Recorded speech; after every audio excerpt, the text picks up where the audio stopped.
The most unhinged Walmart NPCs. The most diverse spaces in America. Like, no matter who you are, Walmart is one of the most diverse spaces in America. Like, no matter who you are, what you believe, or how much money you make, at some point, you're gonna end up in a Walmart. Like, the governor of your state has been in a Walmart. Yeah, that is true. Like, what percentage of Americans do you think have never been in a Walmart? Like, over the age of, like, 5. Not, like, toddlers. I'm saying, like, an average person. I would assume, like, 85% of America's been to a Walmart. I've never been. You've never stepped in front of a Walmart. I feel like that is a clear-cut experience that every American needs. Like, if I was somebody that lived in Europe and I was coming to the United States to visit, one of my, like, bucket list activities would be going to a Walmart at, like, 11 p.m. It's like a canon event. Like, that's like an experience. Walmart. Your pastor has been in a Walmart. Walmart is where the social classes dissolve and we all become one. And I genuinely believe if you study Walmart long enough, you'll understand humanity more than any philosophy class will ever teach you. Because here's one thing, like, sure, Walmart attracts shoppers. Bro, it's like Walmart teaches you about, like, society when you're in a Walmart. Because it's like every class is in a Walmart. But also, like, dude, I be cart watching people, dude. I love that. I love seeing what other people are buying. I need to know. I need to see what you're purchasing. And you could tell, like, not only how healthy somebody is, but, like, the vibe and aura they produce based off what's in their cart. Going to the doctor regularly is something that everyone should do, but a lot of people have things that get in the way, whether it's the pain of scheduling an appointment, not knowing what doctor fits your insurance, not knowing how to find a doctor that fits your needs, or just not having time in general. And that is where the sponsor of today's video, ZocDoc, steps in. ZocDoc is a free website that makes it easy to find a doctor in your area that fits your exact needs. Just input area, insurance, and type of doctor, and see the selection of specialists and when they're available instantly. You can even see the reviews of each doctor to see if it matches up with what you're looking for. The majority of my audience hovers around my age range, and while it may feel like you're just happy and healthy now, it doesn't mean that you shouldn't go to the doctor. You should always have a baseline, and you should be able to compare how last visit went to this visit to ensure that you are in the right direction for your health-based needs. ZocDoc has more than 150,000 providers across 200 plus specialties in all 50 states. When I thought I had alpha-gal before I knew I did, I actually used ZocDoc to help me find an allergist in my area because I had never been to one in my entire life. I had no idea where to go, who to look up, when I could schedule an appointment, and all of them were so far away, but ZocDoc actually made me find one close that I had no idea about, and I was able to go and have a specialist help me for what I needed. I know you hear these ad spiels a lot, but it is genuinely really easy to use the app. You put in your area code, what you're looking for, your insurance type, and then it gives you the list of the doctors. It is that simple. I know it may seem small, but just clicking the link in the description is a huge step towards prioritizing your health. Taking care of your health just got easier. Head to ZocDoc.com/Bartolozzi to get started and check that appointment off your to-do list. Big thanks to ZocDoc for sponsoring and helping us all take care of our health. Let's get back into the video.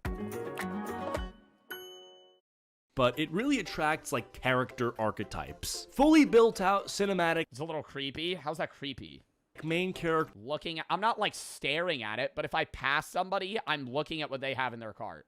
Energy individuals who operate on a completely different frequency than the rest of society. And every single time you walk through those sliding doors, you're entering a live, unscripted documentary that no streaming platform would be brave enough to air. You cannot I will say Walmarts are more tame than they used to be. If you remember going into a Walmart at like 2 a.m., that's where you saw the fucking weirdos, okay? And you might have been one of them. You know, at 2 in the morning, showing up in like fucking Simpsons pajamas, flip-flops, you know, walking around. It's December. You know, you're like, what are you doing? Create what happens inside of a Walmart. God himself could not write a more chaotic cast of people. So today, we're breaking down the different types of people in Walmart. To start off, we have the Midnight Walmart Goblin. I want to start off here because this is the purest form of Walmart patron that exists. The Midnight Walmart Goblin only surfaces after 10 p.m. You will not find this person during normal business hours. That's not their habitat. They emerge exclusively in the late night hours when the... No, but that's the thing is like... like if you're going to Walmart after like 8 or 9 p.m., there is like such a stark contrast between the people. There's like clearly high on drugs people that want to get like snacks or just have nothing to do and they're just like strolling the aisles.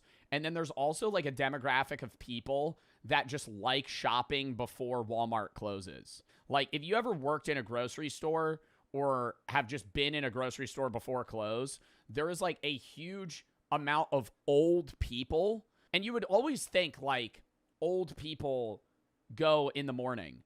But if you go to like a grocery store or Walmart at like 10 p.m., half of the people there will be like 65 or older, just like casually strolling the aisles. Like they like being there when no one else is there. Store is half empty and the lighting gets a little more sinister. You can always clock them immediately because they walk in wearing slides, basketball shorts, and a hoodie every single time. Doesn't matter if it's July, doesn't matter if there's a heat advisory warning. The hoodie is on, the hood is up, and they're moving through the store on a government mission. These guys don't use a cart or a basket. They just pick shit up with their hands. And yeah, dude, they do.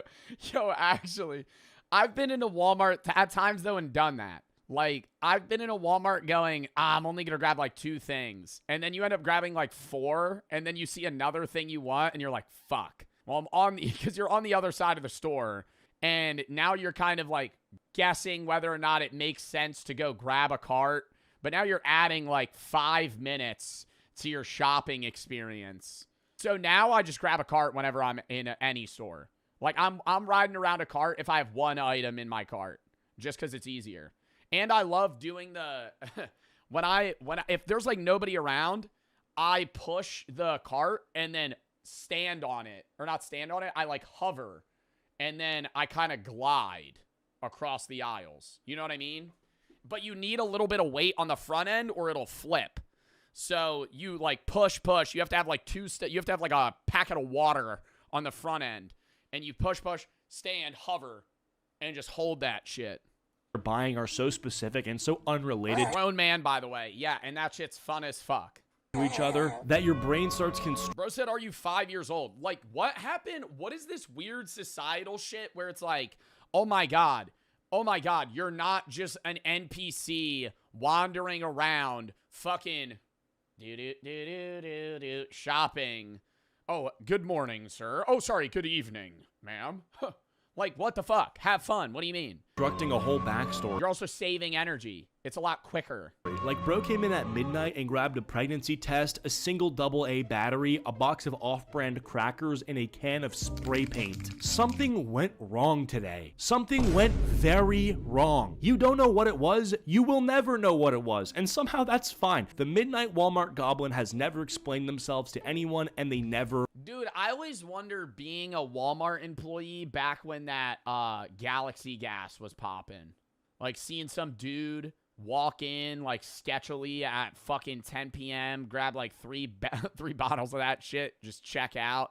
Will. Next up, we've got the Pajama Family. Now, this is group effort. This is a unit. The Pajama... I don't see this nearly as much anymore. I was going to say, you see the pajamas usually the most at night. But that's what makes the Pajama Family the most special, is when it's, like, 2 p.m. and you see a guy wandering around in fucking pajamas.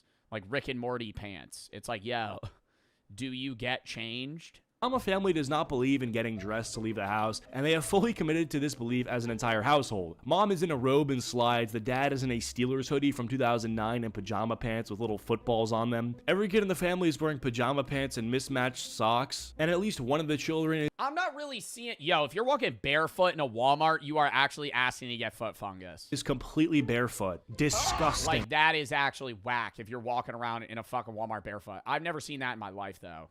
I don't think I've ever been in like a grocery store where somebody walking in barefoot. I see it like flip-flops, maybe slides, probably people in just socks. But like, yo, barefoot in any public store? Yeah, really. That's just, ugh. These kids are eating snacks before they've been paid for. Because you're American? I think that's weird anywhere. Walking into a store, like a dirty floor store, barefoot. I'd be walking barefoot all over the place, right? I love walking barefoot. But I'm saying, like, in a place of business when it's not, like, hot out. It's different if you're, like, by the shore or you're on a boardwalk or something. Or one of them's laying flat in the cart, like they've given up the concept of normal in the UK? See, that doesn't make any sense to me. I would get it more in Australia. Like, if you live somewhere where it's, like, really warm most of the year, like, if you live in, like, Adelaide and it's, like, summertime. And the parents, God bless them, they have the look of two people who stopped arguing about things a long time ago. It's not normal in the UK. Well, you seem to have another chatter that lives in the UK that tends to disagree with you. So I think we have regular UK people in chat, and we also have somebody that walks barefoot in stores and is defending it. Like, they don't even make eye contact with people. They navigate. I'm not going to be pissed at you, but, like, I'm not walking barefoot in a store, bro. Like a tiki bar, yeah. Barefoot, sure. Complete silence, running the operation like a military unit. Look, I'm not judging this family, by the way. Like, if anything, they're the most honest people in the building. They looked at the social contract that says you have to get dressed up to go out in public, and they just said no. Like, they declined. And they're still getting their groceries. Although I am judging your child. Have them put on shoes or socks at least. Next up, we've... The funniest shit that you see in New Jersey specifically, I don't know your guys' states or your country, what your rules are. Plastic bags aren't allowed in New Jersey, and they haven't been for years. So for the first, like, 6 months, everybody just put all their shit back in a cart, and it was really awkward. But now you bring bags. Like, if I want to go to the grocery store, I have to bring bags with me. But a lot of the time, you'll see somebody pull up with, like, a full cart of groceries, and they don't buy bags, and they just put everything loose back in the cart, and then they have to put everything loose back in their car. And it's like, holy shit, this is the most inefficient way to shop. Like, you're putting 100 items, like loose bananas and fucking zucchini, in your car. Checkout crash out. This one is important because it happens in phases, and each phase is devastating to witness. Phase 1, they walk up to the self-checkout machine with the confidence of someone who has done this 1,000 times. They scan the first item and it goes perfectly. They're moving quick and they feel good. Then the machine says, unexpected item in the bagging area. And you see this person hear that message and you feel the tension rise, like something behind the eyes. They remove the item and then... Bro, Walmart's not that bad at that, though. Like, most of the time, Walmart's just, like, scanning you, or, like, they're filming you, so if you steal shit, they'll know. If you go to another grocery store, bro, I hate when you scan items and it'll go, $8.99, $7.99, savings, 89 cents, $4.99, $5.83. I'm like, I don't need to hear, why are you telling me out loud the price of everything I'm fucking scanning? Mute that shit. Why do I need to know that? Literally, CVI, it's loud as fuck. And then it's loud as fuck. And then if you're trying to bag shit, it's like, you're stealing. You're stealing. Alert, alert. You put item in the bagging area. It's like, because it's weighing it. Oh my God, it's so fucking annoying. Scan it again. The same message. They try a different angle. The same message. Now they're looking around, like they're checking to see if anyone's seeing this, like any employees watching. They're not doing anything wrong, but they feel like they are, and they start like kind of whispering to themselves and muttering. They let out one of those loud sighs to like alert the entire self-checkout area that they're discomforted. Like they're personally offended by this machine and they feel targeted. Bro, that shit makes me want to crash out when you like... Have you ever double scanned something by accident and you hit like cancel item and it blinks red and it's like waiting for supervisor? I'm going, bro, why am I in self-checkout? Why am I in self-checkout if like every other time I do self-checkout, somebody needs to help me and he's like standing there watching me fucking check out? Like, let's just have a person actually scan my items rather than replace 80% of fucking checkout areas with self-checkout. If we have 4 workers just standing there being like, they swipe their card. It's like a retractable thing. Then They put in their weird code that's like 9 digits long. It's like a 9-digit employee code. Why is it that long? The attendant walks over, presses one button, and it's fixed in literally 2 seconds. And the guy who was pissed off that his self-checkout experience took double the time it should have is just standing there in silence, processing that all the chaos was fixed with one button press. Then we've got the coupon general. I've got the most complicated feelings about this guy because on one hand, this is... Bro, I don't think I've ever used a coupon. I don't think... I used to love extreme couponing, though. That was my favorite show, bro. So if I buy 75 things of Crest toothpaste, I actually get them all for a negative 50 cents. Someone who has done the... They show their closet and they're like, this is my smorgasbord. And it's just like 50 bottles of bleach, 35 cans of peas. It's just like random items of food that they could get for like nothing. Research, like they've prepared, walked into the Walmart with the system, and Like I always wonder what their meal prep looks like. they're executing it. On the other hand, I cannot stress this enough. They are holding up the line, arguing about 87 cents. And there are 6 people behind them who just want to get home. The coupon general usually has a binder, like a full-on binder, organized by category. Like they know all the policies that Walmart has about coupons better than the assistant manager does. They will quote it to you. They will show you the printed PDF about the rules and have receipts from previous visits to support their case. These people are not leaving without getting this deal because of the principle of the matter being too important to them. And the poor cashier that has to deal with this person looks like they want to leave their body. Most of the time, this cashier will just like give up halfway through and This person doesn't exist. No, this person does exist, but it's a very rare archetype of individual. Like, I've seen maybe one couponer like this IRL ever. just kind of hope the person's being honest about their coupons, but sometimes they have to call over a manager. The manager also looks like they want to leave their body, and the coupon general is standing there completely composed, like an immovable object, like a boulder. And it's so hard to be annoyed by this person because they're usually always right about the coupons. Like, yeah, they earned those 87 cents, but now we all have to kind of suffer for it. We've also got the returns desk warrior, and this guy's got an aura. The worst shopping experience I remember I ever had was when I was a kid and I went to the grocery store with my mom. And there was a lady that had 2 full extra large shopping carts full of 2-liter bottles of soda. And there was some sort of discrepancy between the price. And she had a lot of coupons. And I remember being like maybe 6 years old and turning to my mom and being like, this lady sucks. Like this lady is like shitty. Like not like a bad person, but I'm like, wow, 2 full car. I remember judging. Like that was probably the first time I've ever like genuinely judged someone. That I can't fully describe, but I'm gonna try. It's the energy of someone who knows they don't have the receipt, they know that the item they're returning is used and they have no packaging and it's probably damaged, but it's like this deep What soda was it? Orange Crush and root beer. I remember.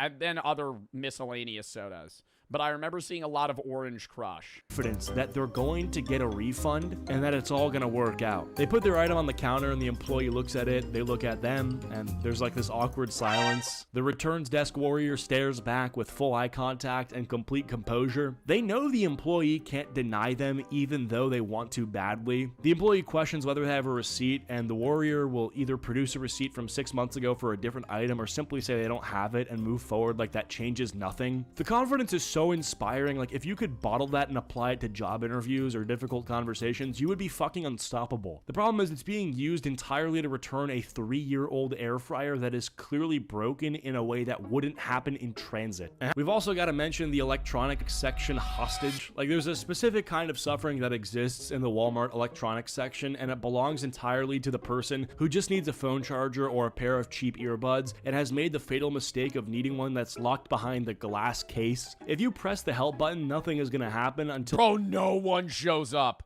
Oh my God. You press the help button, bro, you got to go find someone. And anytime you go find a Walmart worker, bro, I feel like there's a 90% chance they just go... That, or they bring up this like tablet they have and start typing on it. You find an employee in a nearby aisle and they tell you someone will be right with you. Like, no one's coming. You have to wait 5 minutes just to press the button again. You're staring at this charger through the glass case like it's a relic in a museum. You can see it, you just can't have it. You're standing there longer than you've spent with some people in your life, and eventually someone does show up, but it's not the electronics person. It's just a general employee who also doesn't have the key and needs to find someone else. And that person takes another... Yeah, bro, and then you wait, you literally end up waiting like 15 minutes for an item that you could have just like checked out on Amazon in like 5 seconds. 7 minutes. By the time the case gets unlocked, you've been in the Walmart electronics section for 25 minutes to buy a $14 item, and you leave looking like someone who just got out of a long flight. The charger wasn't even that good quality, and you'll probably end up breaking it in a week, but you committed, and that's all you can really do. Then, of course, you've got the cart rider, and look, the electric scooter carts exist for people who need them. Like, that is their purpose. They're a genuine accommodation for the disabled. And then there are Bro, have you seen the AI carts? That they exist in like only specific stores, but it like counts what you put in your cart as you get it. and then you check out, like, and walk out instantly. It's, like, really rare. They have, like, AI carts. Yeah, they have cameras, and it's, like, when you grab something, it scans it. I saw one, like, the other day for the first time. I still didn't use it, but I saw some guy using it. I was like, what is that? I asked an employee, and they were like, it's this new thing they're rolling out. It's basically a cart with a fucking tablet on it. And every time you put something in it, it like scans it. And then it's like loaded on your screen to show you what your total already is. And then you just walk to like extremely fast checkout. It's like a unique line. And you just like scan your card and leave. Cart riders who spotted one with full battery and made the decision to drain that shit to zero. Usually a teenager or someone who should absolutely know better, the cart rider treats the Walmart floor like it's a race course. They are weaving through the cereal aisle at what feels like an irresponsible speed. They almost took out a display of paper towels near the entrance and barely reacted. They made eye contact with the toddler in another cart and neither of them blinked. These speed demons know that all eyes are on them and they don't give a fuck. They're going to do it again in the next aisle. Anyways, that's gonna be it. So the next time you're in Walmart, just look around and you're gonna see some of these people. Like, you're gonna see what I'm talking about. But yeah, follow me on Spotify as always. Leave a like and subscribe if you enjoyed the video. Spotify? I see, dude, that's like becoming a bigger and bigger thing. Like people watching entertainment on Spotify. That was a good ass video there, bro. Cheats makes good shit.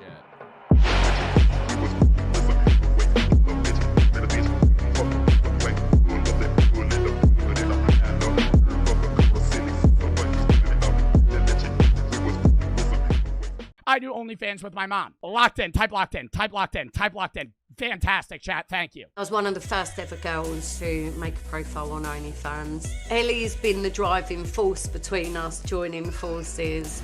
I make around... All right, I'm gonna ask an obvious question off rip. Are they doing OnlyFans together in the sense of like, hey, we're just like, you know, doing lewd content? Or are they actually butt-ass naked together? Because isn't that some form of incest? Even if they're not doing it, if they're like naked together, that's still weird as fuck.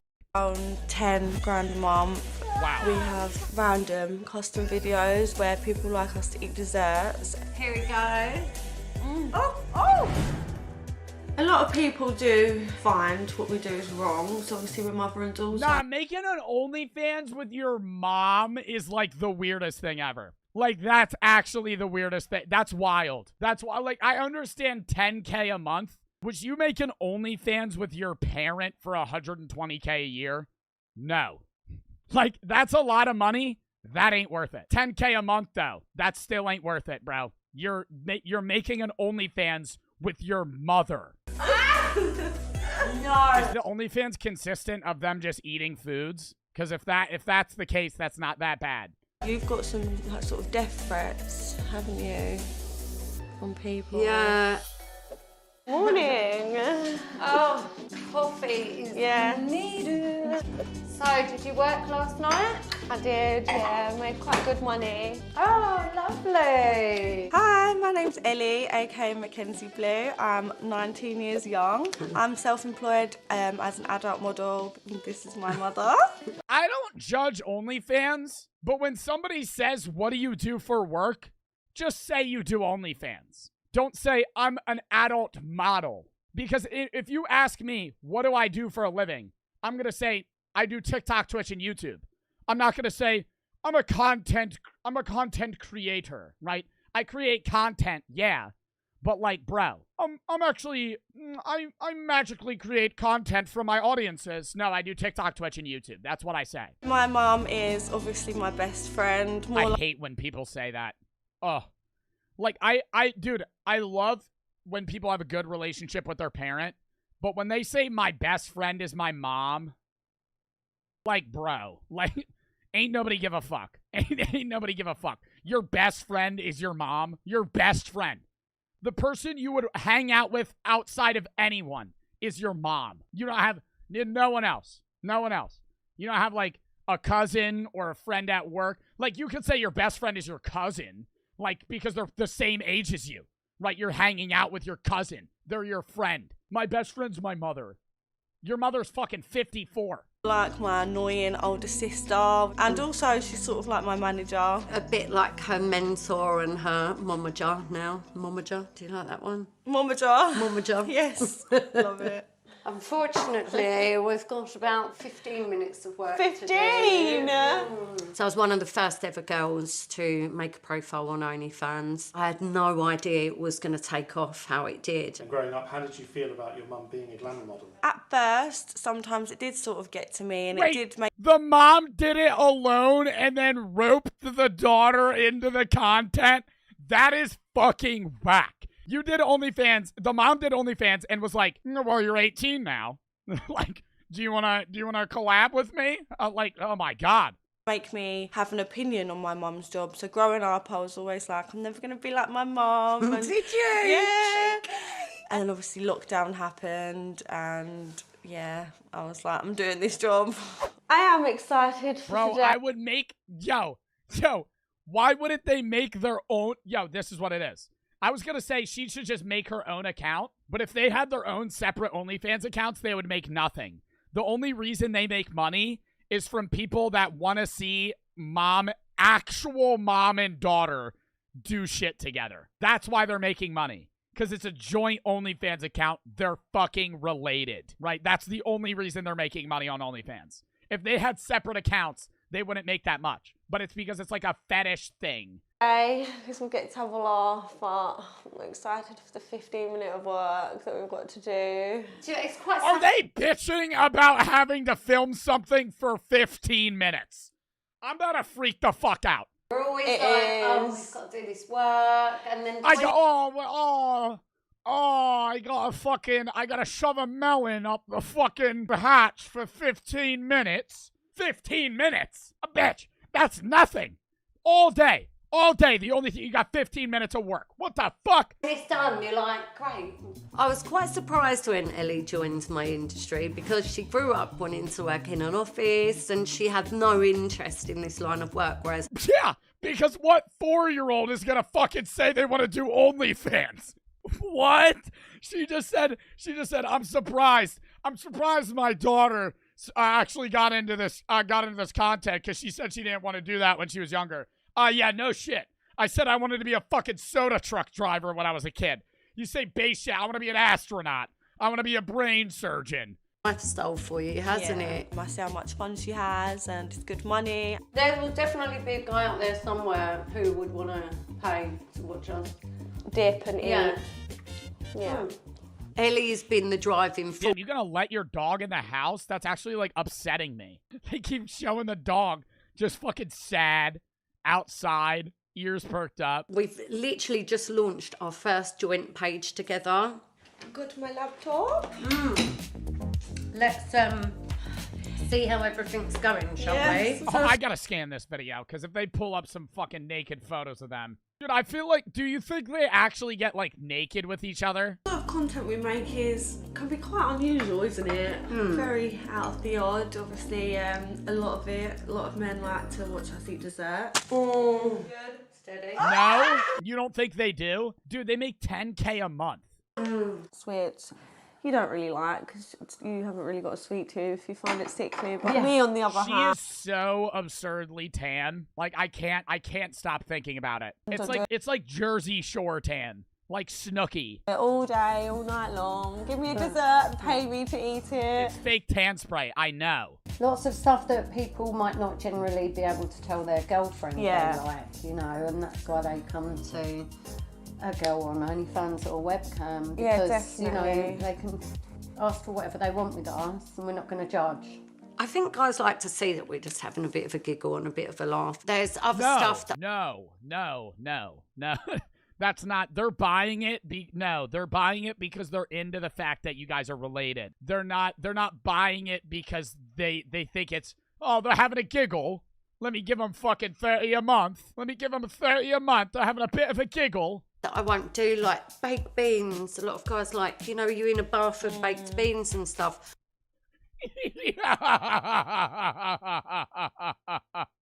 Somebody fucking requested them to bathe in baked beans? Bro, that is actually nuts. How much did they pay them for that? Like, how does one even become aroused by that? Well, I'm not filling my bathtub up with baked beans. I don't care how much you pay me. Bitch, if you paid me like 10K, I would bathe in baked beans. I would sit in that bitch for an hour. Like, you're kidding me. You're telling me any amount of money you wouldn't sit in a bathtub of baked beans. But how am I going to get the beans out of the bath? You must have to, like, bucket them out, because they're not going to go down the plug. Just get a kiddie pool and sit in a fucking kiddie pool of baked beans. Aye. A lot of people do find what we do is wrong, so obviously we're mother and daughter, but my answer to that is it's not wrong at all. Fair enough if we was doing anything totally illegal. Somebody's gonna test you one of these days. Dude, I don't think anybody's ever gonna give me 10 grand to sit in baked beans. Or weird, then that is wrong, but the things we do, it's not wrong at all. We're literally having fun and getting paid for it. Some of the worst stuff that I have heard or seen people talking about us is how we can be trashy, or ugh, how can you do that with your mum? I could never do that with my mum. They gotta be doing something, bro. It can't just be eating strawberries with fully clothed. There's no way it's just eating strawberries and fucking drinking coffee and shit. It's gotta be something else. Be out of the norm for a normal household, but we're not a typical mother and daughter anyway. Now we just get paid to have a laugh on camera. Well, as I said, people's opinions can't pay my bills, so we don't really care what people think of us. Definitely. So this one's £100 a minute, he wants 7 minutes. We need to go to the shop and get some desserts. £100 a minute. He's gonna pay $700 for a 7-minute video. What? Dude, I would sit there and fucking shovel whatever food that man. Oh, I want you to eat sardines for 7 minutes. Okay, good shit, man. I make around 10 grand a month. I used to be like Ellie when I was younger. I'd really spend a lot of time getting the new customers in and stuff, but now I'm a bit more chilled out with it. I feel like I'm retired at the moment because I am just sort of just pottering around in the garden, not doing much, doing my 10 minutes work every now and again. But 10 minutes work. Bro, I feel like for it to be required, for you to say it's work, it at least has to be an hour. Am I bad? Am I wrong in saying that? Like, if you're going to say I just worked, at least an hour, right? Like, you're saying you worked for 10 minutes, that's a task. You got a task done. That's not work.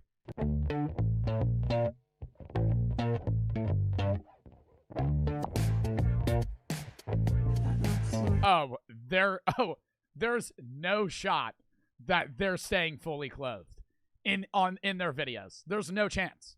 There's no chance. There's no way a guy is spending $700 for them to just fucking eat strawberries on camera. Like, people will do that on Twitch. Hi. Oh, wow. So good. What about me? My turn. You best go get your mousse then. Savouring this. Who the fuck would pay to see this? Who the fuck would pay to see this? This is so weird. This is so weird. And their acting is so bad. They're just sitting there. Bro, there's no way. There's no way. This is like the most uncomfortable thing. My turn. Like, bro, like, at least get into it. We love you. See you soon. Right, that was good. Great stuff. So we're going live, yeah? So we're going to go live and people have to tip. So we got some whipped cream. Lovely. Trifle. Who's going to tip first? Yeah! I hope you've got lots of room in there, Mackenzie. You've got to keep tipping for How that. many strawberries can you fit in your mouth at You once? have to pay them to eat a strawberry? Bitch, what the fuck? Like, they're keeping the content not TOS for this YouTube video. Like, they gotta be, like they gotta be naked in the other ones, bro. If people think that this is an inappropriate job for mother and daughter to do, they've got the right. Well, like, it's to what extent, right? Like, to what extent? Is it inappropriate? Well, what you just did, not really. But, like, I don't think that's it. I couldn't see myself getting a 9 to 5. No. No way. I can see. Well, OnlyFans can only go so long. It's not. It if anything, might have a shorter lifespan. Like, the average influencer has a 5-year career. OnlyFans might be even less, right? Because as you get older and as you age, number one, you're less appealing. Number two, people just might lose interest in you. You gotta switch it up. If you're just eating strawberries for 3 years, people are gonna be like, okay, I'm done watching this. While others might find our family a bit extraordinary. But to us, it's just normal, and it's a bit of harmless fun. We're happy. Stop calling it fun. It's your job. Stop saying it's a bit of giggles. It's a bit of harmless fun. Yeah, getting naked with me daughter. A bit of giggle fun. No, just say you're doing it for money. My God, dude. Those videos are always the craziest. Sex worker and grandma. I want to become the... Do we watch this one, bro?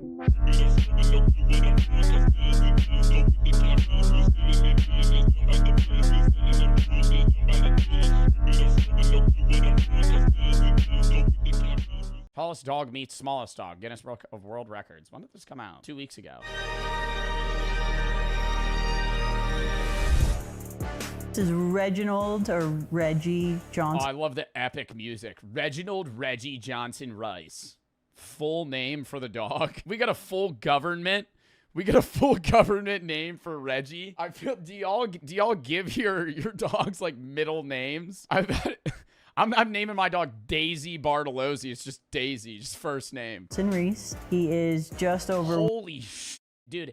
His back is above the kitchen counter. 1 meter or 3 foot 3 inches. Oh my God, you like couldn't even put like treats on the top of a fridge because the dog would just be able to like jump up and eat that. And he is the world's tallest living dog. Reginald's personality. Oh, it's so freaking cute. Is deceived by his name. It makes him seem a little bit more regal or like proper, but he's just. Oh my God, dude, he's like bending the just couch. a big baby. How much do you think he weighs? Damn, Reggie, you got that out. Jesus, put it away. Get this man some pants. Say he acts more like he's like 3, like a human toddler. He's super playful, very vocal, very much will tell you. Bro, he is like 7 feet tall. Standing. What he wants when he wants it.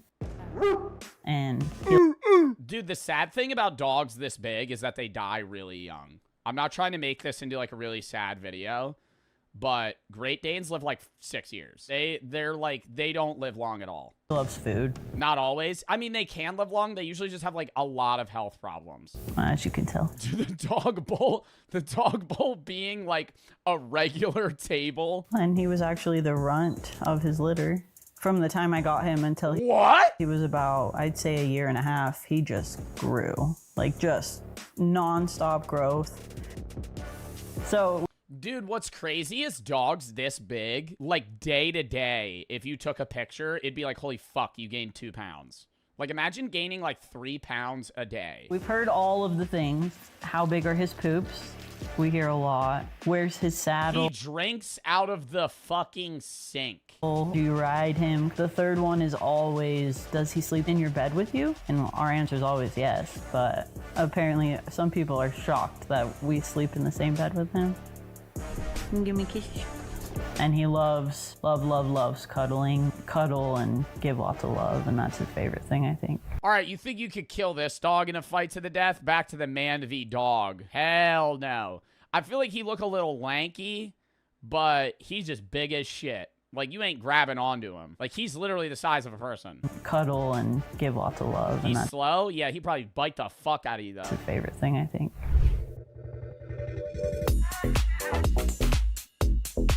Well, first, fashion. wardrobe is like big wardrobe. I think bigger. I don't know, dude. Whenever I look at a Chihuahua, I'm just like, I think of those slime, like, mesh things that you would squeeze where the ball, like, where it pops out. You know what I'm talking about? It's like a little squishy slime ball, and you squeeze it, and then it will, like, the goops of slime squeeze out. I feel like I could squeeze this Chihuahua's eyes, and it would just go, like, right out of their skull. Than mine. She loves clothing, I think, because she's always cold, and she can choose actually where she is that a Gucci outfit for your dog? is cold, and Oh my God. And she can choose actually what she like to wear in the day. So for me, it's like really funny because I can see what is her mood that day. She can choose different colors. Look like she know like a little bit of style. Or she's asleep on her hand. What the fuck? Like she know like a little bit of style and, you know. Is this full grown? How big was this dog? How big was this dog when it was a puppy? Like, the fucking size, like, would it fit in a teaspoon? Modeling. Like, this thing could have kids. This thing could get pregnant. Her name is Pearl, and she have the record for the shortest dog.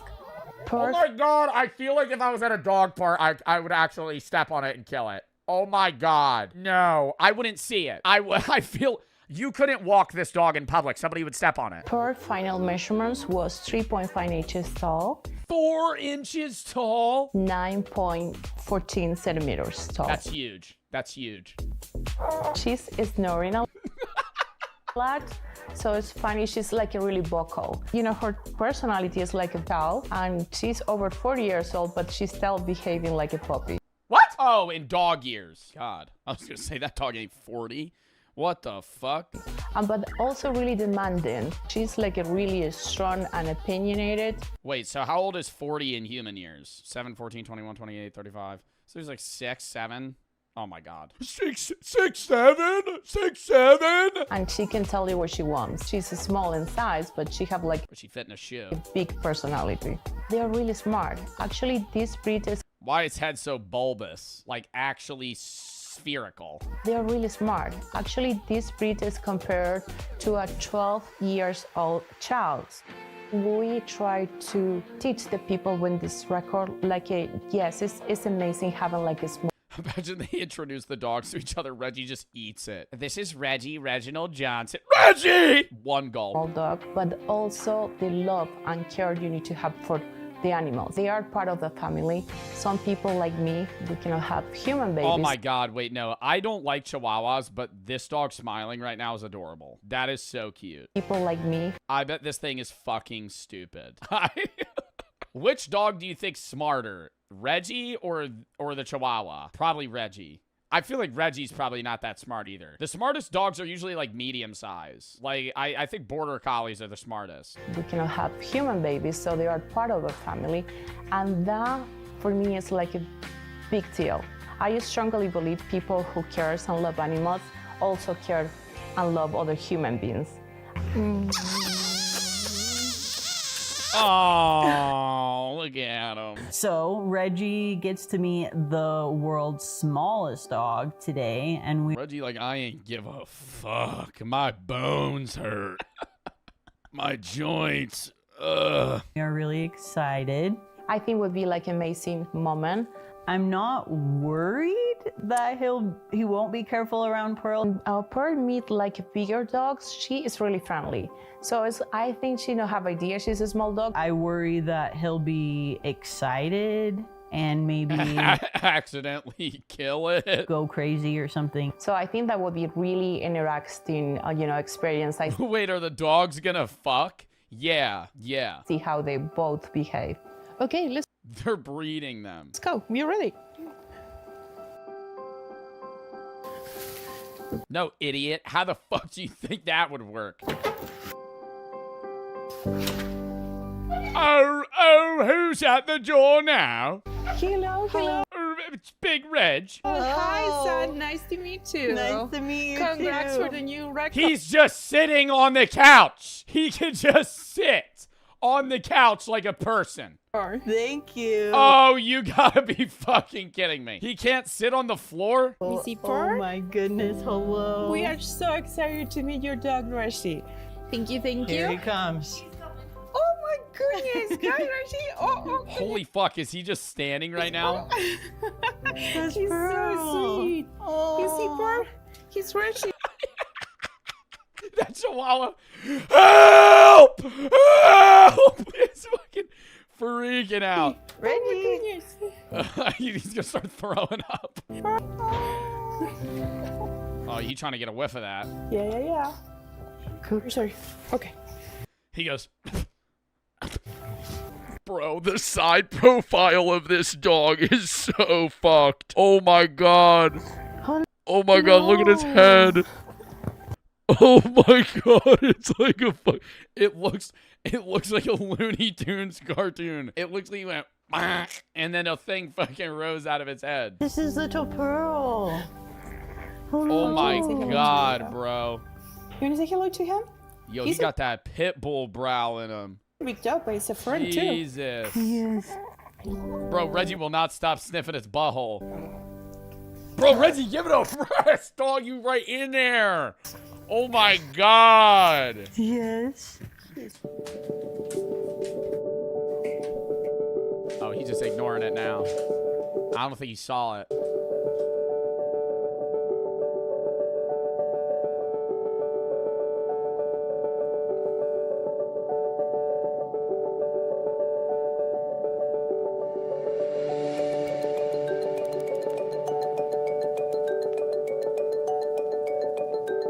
Oh, you got, bro, that bone is still too big. That bone is still too big for this dog. Oh my god, he drops that. Look at him. Oh, fuck! That was like an earthquake.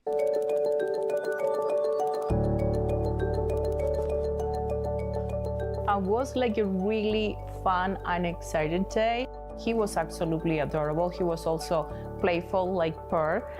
I was Pearl ain't look playful. Surprised that Pearl wasn't more afraid of Reggie. Usually when we meet other dogs, it's usually the other dog that's like... I'm surprised Pearl didn't like lay on its back. Usually when dogs meet each other, the smaller dog like lays on its back, shows submissiveness where they're like chill. Whoa, hold up, back up. But Pearl was so excited and she is very interested in him and he is kind of like, whoa. Hey, don't get Pearl Pearl about to choke on one of those pieces. Very interested in him and he is kind of like, whoa, I have no idea what that is and I don't think I want them near me. Pearl have a new... Yo, this dog's anxious as fuck. What the hell you mean they're having fun? Look at this dog. The whole time, bro. I'm telling you, its heartbeat's going dum dum dum dum dum dum dum dum. Joe Biden got cancer? Former President Joe Biden is diagnosed with an aggressive form of prostate cancer. According to a statement from his personal office Sunday, and it has spread to his bones. Oh my God. I have cancer. Last week, President Joe Biden was seen for a new finding of a prostate nodule after experiencing urinary symptoms. Friday, he diagnosed with prostate cancer characterized by a Gleason score of 9, group 5 with metastasis to the bone. It continued, while this represents a more aggressive form of the disease, the cancer appears to be hormone sensitive, which allows for effective management. Oh, God. Well, I don't understand, and this is just going to be me being... like flat out, when you're the president, I know rich people pay, like really rich people pay for like full body exams and shit like that. If you're like the president, I would assume that they would just do like monthly checkups on your entire body. You know what I mean? Like they should be, if you're the president of the United States, I feel like they should like actively be scanning, because I mean, I don't know how long he's had it, but when they're saying aggressive form and it's spread to his bones, like, is it new? Either way, that's fucking terrible. Pearl have a new friend, Reggie. I think she's a little afraid, but definitely, I think he have like a really sparking personality like her. So he behave like also like a baby.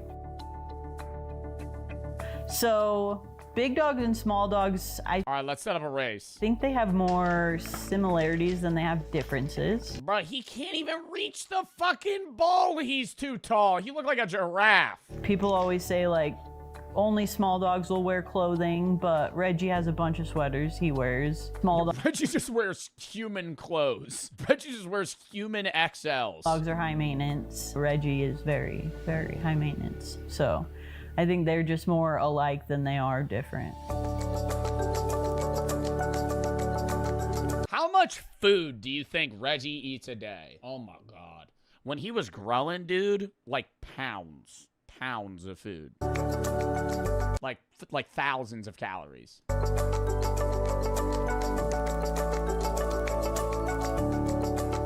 And actually, it's the first time I see them. They're so close and relaxed, right? Yeah. Yeah. Reggie is pooped. He is just so tired.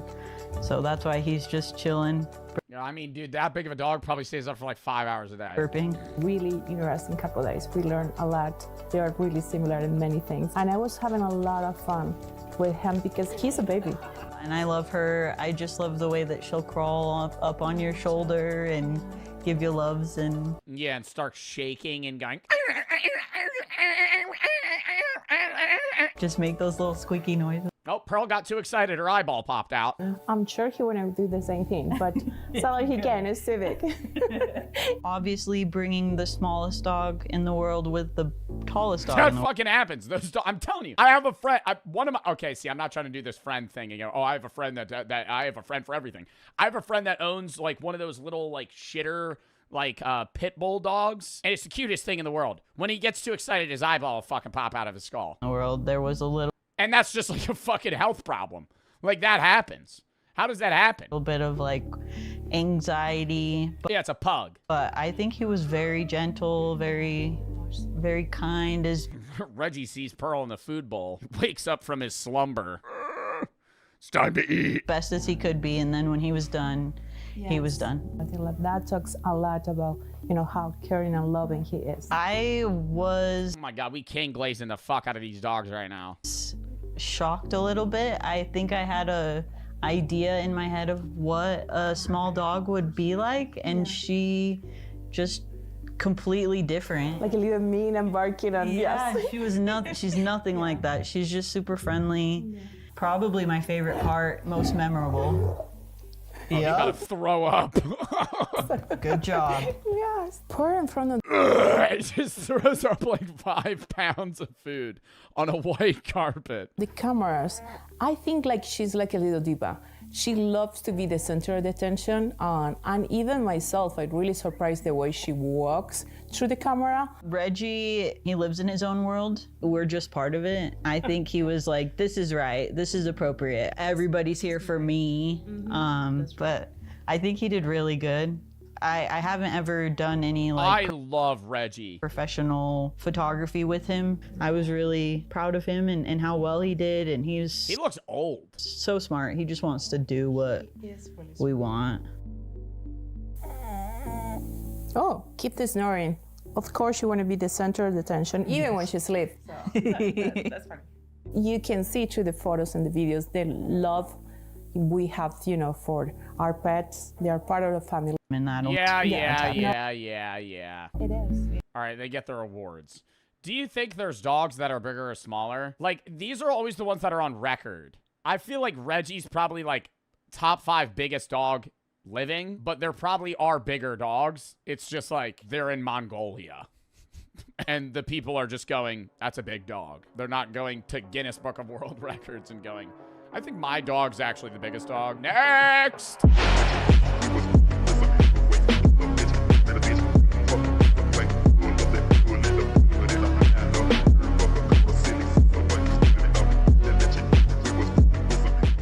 And next one. What it's actually like to climb Mount Everest.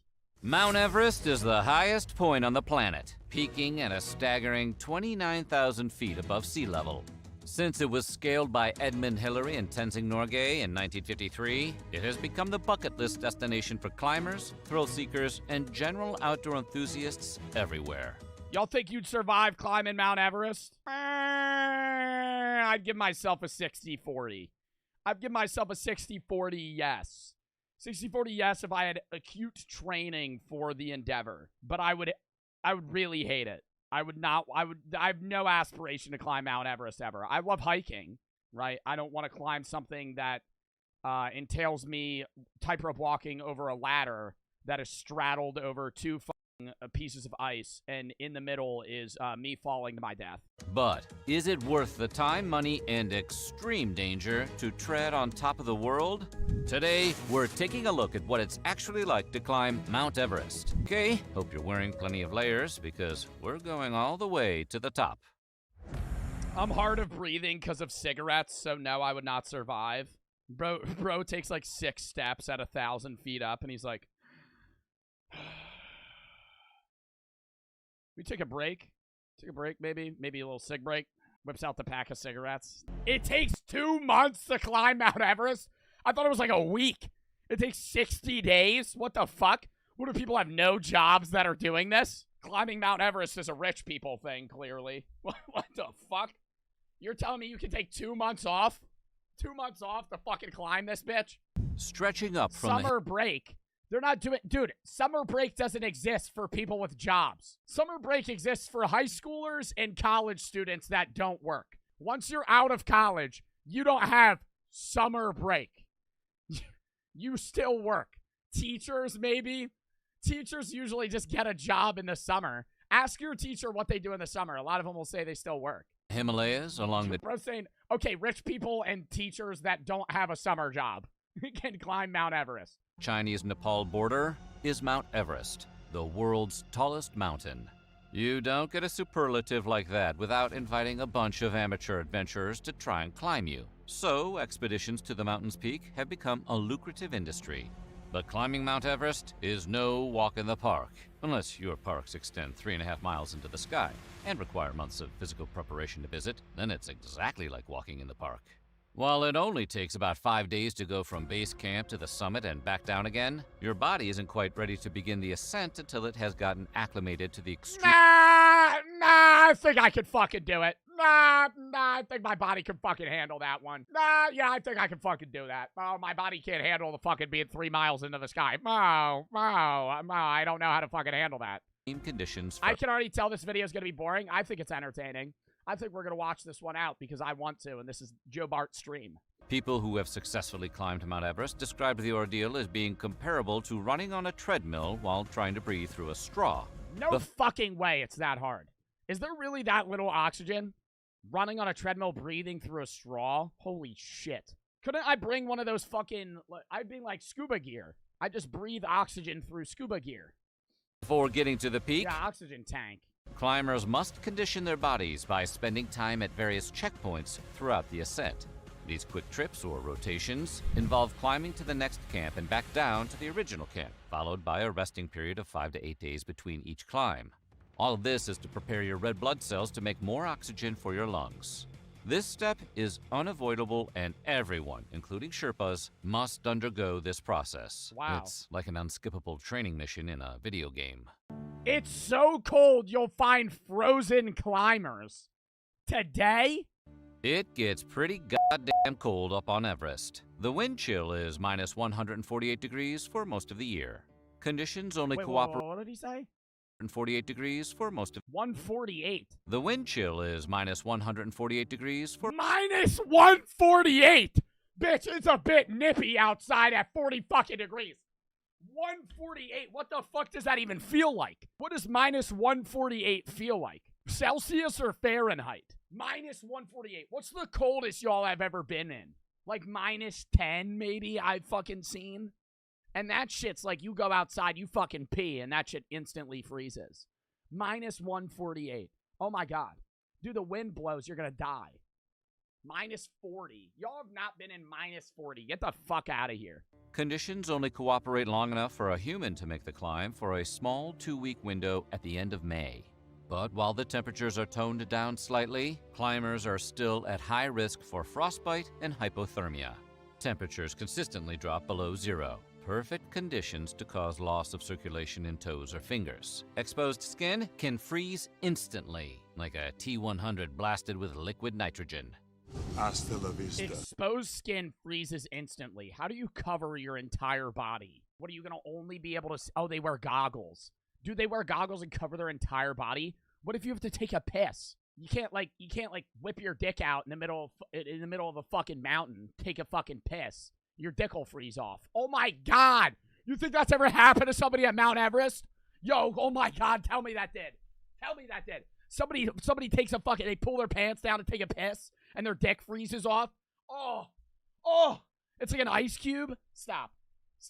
They wear diapers? Dude, then the piss is gonna get cold. They probably have like a pee bottle or like a catheter. No way they put in a catheter. Frostbitten skin changes color. Ooh! And may cause joints to stop working. Affected digits must be warmed up quickly or risk amputation. So his nose is gone. Like they're gonna amputate his nose. Approximately 300 people have perished trying to scale Mount Everest since 1953, including 11 in 2019. even with modern... Wait, what did he say? Including 11 in 2019. 11 people died climbing Mount Everest in 2019. Even with modern climbing gear, weather prediction, and GPS, 1 in every 100 climbers has a chillingly real chance of losing their lives on the way up. 1 in 100 people die? God, would y'all take that risk? 1% chance that you die? That's still fucking too much, dude. It's estimated there are roughly 200 ice-cold corpses sprinkled throughout the mountain, several of which are visible to climbers making the journey. And they'll never move them because what the fuck are they going to do to move them? So it'll just be on the side of the road, some dead guy from 3 years ago? Sentinels are gruesome to observe, but not totally unexpected. It's understood by most climbers that at some point, you're going to see a stiff. Due to the incredible cost... And then guess what? It's all about the achievement, right? You're doing this shit for the achievement, not the experience, right? Like when you try to 100% a game, you're not having fun 100%ing a game. You're just doing it to say you did it. Because you're going to get to the top of that bitch and you're going to go. And then you're going to walk back down. And that's it. Of retrieving them from their open-air graves, these long-expired adventurers are usually found exactly where they fell and remain there for years, like gas station billboards. You face danger from extreme conditions and other climbers. How do you face danger from other climbers? They use dead climbers as guideposts / waypoints. They pick that motherfucker up. Imagine they pick that dead motherfucker up stiff as a board. Fucking plant him in the ground. Shit, he's just waving at you. Oh, that marks, we're about 2/3 of the way up. When we pass Jim. Fucking, they just fucking standing there, they move his face. Oh, that's fucked. Okay, I'm done making jokes about it. Crevasses, falling 100-ton blocks of ice, and delicate snow bridges that can collapse. See, that's why I'm saying no. Right there, that's the shit I was describing to y'all. What the fuck? What the fuck? People have been climbing Mount Everest since 1953, and the best thing they can bring up is a fucking ladder that they place sideways? Any step.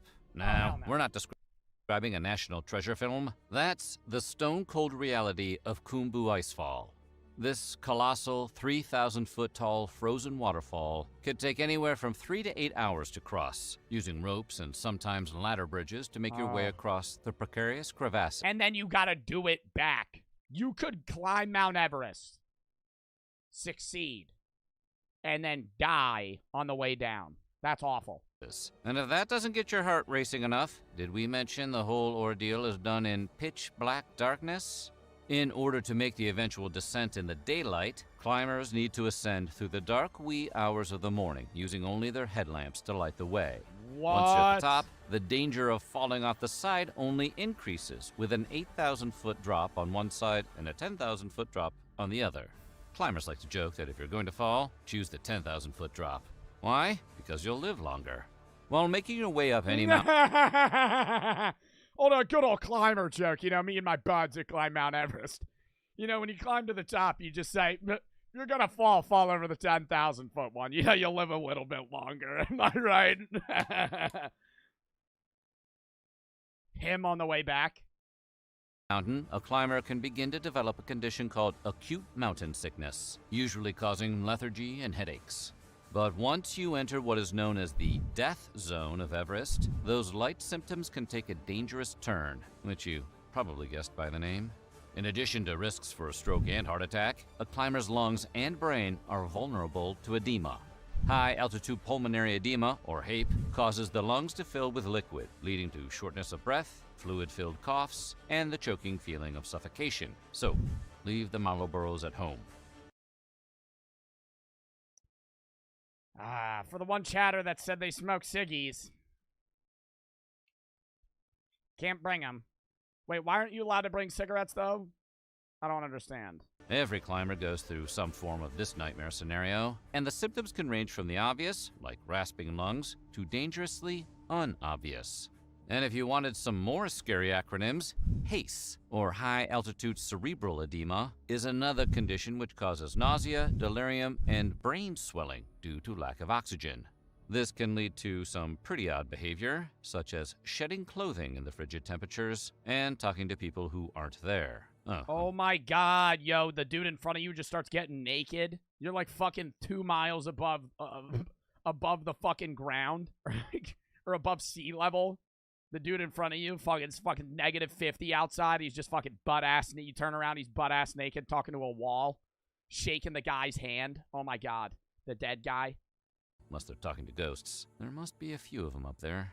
Even though climbers work diligently to acclimate themselves to the reduction in oxygen... Would you dead-ass do this? I said I would never climb Mount Everest. I have no aspiration to do this.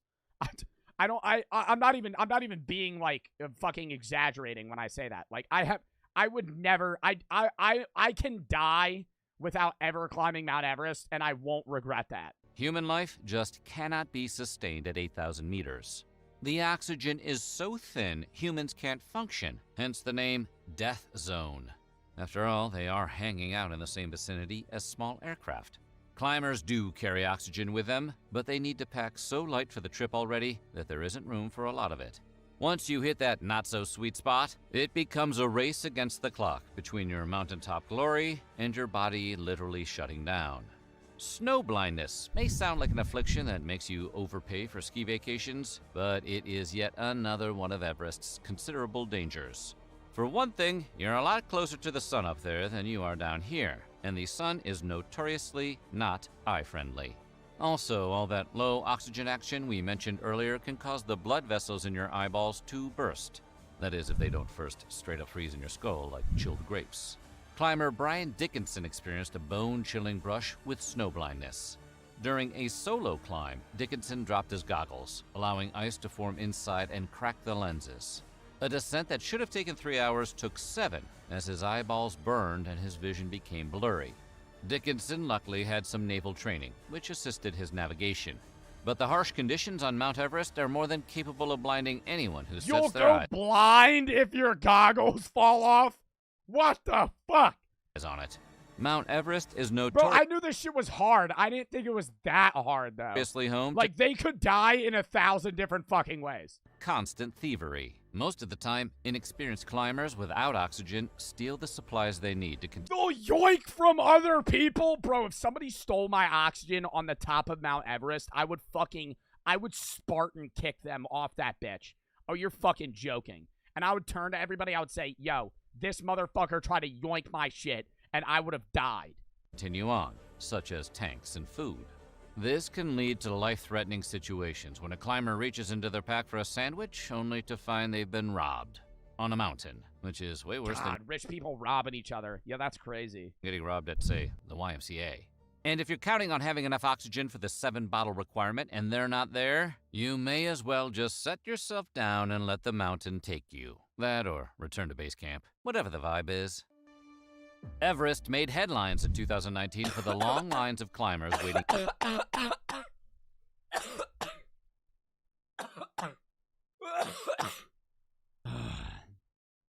You know when you would drink. Oh my god. You know when you drink water and it goes down the wrong pipe. Oh my god. Okay, I'm good. At the summit, and the lives lost as a result of being stuck in the punishing cold. But according to Sherpas familiar with the climb, this isn't a new problem. Long lines are annoying at Disney World or the DMV, but a stalled queue at the summit of Everest can cause an agonizing demise. And the longer you wait in line, the less time there is to experience the view and savor the grueling accomplishment of reaching the very top. This overcrowding issue has been blamed on Nepal issuing too many climbing permits. But the weather is also partly to blame for the 2019 fiasco, which shaved the normally fair-weathered window from 2 weeks to about 1 day, causing a rush for the summit. A rush for the summit. Ew. I was gonna say a rush for the summit. I just go back and do it another year. What the fuck? I knew there was trash on the top. Just a bunch of poop. One less obvious challenge of attempting to scale Everest is that there aren't exactly any rest stops along the climb. Yeah, no, I already said that. I said taking a piss, your dick would fall off. So, to put it maturely, where does all the poop go? Climbers have reported taking steps to constipate themselves for the journey, but when nature calls, you are obliged to answer. Digging Bro, I just shit myself. I would just deal. Oh my god! But then that whole time you're just climbing up and you feel the poop just kind of like rustling around, or you got like a wet shit. Oh, that'd be the worst. Hole in the frozen ground is one option, but that gets increasingly difficult to do the higher you go. Everest base camps It'll provide... keep you warm? It would. For a little bit. And then when it gets really cold, oh my god, it would be kind of like a comforting warmth on your butt. And then after a bit, it'd probably get pretty sticky. And then it'd feel like you have rocks in your pants. Blue barrel toilet substitutes that can be carried to frozen lakes or emptied into pits. And you'd probably get an infection, yeah. But climbers should still expect to find surprises littered throughout the hike, like a frozen dog park. And all that poo can't break down in the freezing temperatures, so the waste shrivels up and releases dangerous gases, which can contaminate the water supply and spread sickness through the base camps. The hundreds of climbing enthusiasts who flock to Everest every year are also devout littering enthusiasts, leaving their trash behind after they head out. Gas canisters, oxygen bottles, broken camping equipment, and slews of unnecessary items get left behind. And with no waste management company on the premises, the trash just sits there. It will cost tens of thousands of dollars. If the Yeah, y'all were saying teachers were going to climb this bitch. It's rich people. hellish conditions of this haunted, corpse-filled mountain don't kill you, the price tag just might. Serious climbers willing to reach new heights have been known to shell out tens of thousands of dollars just to get a you get a sponsor. Who the fuck is going to sponsor you? crack at that radical rock. It costs over $40,000 to Not hire. every person that's climbed. I would say 99.99% of the people that are climbing Mount Everest aren't influencers. Who the fuck's going to sponsor them to climb that shit? There's no news coverage on it. A good Sherpa, and trust us, that's one area in which you shouldn't skimp. Some of the best climbers can convince companies to sponsor their attempt, but most regular schlubs save up for decades to complete the There it is. sometimes $130,000 trip to Everest's penthouse. 130,000. Also, Everest does not offer refunds. So if the weather is bad when you make your trip, odds are you're just going to eat that cost, which includes No, I'd get my money back. No, I'd get my money back. I'd pay some fucking dickbag 30 grand to take me up that bitch. The fucking weather's shitty. Give me that back. Give me that back, you fuckhead. $7,000 for a permit, airfare, lodging, and food. Tack on the cost of the required medical evacuation insurance and climbing... Yo, some dude yoinks my oxygen on Mount Everest. I'm putting laxatives in his water. He'll fucking freeze to death ass up. So what do you think? Would you ever try to make it to the top of Mount Everest? No, I probably wouldn't. A world isn't ready for Gen Alpha. Or the world isn't ready for Gen Alpha. Lock in. The world isn't ready for Gen Alpha. Lock in.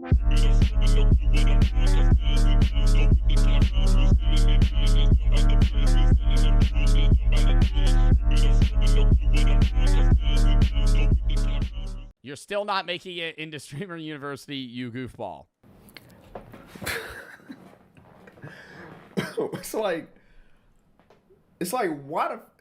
why are you so stupid, my nigga? It's like, why? It's the exact same video as last year. I love this dude. Bro, I've done a video with him. Why the fuck are you so dumb? When I made that vid last year and I was like, you were never getting into Streaming University to begin with, there's half the comments was calling me a hater. It was like, oh, sorry, you just... Nah, I don't think he's a hater, bro. And I know it comes off perceived as that way.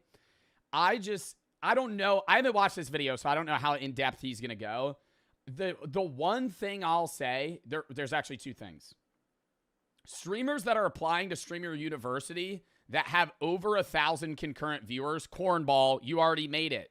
What are you doing? What are you doing? I need Kai to help jumpstart my career. Brother, you already make fucking 100K a year. What are we fucking talking about? Why are you trying? Like, that's lame because now you're taking other people's spots. It's different if you're trying to be a teacher, but or a mentor, or you're an alum that's coming back, right? Like somebody like Snow Cone or some shit like that. Like, she's not trying to be like a student. She's just trying to be an alumni. I get that, right? But I think it's just, I don't know, it's odd. And I get that if you have like 1,000 viewers, you're in that weird space where you're not big enough to be a teacher, but you're too big to be a student. But like, that's like you don't need training. You've already built yourself to 1,000 viewers. What are you getting out of it, right? Nothing. Like, it's just, you're not gaining any info. All the shit they're going to teach you, you already know. You're just using it to get more viewers, right? So it's not, and I understand that's part of Streamer University in general, but it's like, you can't have somebody, a student, that already has 1,000 average viewers, right? Follower count's different, but I'm saying, like, if you're already a top 500 streamer on Twitch Tracker, or 2,000 streamer on Twitch Tracker, it's just promo, right? And then the other thing is, I don't know if you've been seeing people ranting about it. Half the people standing in line at the IRL applications for Kai have never streamed. And it's like, I get it's for people that are new to the space and need to learn. But if you haven't even touched OBS, you don't own a computer, it's chopped, right? Why are you standing in line for 9 hours in New York waiting to fucking get interviewed? What are you going to do? My friends say I'm a funny guy. Do you have any clips? No. Do you have any, like, video? No. What the fuck? You have no... It's like pulling up to a job application with no resume. Like, you need something. Like, at least... You could literally be like, yeah, I stream Fortnite on my PS5. Like, that would be better than some of the shit... People are literally flat out pulling up with nothing. First of all, that whole event is literally just content creators coming together to clip farm. I mean, yeah. For TikTok. That's it. You know what I'm saying? And then 97% of those niggas are already streamers. So don't think... Yeah. And you'll see the clip, up and comer. I'm like, bro, this motherfucker's been a big streamer for like 5 years. Like, what do you think the view cap should be for a student? Like 400? Like, I feel like maybe 500. I'll agree with that. I think if you're a 500 viewer streamer, there's so much more you could learn. And I think there's so much more you could learn even at 1,000 viewers, but it's like, concurrent? Yeah. I don't know. Because you got to think, the average person, if I was running Streamer University, the average student I'm looking for is like a 50 viewer streamer where they have a community, they know how to stream, they just can't grow the way they need to. Like, they're committed, they've been doing it for years, and they know what streaming is, and they've done it. It's just like, they need that bump, you know? That's like 200-300. I'll agree with you. I think like above that, it's just like, what are we doing? You think Kai, nigga, Kai ain't gonna save your life, nigga? Oh my God. Y'all making my ears hurt. I got tinnitus. I gotta hear ringing and shit. Y'all making my fucking ears hurt. You know what I'm saying? All this bullshit. Oh my goodness. Listen, y'all. What I'm not about to do is sit here and try to chill and bro, I love listening to him rant. Like, dead ass, I feel like he has like such a real way of being like, nah, this shit's pissing me off. Relaxing, and I'm on the game with my niggas, and they in the background playing videos of people thinking they about to get into Streamer University and shit. I don't want nobody in this video. I don't want none of y'all to be one of them. Okay? We gonna cut that shit out. Well, nah, it's the same vibe as like a group of friends saying they're gonna start a fucking sports podcast. Like, that's how it feels, bro. Motherfuckers that have never streamed a day in their life going, nah, I'm about to apply to Streamer University, bro. I think I can make it. I'm like, you haven't even taken any steps. Not even the first one. Like, we're just throwing words into the air right now. Like, it's like hypotheticals at that point. Like, and then, yeah, okay, I think taking the initiative to, like, pull up and actually apply, that's mad dedicated. But, like, it's like you're jumping, you're doing step 5 before steps 1 through 4. Like, do you have a computer? Have you ever used a streaming software? Do you have a Twitch account? Have you posted on short form media? Have you posted anywhere? Stop being fucking retarded, okay? That's pissing me the fuck off. Don't think somebody's just gonna swoop you out of your shitty ass life and just save you out your shit, my nigga. all these regular 9-to-5 niggas, all these regular niggas that ain't already fucking successful content creators ain't about to be in that motherfucker, bro. That was like a CS flashbang. That shit fucking caught me off guard. Even if there's a couple of them, it ain't gonna be you. Somebody's doing some kind of dick sucking under this table or something. Something's going on. You not getting in. Well, I don't know. I think the biggest thing, bro, and Zeusy and Chris went to the New York streamer U IRL like auditions. Neither of them got in. Neither of them got in like they applied and got rejected. They stood outside for 8 hours and then they were told to go home. There are thousands of people showing up to this. It's like AGT, bro. Like, most people are pulling up. I'm saying, like, I'd be breathing in that shit, no? Like, no part of me is dedicated. Like, I literally told Chris, I said, bro, if I was you, I said, you're better than me. I said, I would have waited in line for 30 minutes. And the second I see that shit's not moving, I'm out. Like, he stood in place for, like, 4 hours. And then people started cutting the line, and, you know, half the people standing in line, he's listening to people talk. Half of them have never streamed. And so he's just like, it's just people filling spots. Like, it's just heads. Like, and I don't want to be like, okay, anybody can apply, but it is annoying to hear that half the people standing in line are, like, treating it like it's like a Drewski. And that's what it is. Like, it's like Kai's filming it kind of like it's like a Drewski, like, could have been records audition, but it's like now everybody's treating it like that. So now it's like even less serious. There are top tier content creators getting denied, and it's on purpose. It's all for TikTok clips. Are y'all not realizing this shit? It's literally all for TikTok clips. The first one was for TikTok clips. Well, I think it's, in my mind, if I'm Kai, let me play it out. If I'm Kai, if you remember, this is all I remember about Streamer U. When they did the welcoming thing and they were giving everybody a debrief, in the midst of the debrief of Streamer U, there was like an AT&T ad. And then it hit me when I was thinking about it. I went, oh, fuck. Kai, gone for 8 months, comes back, could hype this up like a Drewski could have been records thing, make it into a whole way bigger event than it was last year, and just pump it with sponsors. And those sponsors, you got to think, dude, if you get the alum streaming this, the teachers streaming this, Kai streaming this, all 24/7, it is millions of dollars are going to be poured into this fucking thing.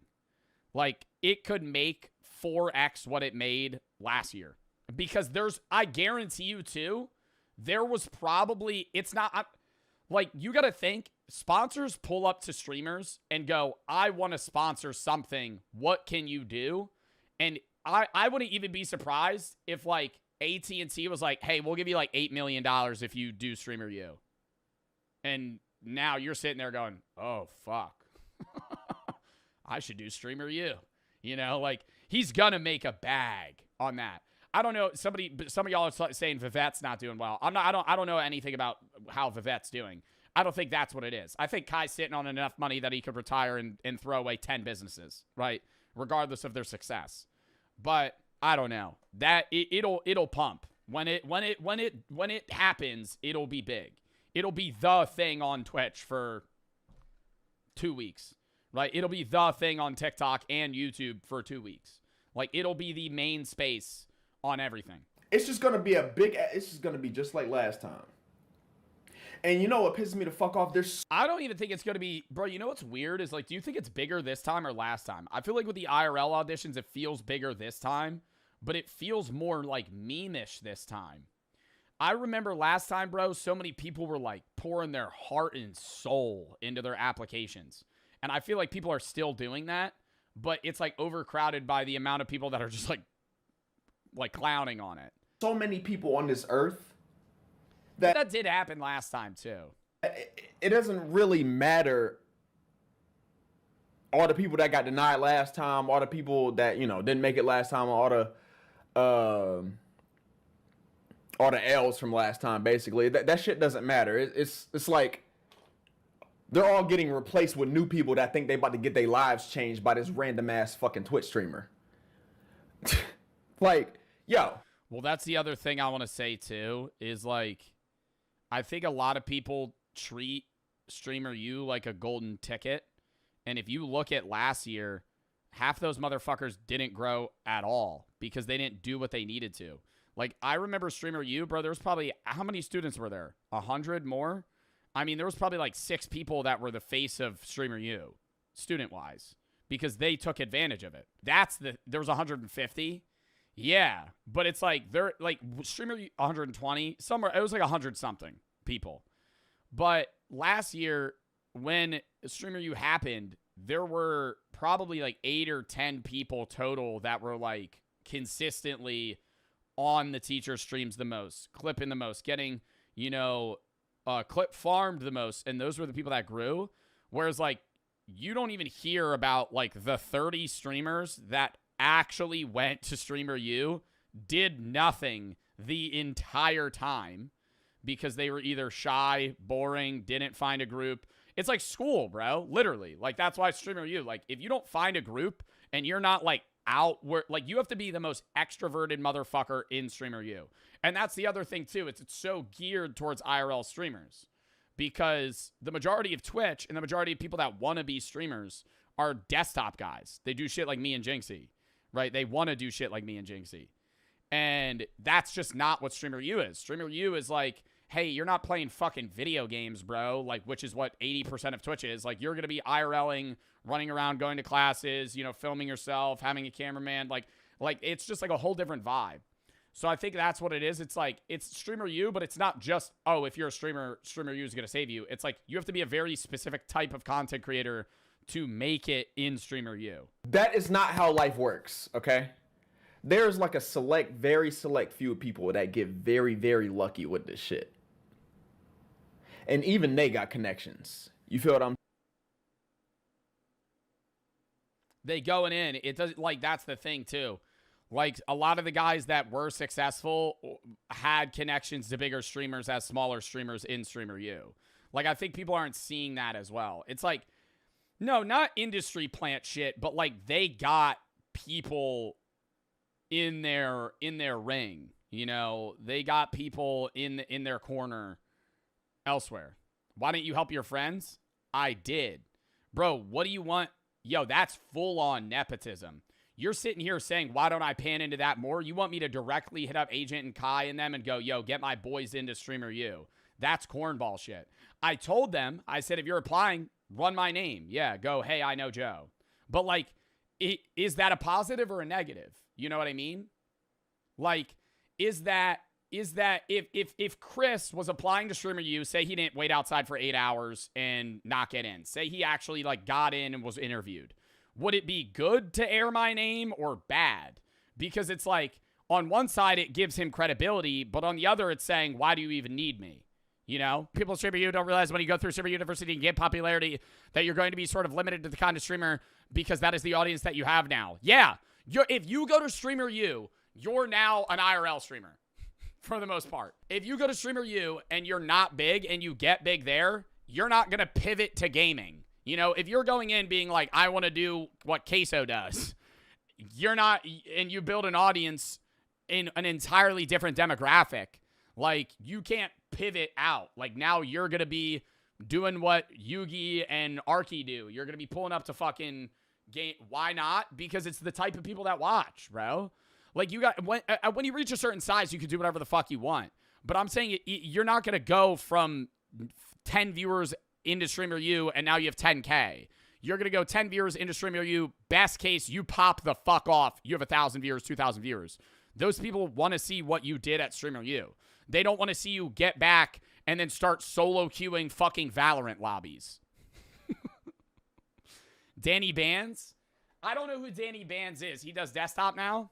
Let me look him up. He still is not, bro, but it's like before Streamer, he has the same audience he has before Streamer U. Look, it's the same view count. Streamer U, peak, right back down, right back to normal. You see what I mean? Because it's like his audience hasn't changed. That's the point that I'm making. It's like you can't. Snowcone, yeah. Snowcone does do Overwatch. and did get a lot of viewers on Streamer U. This is where's Streamer U? Right here. Yeah, she was kind of found by Streamer U, honestly.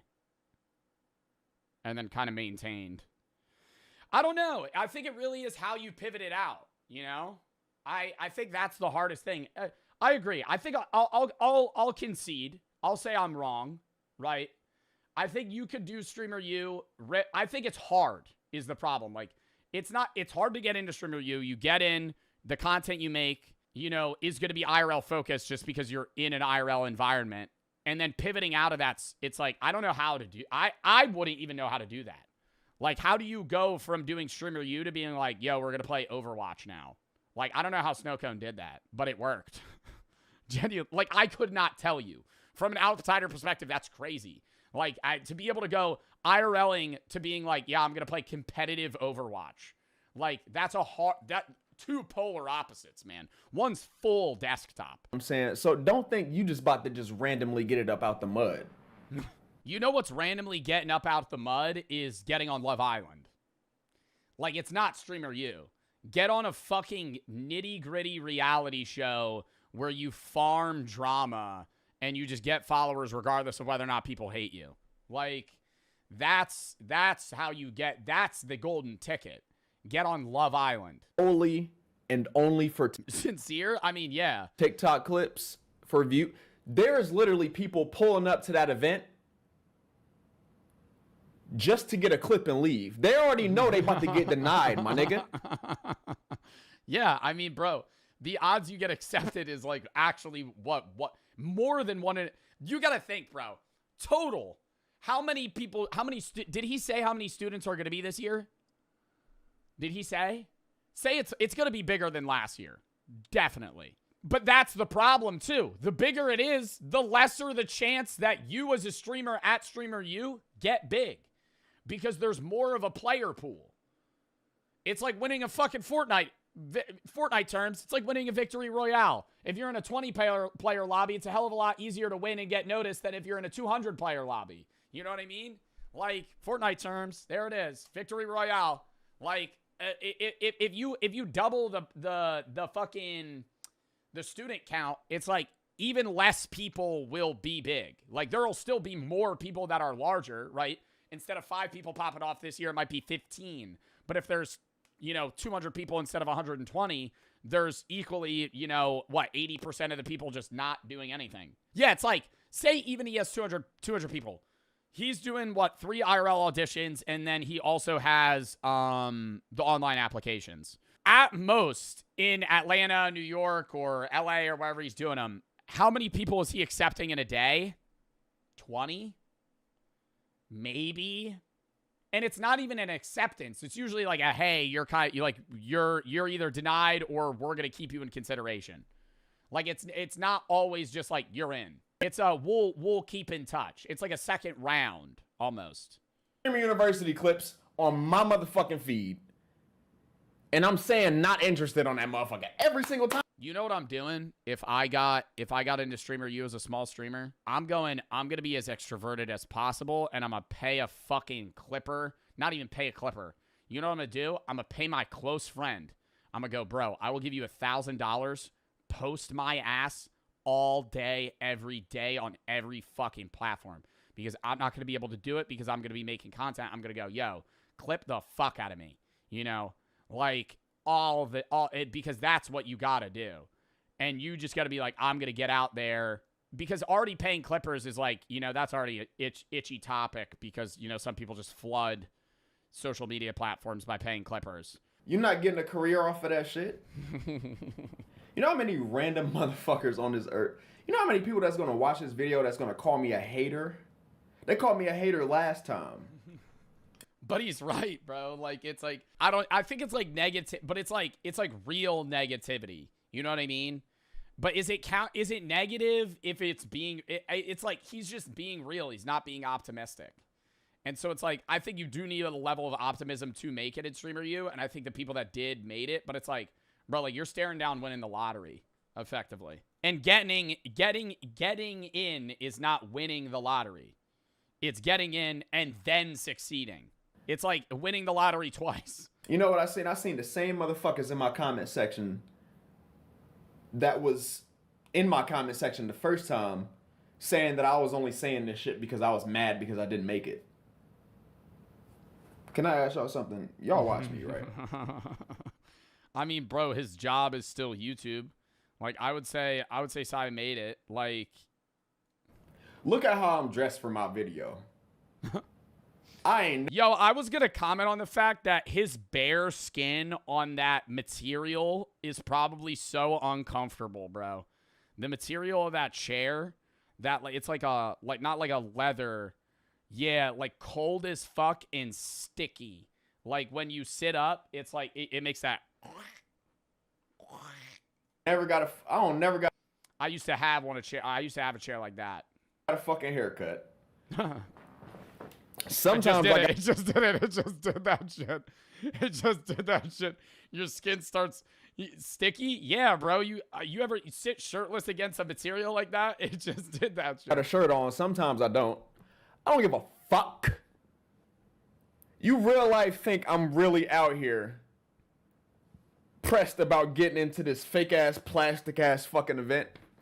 It's not even just this one, bro. I see every content creator con. Like TwitchCon or any. Oh my God, TwitchCon, fucking dude. TwitchCon is fun for everything outside of the convention and then the Twitch Rivals events. That's it. Everything else, fucking throw it in the trash. Honest take. TwitchCon, Rivals events, cinema. IRL Rivals events, watching IRL lands, super fun. Super fun for the creators, fun for the fans, right? Walking around to the State Farm. Oh, I get to meet Jake from State Farm. Nobody cares. Nobody cares, right? Oh my God, Jake. Jake from State Farm's here. Oh, fucking yippee. Oh, I get to play the State Farm game? Awesome. Awesome. Oh, whoa, that's so sick. Like, ugh. Any big ass content creator meet up, especially with how there you go. Dude, the art's really good. Okay, let me give you an insider scoop on TwitchCon. It's a lot of companies promoting stuff, like most conventions, but it's more promoty than like PAX East. Then, so you do that. They have the Twitch Rivals events. That's the peak. That's the cinema, in my opinion. If you go to a TwitchCon event, literally just go buy a ticket for the day of a Twitch Rival event or two that you want to watch and just pull up early and watch them. That's fun. Right, that's at least my experience that I enjoy. They have the art gallery upstairs in San Diego. Really good art. 70% gooner. Just real gooner. Like, most of it's like huge boobs, anime stuff. So what's the complaint? I mean, like that is like. So, Joe, I'm not really understanding what you're saying right now. It's just. You're kind of hyping up the event, saying it's negative. I don't really understand. Like shorts and shit like that is like blowing content creators up like overnight. You think I want to be around that shit? If you think I want to be around that shit, unsub right now. Don't be unsub right now, my nigga. I got 97K right now. Get the fuck out of my put me. Did he lose subs? No. Back to 85K. Put me back to 75K. Get the fuck out of my shit. You feel what I'm saying? I don't want nobody watching my shit right now thinking that I'm fake enough to be down to do some shit like that, bro. No. But that's besides. Yo, other thing about TwitchCon, bro. I'm sorry. I gotta pause. I was just thinking about this shit, bro.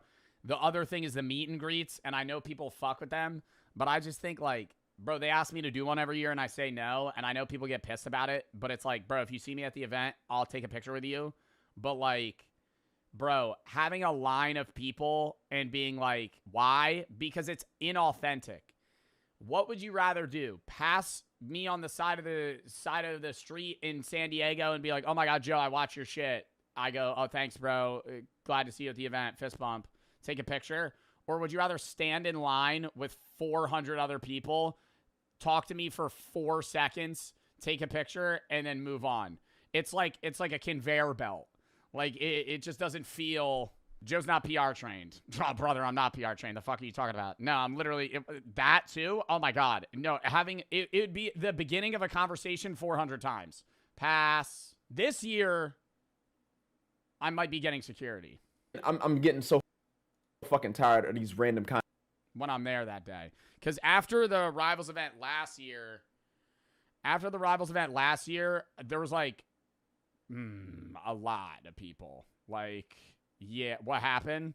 Well, after last year, I was halted by, it was probably an hour of like, hey, and then there was lines forming just in the middle of the event, and I was like, uh-oh. Content creators thinking that their lives is about to change, bro. Wake the fuck up. But they can't snap out of it, though. They hear people like me, and they call us hate. They just... I wanted to touch you.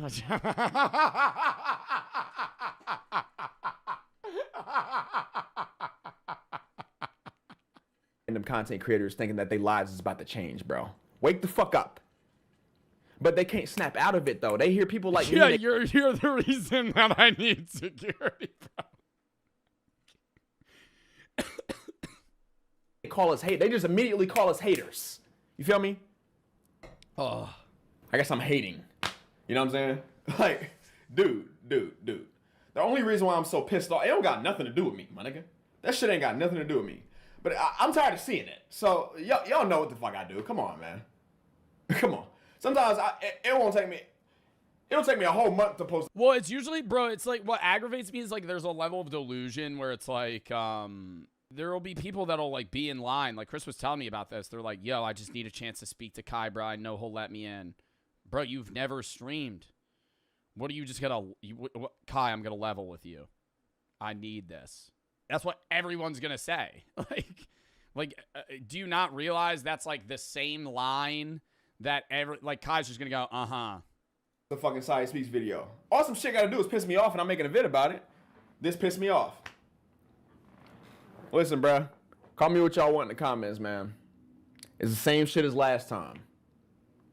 The video was called, you was never making it at Streamer University to begin with. You still not making it. Like, nigga, stop hating, bro. You just mad because... Yeah. Bro, he just ends no that amount shit. of discount. Nah, that's fucking hilarious. Wait, I wanted to read the comments, bro. Fuck. That was a good video, though, bro. Streamer used a social experiment. I'll die on this hill. Mind you, there's real people throwing away actual university opportunities for this. Oh my god, no. Really? It's in the summer, though. What the fuck? I mean, if somebody's going, I'm not going to college so I could go to Streamer U, they're flat out just not, they're finding any excuse not to go to college. Because it's during the summer. Like, it's not impeding your capability to go to uni. You could still, like, say you blow up at Streamer U in the summer, you could just drop out later. Most of the social media success shit is based on connections.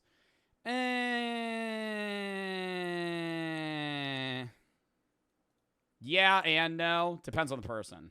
I saw a TikTok of a woman promoting herself on a fucking billboard just getting into Streamer U. That's like, no, that's the other thing too. Is I've seen shit of people going, I spent my last $500 to get on a flight to fly to the Atlanta or New York audition for Streamer U. And I'm going, would that money not be better invested into equipment to make content versus like blowing your month paycheck on, you know what I mean?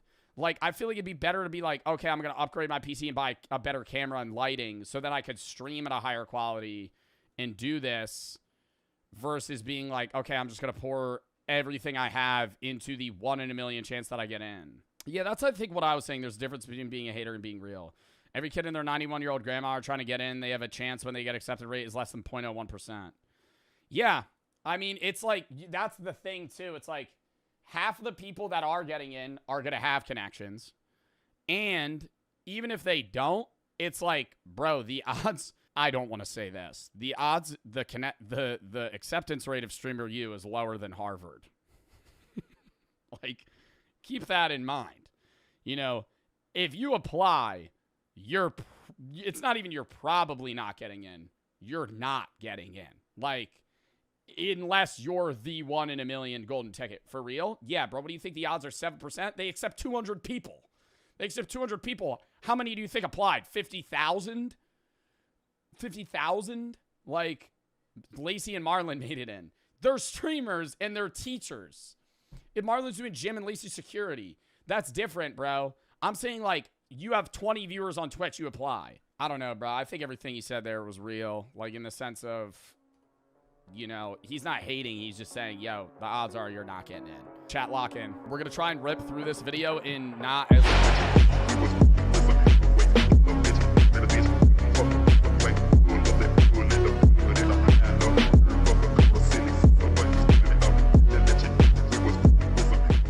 Man breaks into airport. It doesn't end well. Get on the ground. When a man ends up on an airport. Bro, I saw a video the other day, and I don't think it was AI. It was on Twitter, shocker, of a man jumping into a moving airplane turbine. They were running at him, and then as he got, I don't even know how he got on the fucking airline strip. That was real? Yeah, no, that shit was actually disgusting. So sad, but oh my God, why would that guy do that? He killed himself. He jumped into the turbine and it was like red mist, like chopped his body into pieces. And there's some dude that's like chasing him. And they're like, stop, stop. And then he gets under the plane and it's like for his own safety, he has to stop because he doesn't want to get sucked in. Dude runs behind the turbine, just fucking full jumps into it, dies. Runway. Chaos erupts as officers scramble to figure out how he got there and why. Probably jumped the fence. Is he like a little MMA fighter type guy? You know what I mean? Like around 4:30 p.m. on May 22nd, 2021, two Campbell police officers arrive at the La Crosse Regional Airport in Wisconsin to assist the La Crosse Police Department after getting a call about a man who had jumped the fence. And yo, this guy's about to hit the craziest fucking football pivot you've ever seen in your entire life. You see this? You see this fucking maneuver? He's about to fucking sidestep the shit out of this cop. Ended up on the tarmac, seemingly under the influence of something. As the officers struggled to restrain him, nothing he says about how he got there is going to make any sense. I mean, is it that shocking on how he got there? I feel like most airline strips, you could just jump the fence. It's barbed wire, but like, you know, if you're methed out, you could just fucking climb it. Like, yeah, it's gonna hurt. You might bleed a little, but like, this isn't stopping anybody from climbing. Like, this isn't like an end-all, be-all. It's like, oh, barbed wire. Just fucking climb it. Is going to make any sense.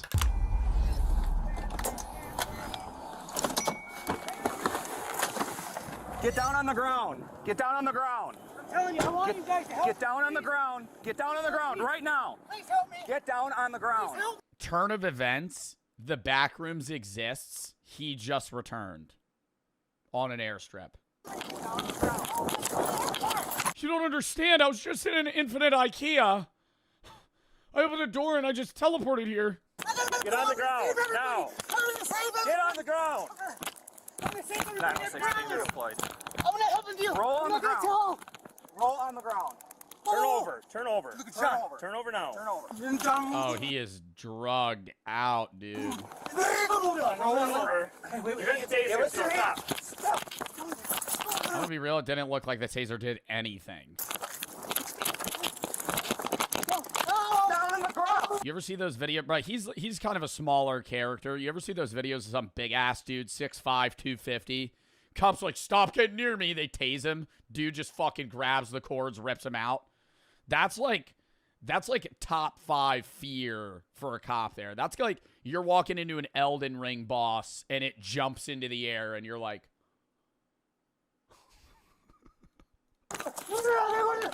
I'm fucked. Stop harassing me. It's gonna help me. Oh! Oh! That's where they pull out a weapon? Yeah, usually.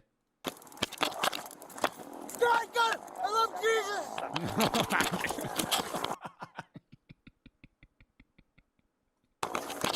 A little side quest.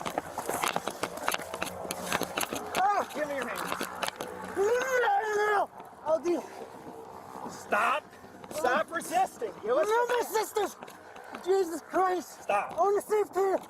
I want to save Tina. I want to save Tina now. Just kidding.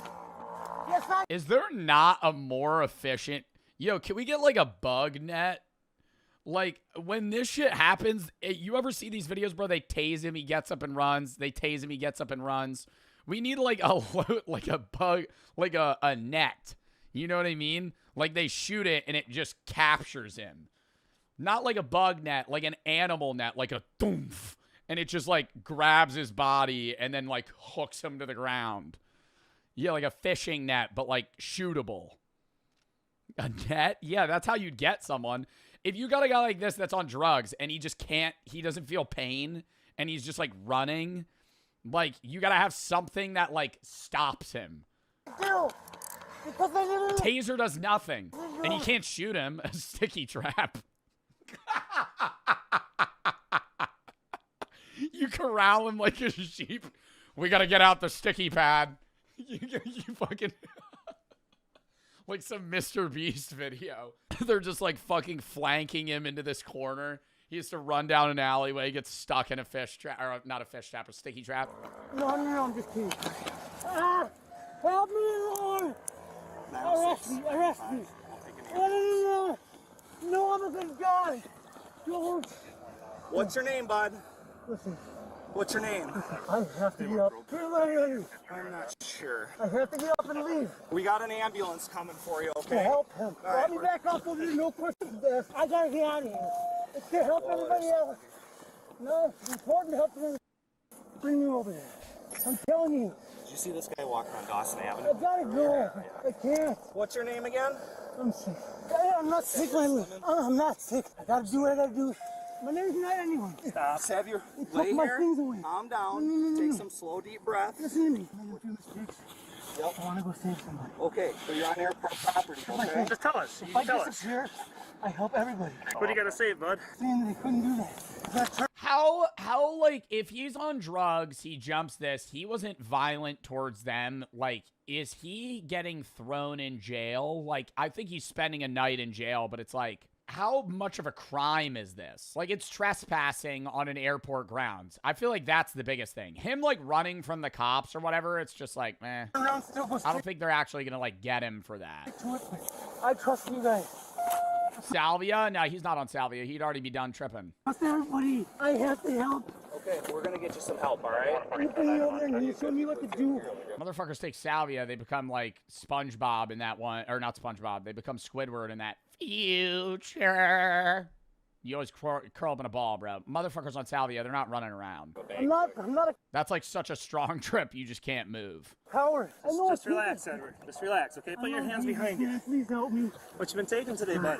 I tell you something. It's important for you to get away from here and save everybody. Save him from what? I don't know. Please go back to me. I don't even know my name. I don't even need to know me. Okay, we're gonna get you some help, okay, bud? Just thank you, man. For my sakes, I'll do it. I'm fine. Stay where you're at. I'm fine. I need to get... Why is it like half of these body cam... Oh, it's 2021. I know the trick here. I can't be... I gotta go. I was gonna say, why does he just have like a face mask wrapped around his neck? He disappeared. Please, listen. You can continue. Excited delirium. 2021, what a year. What a shit year. Listen, I want to help by disappearing and then doing it for That's a bottom year out of the top of the last 10 years. everybody else. Trust me on this one. That is a bottom year. Out of like 2016 to now, 2021's dead last. That was awful. I never got around. I want to help them. Them guys, but 2023 was pretty cool. they're getting away from everybody. I don't know my name because I can't know my name. The suspect is 42-year-old Ed. Out of the last 10 though, 2019. Damn, dude, let's think about that. Last 10 years, so 2016 to now, number one, I feel like I gotta go 2018. 2018, bro, that's the year motherfuckers be like, that was a movie. You had to be there. You had to be there, bro. 2018 was a great year. 2018 was a fire year. 2019 is kind of like a coin toss. 2020 shit. I would actually say 2020 was better than 2021. Because even though it was COVID, it was the start of COVID. And it's like, it was March. So the first 3 months of 2020 was fine. And then it was like 4 months of just like, hey, we kind of get to just chill home and do nothing. And then after that, it was like, wait, this is like, there's no end in sight. Like, When are we going back to doing anything? Like, what the fuck? That was the shitty part. Wow, Zod already marked. Zod said best to worst, 2016, 2018, 2017, 2019, 26, 24, 23, 2020, 25, 22, 21. I think 2020 is probably, I think worst is 2021, then 2020, then 22, then I'm going to say 2017. I don't know where you were. I'm pretty sure 2017 was a mid-ass year. That was a mid-ass year for me. Maybe my own personal life, but that was just like, sophomore year, freshman year in high school. That was just boring. Nothing happened. And as officers try to figure out why he did this, they're met with nothing but bizarre words. Oh my God. I don't know my name. You're insane. 2017 was peak. There's a 1 in 2 chance the chatter that said that was 10 years old in 2017. There's a 1 in 2 chance, bro. Dude, 2017 was peak, man. Yeah, you were on the fucking DS. DS. When the sun looked brighter. Back when the days felt longer. As long as they're on their way, I guess. What happened? We just came around and he was walking and I told him to get down on the ground and he wouldn't get on the ground and started running and then we tased him 2 times. You have everything down. Joe graduated 2020. Yeah, I graduated high school 2020, college 24. Just no. I only did it for a reason. I actually started running towards you because. What's the reason? What's the reason? They're saying. I gotta go back. On what? We never got a graduation. Yo, I hate motherfuckers that say that shit. Like, you care about your high school graduation, bro. That's a big milestone. It's a big milestone. It's a big milestone in the fact that you graduated, but the actual ceremony is so shit. That's what matters is that you got the degree. Can I say that? Like, that's the big thing. You're the first in your family to graduate high school. You're the first in your family to graduate college. So it's like, I get the ceremony in that sense matters, but the ceremony is literally just slop speeches of the same shit every time. Who thought after 4 years we would be sitting here today? all the struggles. Jeremy is struggling in math class. It's like, bro, it's just slop. It's just a slop-ass speech, and then you sit there, and it's hot as fuck. You're outside most of the time, unless you're in college, because then it's usually in an auditorium. Outside, bro, it's just like, just waiting for your fucking name to be called. I know what I gotta do because of... What do you gotta do? He's got a card, Minnesota EBT or something. Yeah, unskippable cutscene. Literally, bro. Literally. Sometimes you'll have a fire speech, but most of the time, bro, oh, same shit. I went to my graduation. Me and Brooke are the same age. But Brooke, because she switched majors, graduated a year later than me. I went to my graduation and her graduation. The guy gave the same fucking speech. The same speech. Sang the same song. I was like, wow, this is not unique at all. Like, we're all just experiencing the same shit. Like, that's why when I gave that stupid... 4 years ago. It's the same shit every year. It's the same shit every year. It's never unique. I guess that's what people want. They're all just hotel cards. I gave a speech, and I hope you gave a good one. If I was up there, I'd be like, we're all gonna fucking die. I'd do a grim-ass speech. I'd say that we're graduating. We're never gonna have these days back. We're all gonna fucking die one day. Some of y'all are gonna be bums in about 4 years' time. I'm gonna forget. Yo, be dead ass, too. I hate when they get up on stage and it's a valedictorian. I'll remember each and every single one of you. Get the fuck out of here. Remember each and every single one of you. You're never going to see 89% of the people in your high school class. The second that graduation's over, you're never going to see half those motherfuckers ever again. Ever again. You're going to see one of them for the first time 20 years from now in a Wawa. At a gas station. They're going to recognize you. You're not going to remember them. And then you're going to have an awkward conversation with them where it's like, oh, yeah, I remember the math class. Oh, wow. I feel like I've heard that name before. Yeah, he did. I make some mistakes. I'm deal with them like a man. Where you see them all the time. Bro, I'll see one guy all the time at a bar. I see some guys repetitively. You'll see like 5 or 6 of them a lot, and then the other ones you just never see again. What was your mistake? Not knowing. Not knowing. No. He said you need to catch a flight out here. I saw one guy and I saw him in a store.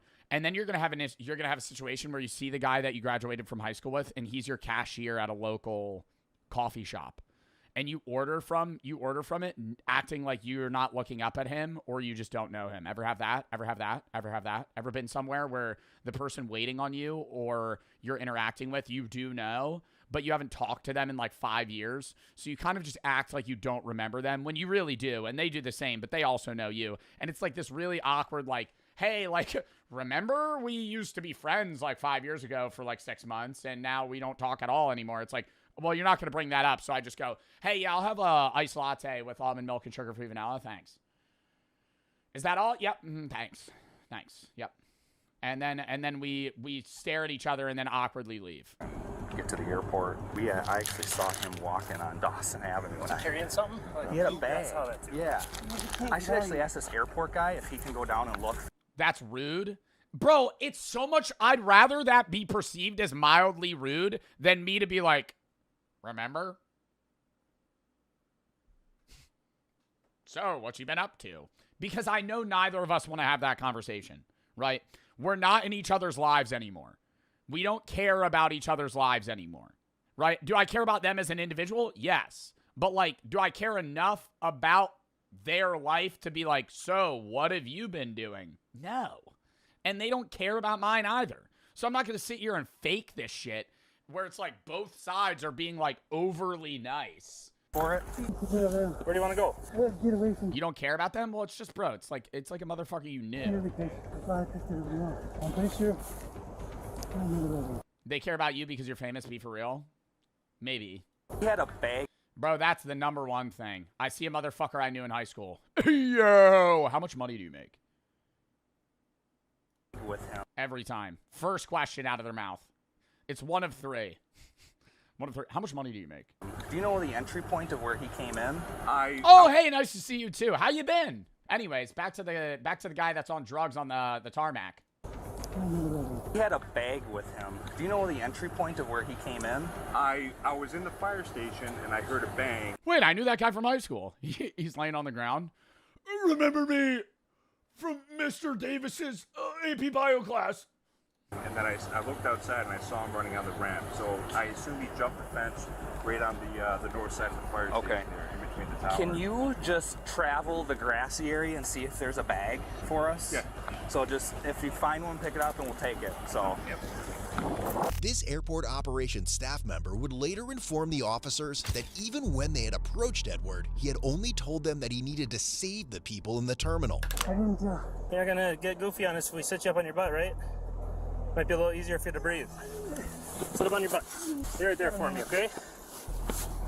I was going to have a note. Yeah, that's right. Oh, actually a good guy. Okay, you seem like a good guy. Yeah, I pretty much knew who it is. Yeah, he doesn't seem like a bad person. You know what I mean? Like, this is bad that he did this, but I'm not sitting here like, oh, he's malicious. I think he's like a guy on drugs that actually thinks he's trying to save people. This was as soon as we got called up here, so. Some excited delirium, we think. Okay. And he's been tased twice. Do we know where he came from or anything about it? No, we don't know. Okay. He's keeps talking about he has to fix something or he did something wrong, but he's not Do making we know sense. who he is? Edward? Edward? Ed, hey Ed, what's your last name? Can you tell me your name? Yeah, we can. We sure can. We can bring you to the hospital. That's our option. Okay? But we need you to be cooperative with us, all right? I want to listen to you guys because I'm a good person, but I don't want to. Okay. As long as you listen to these guys. Give it to me. I want to be. If that's leave me that. Okay. I say this every time you watch a body cam video, bro. Like, I don't think I could ever be a cop, obviously, but I really don't think I could ever be an EMT, bro. An EMT or a paramedic, man. To be the guy that's just constantly seeing people at their worst. Like, you're never seeing anything positive, bro. I was trying it before, and I think so again. I want to be useful. It's always like this guy's hyped up on drugs, and he's literally, like, at rock bottom in his life. You have to help him. Or It's like, this guy got decapitated, come to the scene. You have to help pronounce them dead. If I'm dead still. We're gonna bring you over to this cot. Ready? 1, 2, 3. I said no, and I said no. Tell me you guys help me. I gotta get away. Yep, we're helping you, okay? We're bringing you The biggest thing that I've always been told from the people I know that are paramedics is, like, they get really numb to that shit really quick. The only thing that gets to them is when it's, like, a kid. Like, a kid dies or something like that. And not even, like, an infant. My friend will be like, if it's, like, an infant, it's, like, he's still numb to it. But it's, like, if it's, like, a 6-year-old. Like, where they're, like, conscious and they died. Like, that's super sad. Like, not that the other isn't sad, but it's, like, it's not a derealization. It, like, fully is, like, holy shit, this is, like, a young child that died. Okay, let's have you leave now. Over the airport is the best way to go. Sorry. Well, we gotta safely get you off the airport, okay? Because we're kind of on the tarmac here. Yeah. That's why. Ed, no, come on. That's why, man. Hey, we're trying to I'm help. telling you, I can't. Yep, we're gonna help you. You gotta let us help you, okay? Let's get your feet up. Ready? That's the best way to go is over that way. Get away. We're gonna bring you right inside the ambulance, okay? Not all the sweet Jeff hospital. Yeah, not making much sense, that's all I know. No. Definitely not in the right mind. Little meth. Who knows? Completely out of his mind. Yeah. Except I want to know, it's a pretty tall fence and there's barbed wire. Like, So what, you just come at you or what? Yeah, we just both got out. Okay, I'm going to have a very this whole video has been off topic, and if this somehow becomes a YouTube video, sorry for the YouTube audience that assumed you would be watching a body cam video, and then you just got me word vomiting about nostalgia. But that's how it is, you know? You knew what you were clicking on watching Joe Bart. Anyways, that guy was, like, sucking on a lollipop or something, reminded me of this. You ever drive by, like, a construction site, and you see, like, a 40-year-old man that's shirtless and pretty skinny but really tan, and he's, like, filling concrete, smoking a cigarette? Like, I see that all the time. You've probably been, like, it's just, like, a dude on the side of the road. He's, like, a union man. He's, like, filling concrete, smoking cigarettes and shit. I would never want that job, but for one day, I'd love to be in that guy's shoes. Like, I'm not sitting there like, oh, I'm envious of his job, but, like, one day I'd be like, damn, dude, to just chain smoke cigarettes and lay concrete. What a fucking, what an experience that would be. You know, that's really specific. Well, I see it and I'm like, damn, bro, like, I'm going to do I gotta go stream right now. And I'm not upset about it, but I'm like, wow, I wonder what, like, if he's enjoying that. That's a terrible idea. I mean, it's probably just hard fucking work, dude. Your back's gotta be killing you. Just laying concrete for fucking 9 hours. Man's to get on the ground, and then he kind of came at me, and then you came in kind of from behind. That or, like, landscapers. Fixing a flower bed, smoking cigarettes. I'm like, And he wasn't going with the program, so then he tased him first. I went around my car, and that's when... Chat, what if I didn't say anything, but, like, while we're streaming, like, one day I just pull out a Marlboro Red, just light it in the room. I don't mention it at all. Like, I say nothing. Are you being like, what the fuck? Like, I'm just like, anyways, so we just literally went. I'm gonna give a fuck. I would, if I was you guys, I'd be like, oh, that's so degenerative. I think smoking cigarettes inside is crazy. I don't judge people that smoke cigs. I don't think you should smoke cigs, but it's like, oh, smoking a cigarette inside. I'm on the ground, and then I tased him a second time. He's gotta move his car, man. I need somebody to... It's aura, though. That is not, that's a dark aura. Smoking cigarettes inside in a dark room, playing video games.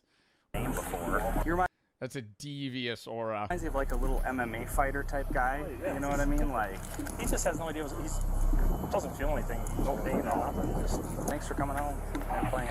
Yeah. Are we gonna get a resolution on what this guy was on? Edward was charged with misdemeanor, resisting obstructing an officer, disorderly conduct, and bail jumping. He was later released on a $500 cash bond. About 2 years later, he pleaded guilty to resisting obstructing an officer. All remaining charges were dismissed, but read in. In the end, Edward was sentenced to 120 days in the La Crosse County Jail.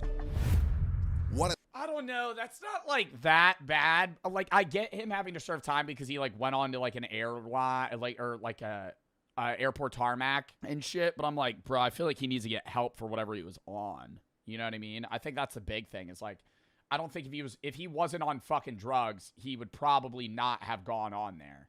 Dude's funding the war on drugs on the side of drugs. Expect nothing less from La Crosse Regional Airport.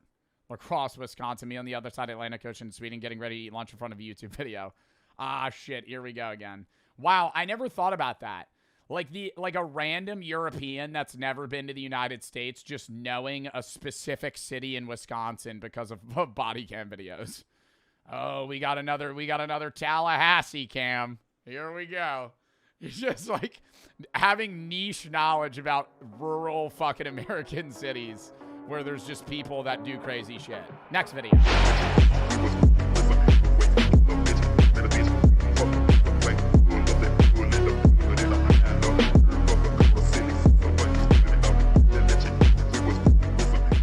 Ancient humans were stoners. Archaeology proves it. Most people think of drug use as a modern vice, but archaeology has proven the exact opposite. Beer predates farming, weed was domesticated before wheat, and Göbekli Tepe was a brewery. Yeah, but the beer and like drugs they had back then were a lot weaker than modern terms. Like people did get, high and hallucinate and in early, caveman times. But like, a guy smoking weed 10,000 years ago is not hitting that fucking Pineapple Express, Maui Wowie, fucking train wrecks good kush that people are smoking today. That would put them on their ass. They'd hit that one time and green out. Like they could not hang with a modern day blunt rotation. But the evidence of drug use goes back much further than you'd ever expect. Drugs are everywhere in nature. Think of it. Weed, shrooms, peyote, they're all just sitting there waiting to be used. And dozens of wild animals have been documented enjoying their psychoactive effects.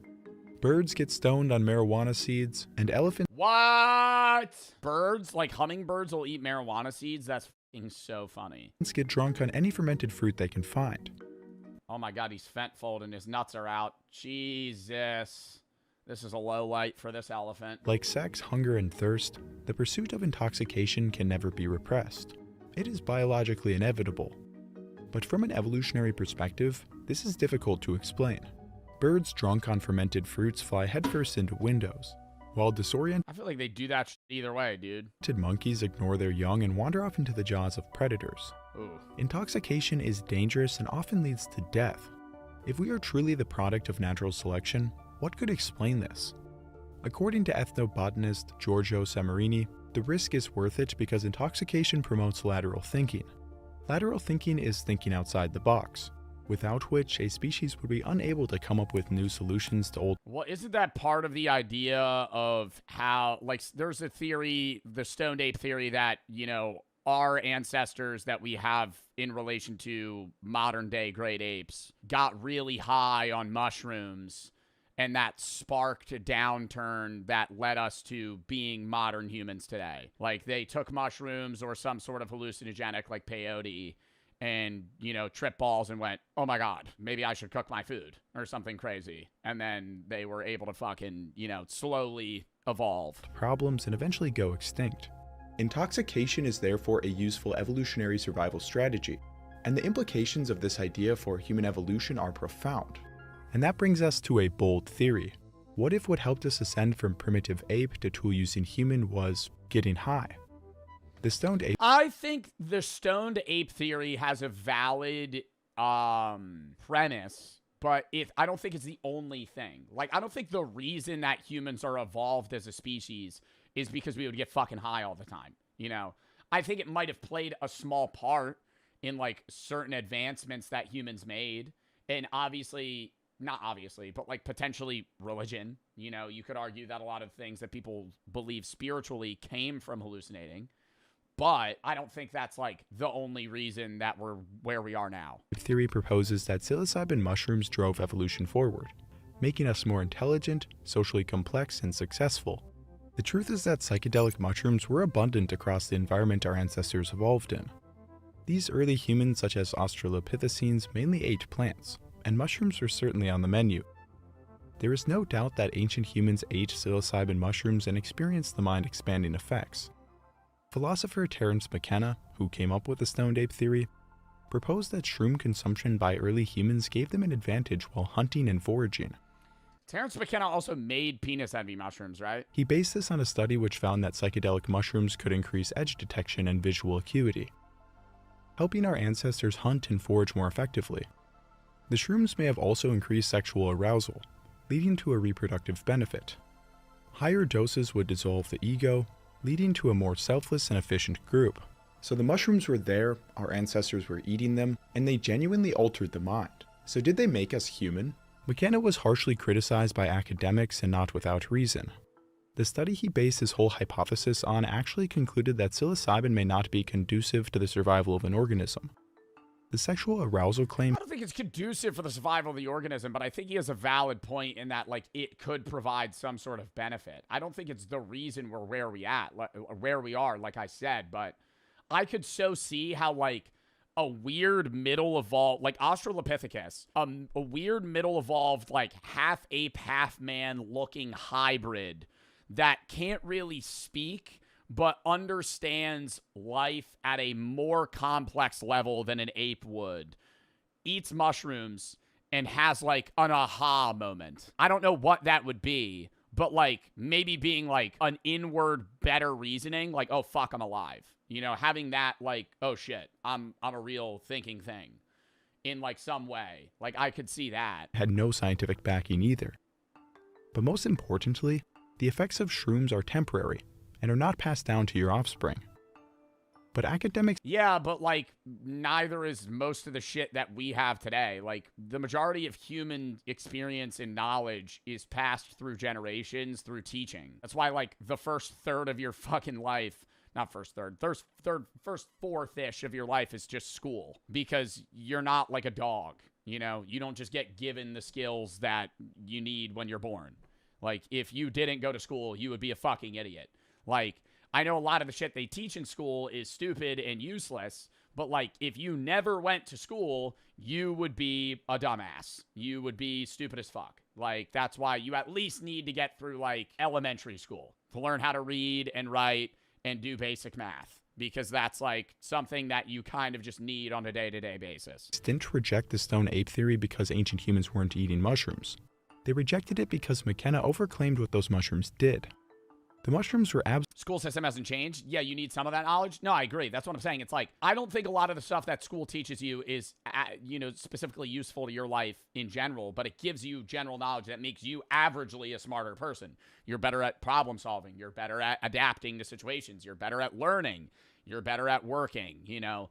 Like, I do agree that I think modern school systems, especially in the United States, kind of bottleneck kids into the 9-to-5 life, but it also is needed. I think it needs a reformat, not a complete scrap and redo, you know? absolutely there, and our ancestors were probably eating them.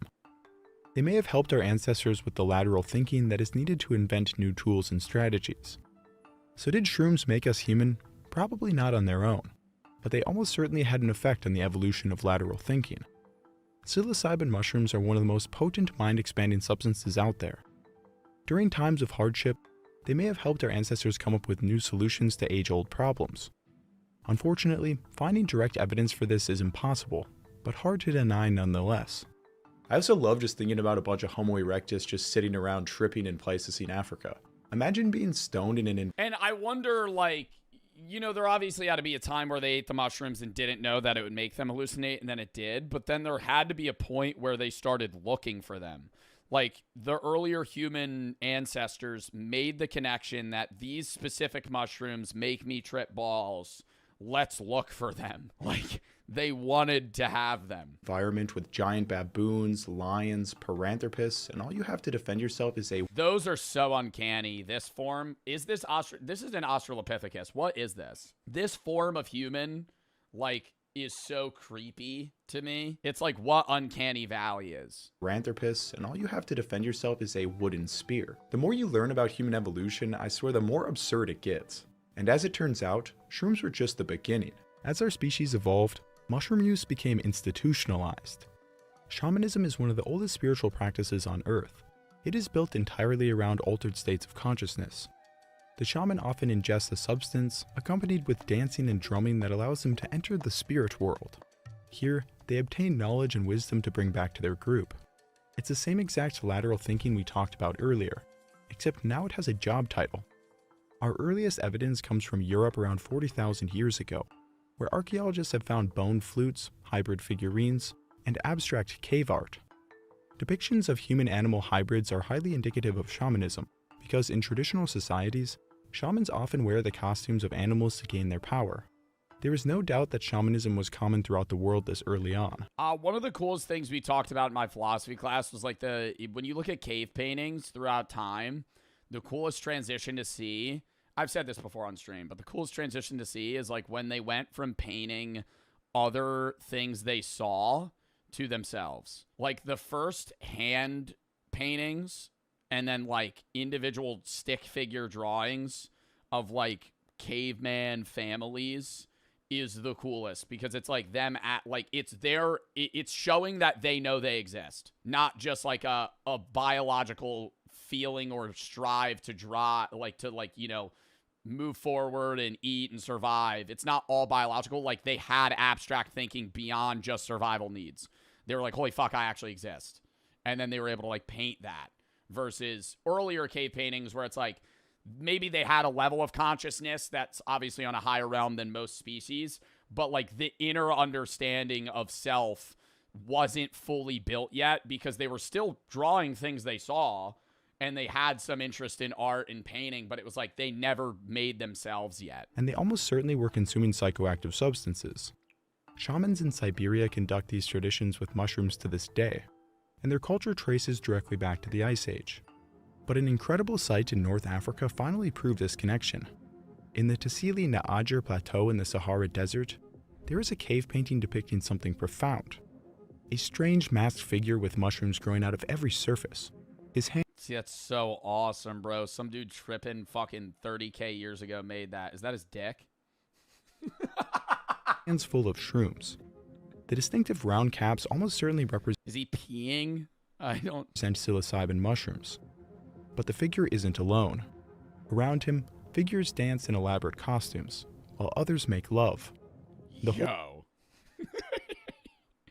How long ago was this? The whole scene carries the unmistakable appearance of a ceremony with people in altered states of consciousness. Other cave art from the same time period in Spain depicts Oh my god, they're all just fucking drawing mushrooms. As well. Shamanism was the most common religious practice across the entire world during the Stone Age, and it seems institutionalized mushroom use was common as well. I have been studying human evolution for years, and honestly I think I vastly underestimated the role of psychoactive substances in our development. Another substance has been used since the Ice Age that you have probably consumed. Wild cannabis was growing across Europe and Asia before our species even existed. Ancient humans have been living among this plant since the first Homo erectus left Africa some 2 million years ago. In its undomesticated form, it is fairly low in THC, the chemical that gets you high. Is this actually just natural weed? Weed is everywhere in some places. So this is just natural weed. The chemical that gets you high. But it is very high in CBD, a chemical which helps with anxiety and pain relief. The seeds are also edible, and the plant itself makes very strong cordage. This plant was very useful to our ancestors. But did they actually get stoned in the Stone Age? Recent DNA evidence found around 12,000 years ago, two families of cannabis diverged, one used for hemp and the other for THC. Meaning as far back as... Wow, so they started hand-picking two different types of weed 12,000 years ago to grow for material usage and for getting high. It's the end of the last Ice Age. Ancient humans were cultivating cannabis for multiple purposes, including drug use. High THC varieties could have simply been consumed like an edible or smoked. At 12,000 years old, this puts its domestication slightly before any food crops. It actually could be the earliest plant ever domesticated. It is still contested where it was first domesticated, most likely being East Asia. Our earliest direct evidence comes from the Oki Islands near Japan, where 10,200-year-old cannabis seeds were found in Jomon pots. Ancient China and India documented using cannabis in spiritual rituals, along with many other cultures. Herodotus... I feel like it would be very common for them to make like a tea, like a THC tea, because it's harder to like bake it. I mean, I'm maybe smoking, it's obviously easy, but I could see them like brewing the cannabis into like boiling water. I don't know how much would release out of that, but... The world's first historian, documented its use by the Central Asian Scythians. He writes, "The Scythians, as I said, take some of this hemp seed." How much natural weed can make you high? I don't really know what THC percentage existed in weed 12,000 years ago. Probably very little. But even like in the 70s, like when your parents were in high school, the average joint had like 6% THC. Now the average joint is like 30. What percent THC did joints have in the 70s? Oh my God, it's even less. Marijuana in the 1970s was 1 to 4%. Most estimates are hovering around 2 to 3. Most strains today contain like 20%. And so it was probably even less, but I think not much less, because in the 70s it was probably a lot closer to like natural amounts, even if they were harvesting it. Marijuana has been selectively bred over the last 30 years to have higher potency. 5 to 10. Weed today is 5 to 7 times stronger than the 70s. And creeping under the felt coverings, throw it upon red-hot stones. Immediately it smokes and gives out such a vapor as no Greek vapor bath can exceed. The Scyths, delighted, shout for joy. The Scythians were the pioneers of mounted warfare, known as brutal warriors. But it seems they loved a high as much as the rest of us. Cannabis would make its way into cultures all over Europe and Africa as it spread with trade, becoming important to many religious practices. I don't know about you. Wow, dude. As civilizations merge, you fucking meet a civilization that doesn't have weed, you go, yo, check this shit. They only have beer. Yo, try this shit out. But I find it hilarious that one of the first plants we ever domesticated wasn't to feed villages. No, it was more important. Praying while fried is wild. It's actually like very common outside of like Christianity. Even within some sects of Christianity, like smaller groups. A lot of other religions get high for the purpose of being spiritual. That's why like a lot of natives and like tribes in the United States get legal permission to use peyote, even if it's illegal in the state, for religious reasons. It was to get high. But the very common. Next example is even funnier. Humans may actually have not for you, but very common elsewhere. Invented civilization so they could get a steady flow of beer. Alcohol is one of the oldest intoxicating substances. That's psychosis. Do you know what psychosis is? Substances consumed by humans. Beer. It's even funnier. Humans may actually have invented civilization so they could get a steady flow of beer. Alcohol is one of the oldest intoxicating substances consumed by humans. Fruit naturally ferments in the wild, and chimpanzees purposefully seek out this food source, consuming over 2 drinks a day worth of alcohol. Our ancestors were almost certainly doing the same thing, but at some point we developed a more efficient method. In the Levant region starting 15,000 years ago, the Natufian culture began harvesting wild grains in abundance. They were grinding them up into flour using stones, giving them a calorie-rich food staple. By mixing with water, they made nutritious porridges, and if left out, would ferment into alcohol. And we don't just have to hypothesize. Researchers have found residue of beer dating back 13,000 years ago in the Levant. At Haifa Cave, stone mortars were carved into the cave floor, where wheat and barley-based alcohol were ground and fermented. This proves that beer predates agriculture and even civilization by thousands of years. Imagine getting together with your lads in a cave, brewing some beer, and getting drunk 13,000 years ago. Bro, I feel like that had to make you sick, though, no? Because, like, earlier beer and alcohol consumption was, like, obviously, yes, fermentation, but also, like, rotting. Like, a level of, if you got drunk, you're probably going to, like, vomit, not even from being, like, too drunk, like alcohol poisoning. Like, you just made yourself sick. It's wonderful. But scholars believe that the impact of beer on human culture was far more profound. Göbekli Tepe is one of the most important archaeological sites in the world. It proved that thousands of years before writing or civilization, humans could get together and create massive structures. But recent evidence suggests it may have actually been the world's first pub. Göbekli Tepe shows no evidence of permanent habitation. A pub where they'd pull up and buy drinks? What? Humans could get together and create massive structures. But recent evidence suggests it may have actually been the world's first pub. Göbekli Tepe shows no evidence of permanent habitation. The people who built it by all evidence were hunter-gatherers. Plenty of plant and animal remains have been found at the site, all of which were undomesticated. But their abundance suggests that lavish feasts occurred here, feasts which included beer. In multiple rooms at Göbekli Tepe, trough-shaped limestone vessels have been found. They are built into the floor of the room, 6 have been found, and in total, add up to 160. I just wish I could see what, like, I wish I could experience what it was like to be somebody that lived in that time. Like, I'm not upset that I'm alive now. You know, I'm glad to be alive in general. But I feel like the connection that humans had with Earth was probably a lot more profound when a lot less was known. You know, there's no society or technology or like any science. You kind of just exist. Like, we're animals. We will always be animals. But like, we're developed animals. Yes, they were more developed, but they still lived among the creatures of the world. Whereas now we have like our own societies. Whereas like that was probably like a huge deal, man. Like you're a hunter-gatherer society. You don't farm. You don't use much agriculture in general. Like, you kind of just hunt and, you know, forage for items on a day-to-day basis. And once in your life, you build this fucking huge structure and meet up with a bunch of other humans and get fucking hammered. Like, what a weird experience that would be. Liters. A grayish-black residue was found in the lower part of the vessel.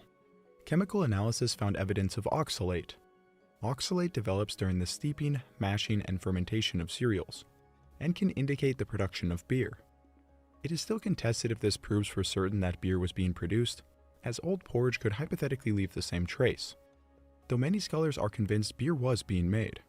The beer would have had an alcohol concentration of only about 2%, but considering these people had 2%? That ain't that bad though, bro.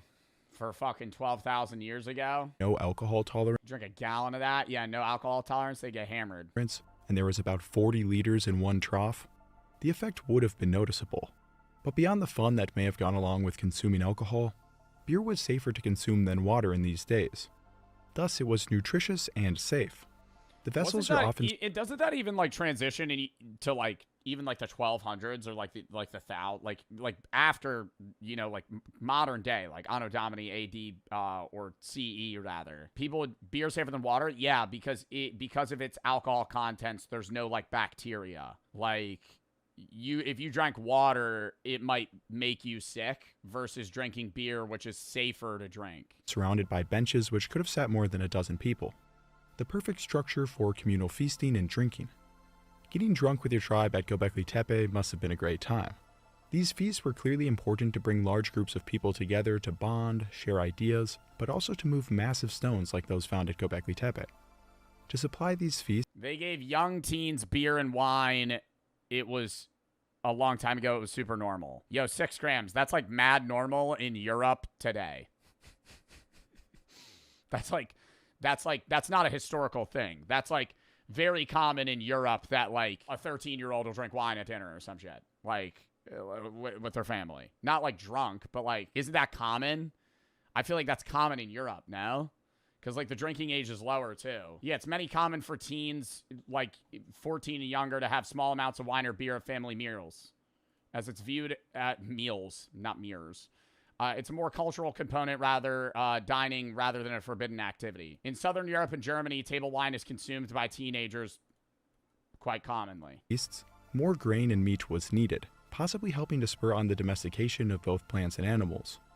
Genetic analysis has shown that the domestication of both einkorn and emmer wheat took place in close vicinity to Göbekli Tepe. Therefore, farming and ultimately civilization may have been the byproducts of brewing beer. I mean, after all, what greater incentive is there than beer?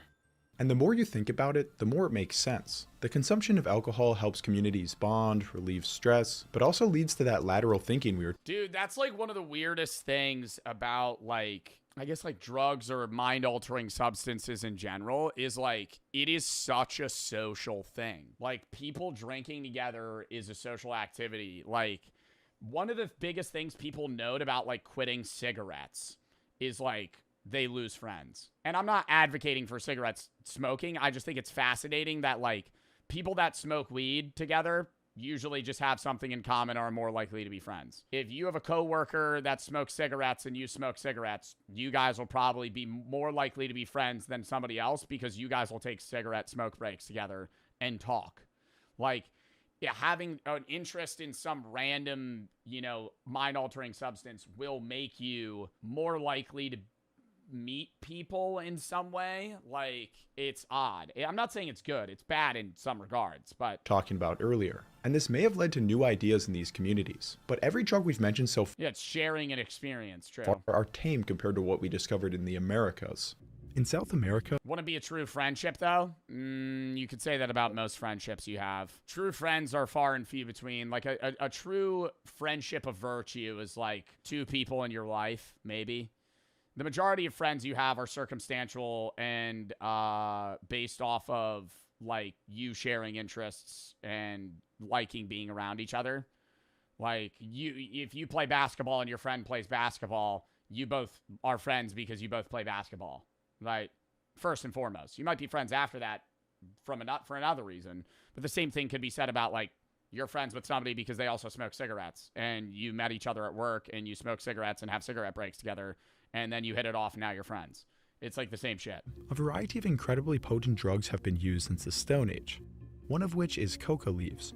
The active ingredient... What's a true friend? Somebody that knows you beyond... I mean, I've made philosophy videos about that. True friends, it's like, they know you through and through, and they are your friend not for any sort of personal gain. They enjoy being around you, but they don't need to be friends with you, right? It's hard to explain. It's like a true friend. Your parents are your true friends? Horrible take. Horrible take. Very dependent on the individual, brother.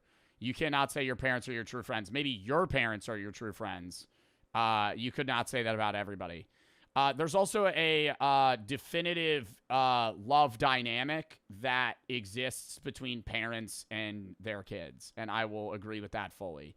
I think once you're older, I think you could kind of have a more friend-based bond with your parents, but Aristotle has some bad takes, but in Nicomachean Ethics, or just like him talking about friendships in general, I will agree that I think that a parent and kid relationship, the kid will always have some sort of love imbalance with the parent because they're the reason you exist. So even if you're in good standings, like, your mom or dad might be more protective of you than you are of them, but the love that you have for your mother will be more than the love that they have for you. Not always, but a lot of the time. Because it's like, they're not your God. I'm not saying that, but they're the reason you exist. Same thing with, like, boss and worker, right? You might be casually friends with one another, but, like, they're higher than you. You're not equals. You're not. You and your mom, you and your dad are not equals. They're above you. In a social hierarchy, in a respect sense, and in a biological sense, they're above you, right? So a true friend is generally not a parent.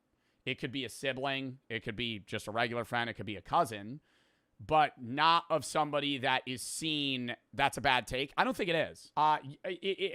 Again, it is subjective, right? You could disagree with me, but, like, there is a hierarchy in terms of, you know, your grandparents are, you should respect them, right?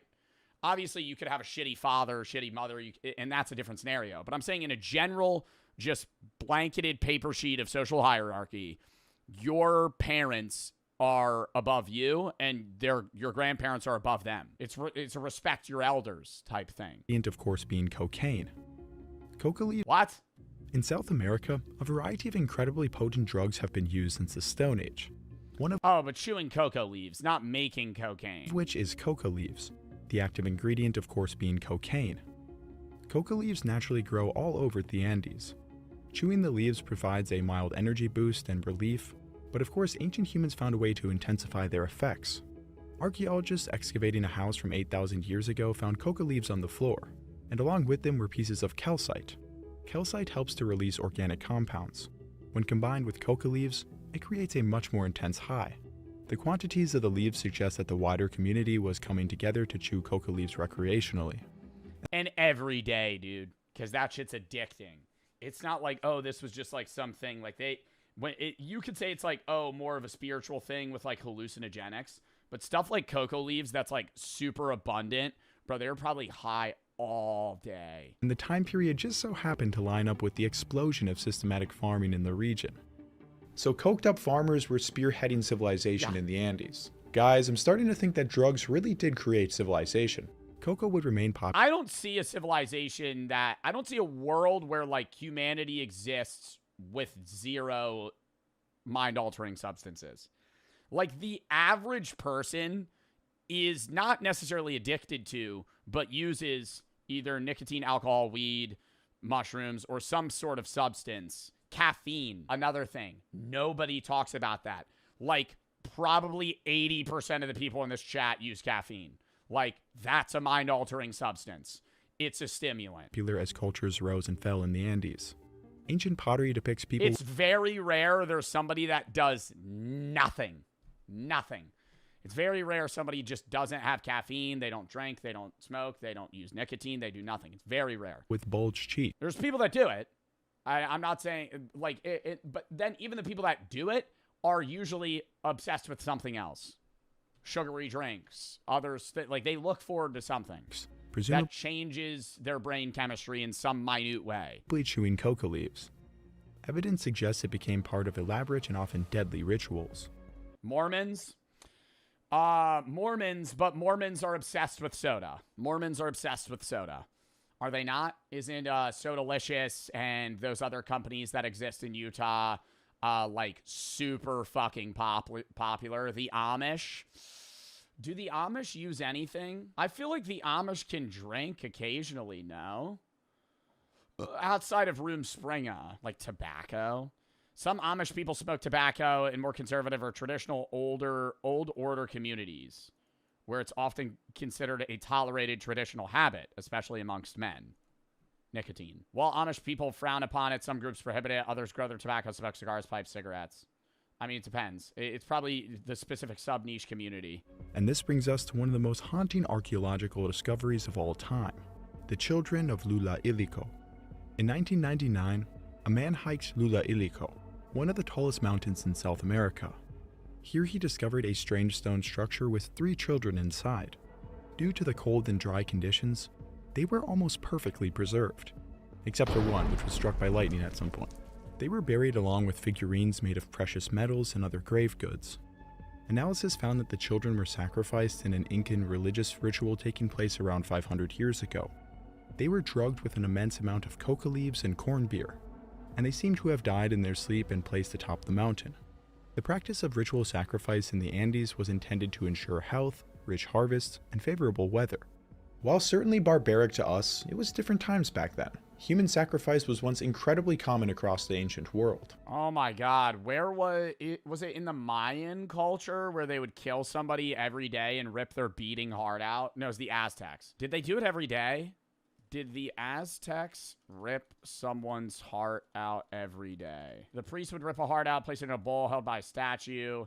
It says frequently, not every day. Around 200 sacrifices a year, potentially, no more than. But what's even crazier is what archaeologists discovered at Cahuachi in Peru. It served as a major religious center of Nazca culture 2,000 years ago.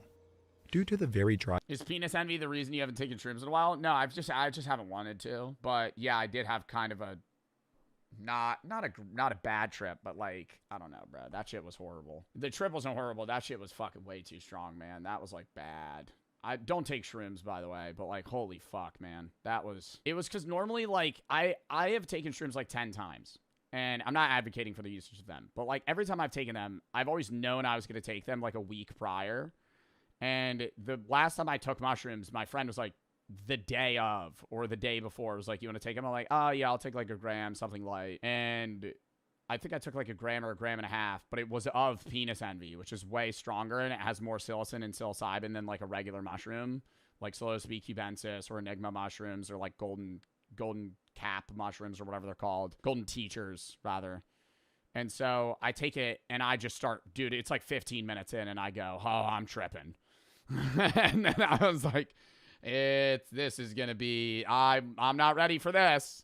And so I'm like trying to like calm myself down because I'm like, this is gonna be, I thought I was just gonna be like, oh, feeling a little happy, maybe watch like a Netflix documentary. Dude, the room starts morphing and I just go, oh no. By conditions, the burials at the site led to bodies naturally mummifying.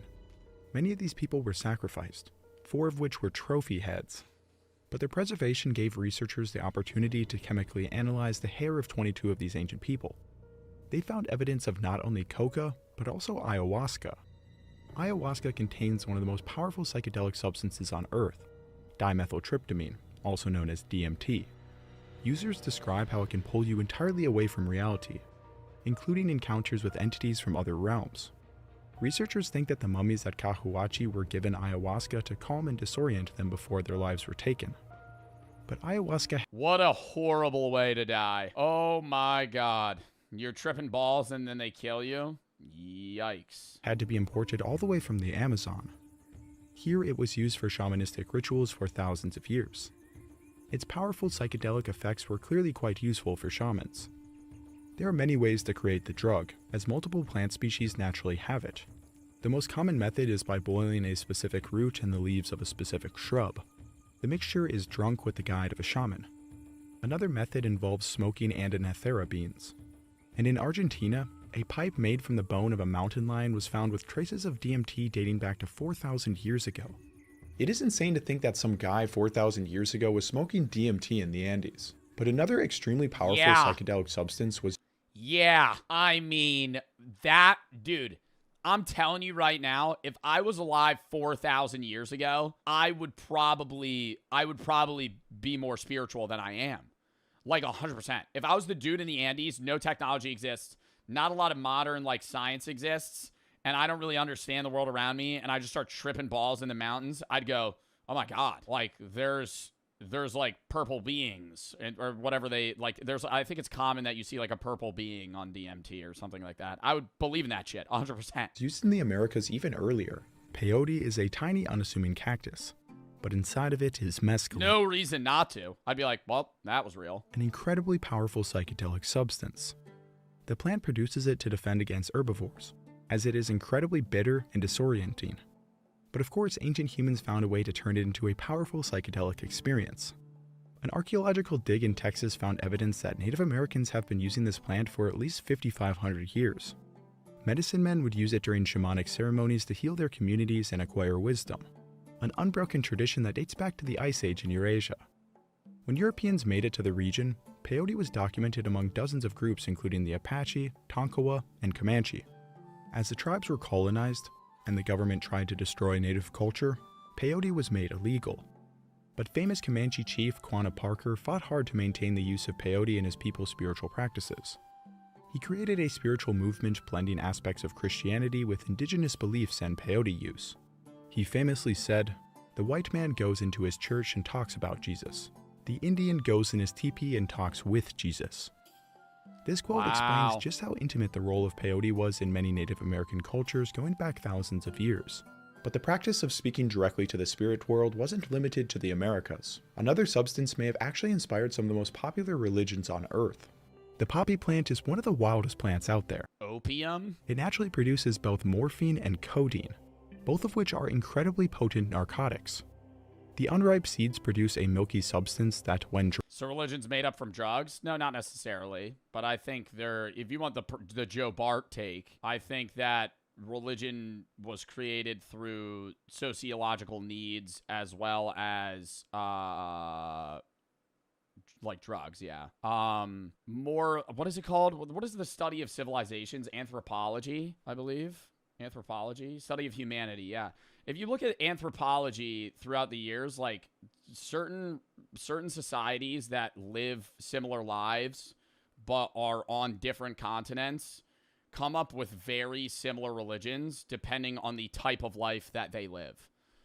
Bigger societies have more monotheistic gods, kind of like a big brother, more roaming, like not hunter-gatherer societies, but like more like nomadic people are more likely to believe in similar things. Like, you could, like, look into that shit.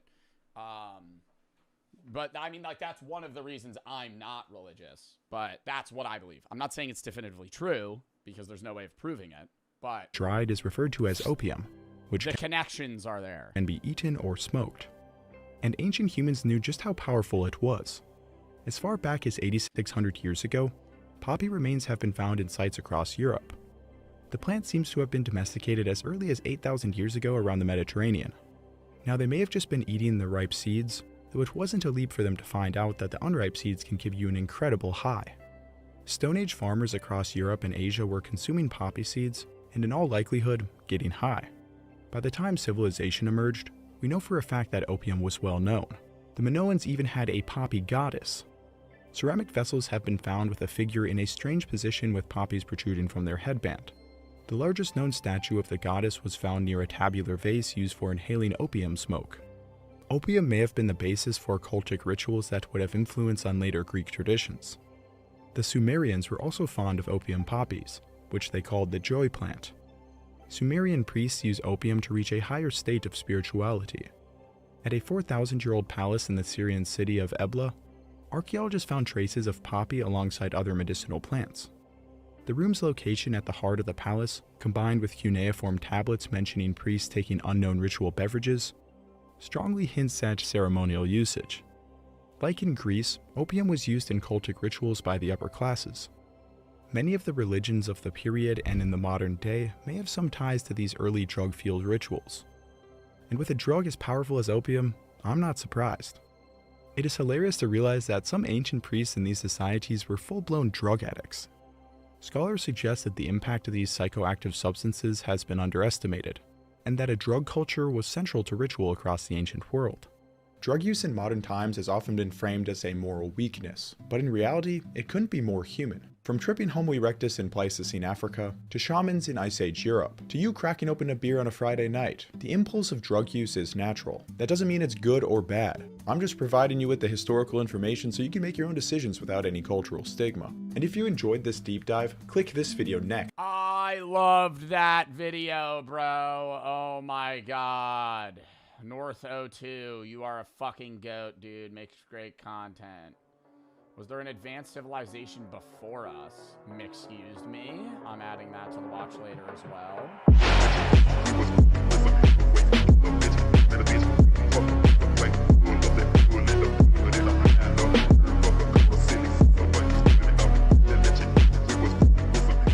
70-year-old escort on her strangest requests. All shapes and sizes. Kinky ones, long ones, short ones, thick, short ones, thin, tall ones. You know, I don't know, 6 inches that I can get my fingers round. Wow.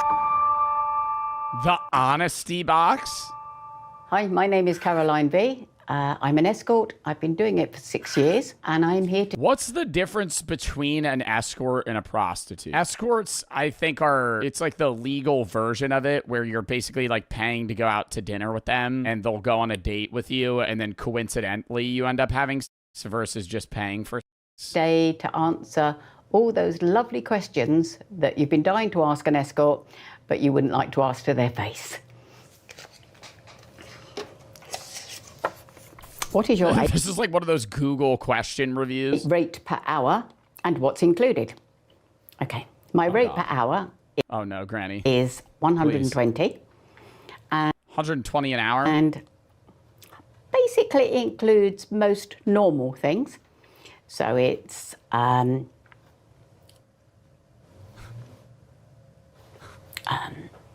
kinds of oral, both ways, penetration,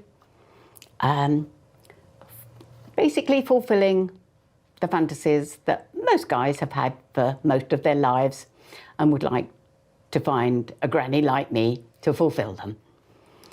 The list is quite endless because they all have a different fantasy. Has she been doing this for a long period of time? Only 120, take my money. Oh, she said 6 years. I was not paying attention to that aspect. So she started this when she was 64. How did she figure out price guides and get customers? Is this like she's like advertising on Craigslist? Does she take card? What do I wear at work? Well, if I'm meeting a man in a hotel, then generally I will just wear my normal clothes like this to go and meet him, and then I will have my sexy underwear underneath. I have some leather outfits for the guys that like the leather. I have body stockings. All just sexy things that guys are turned on by, really.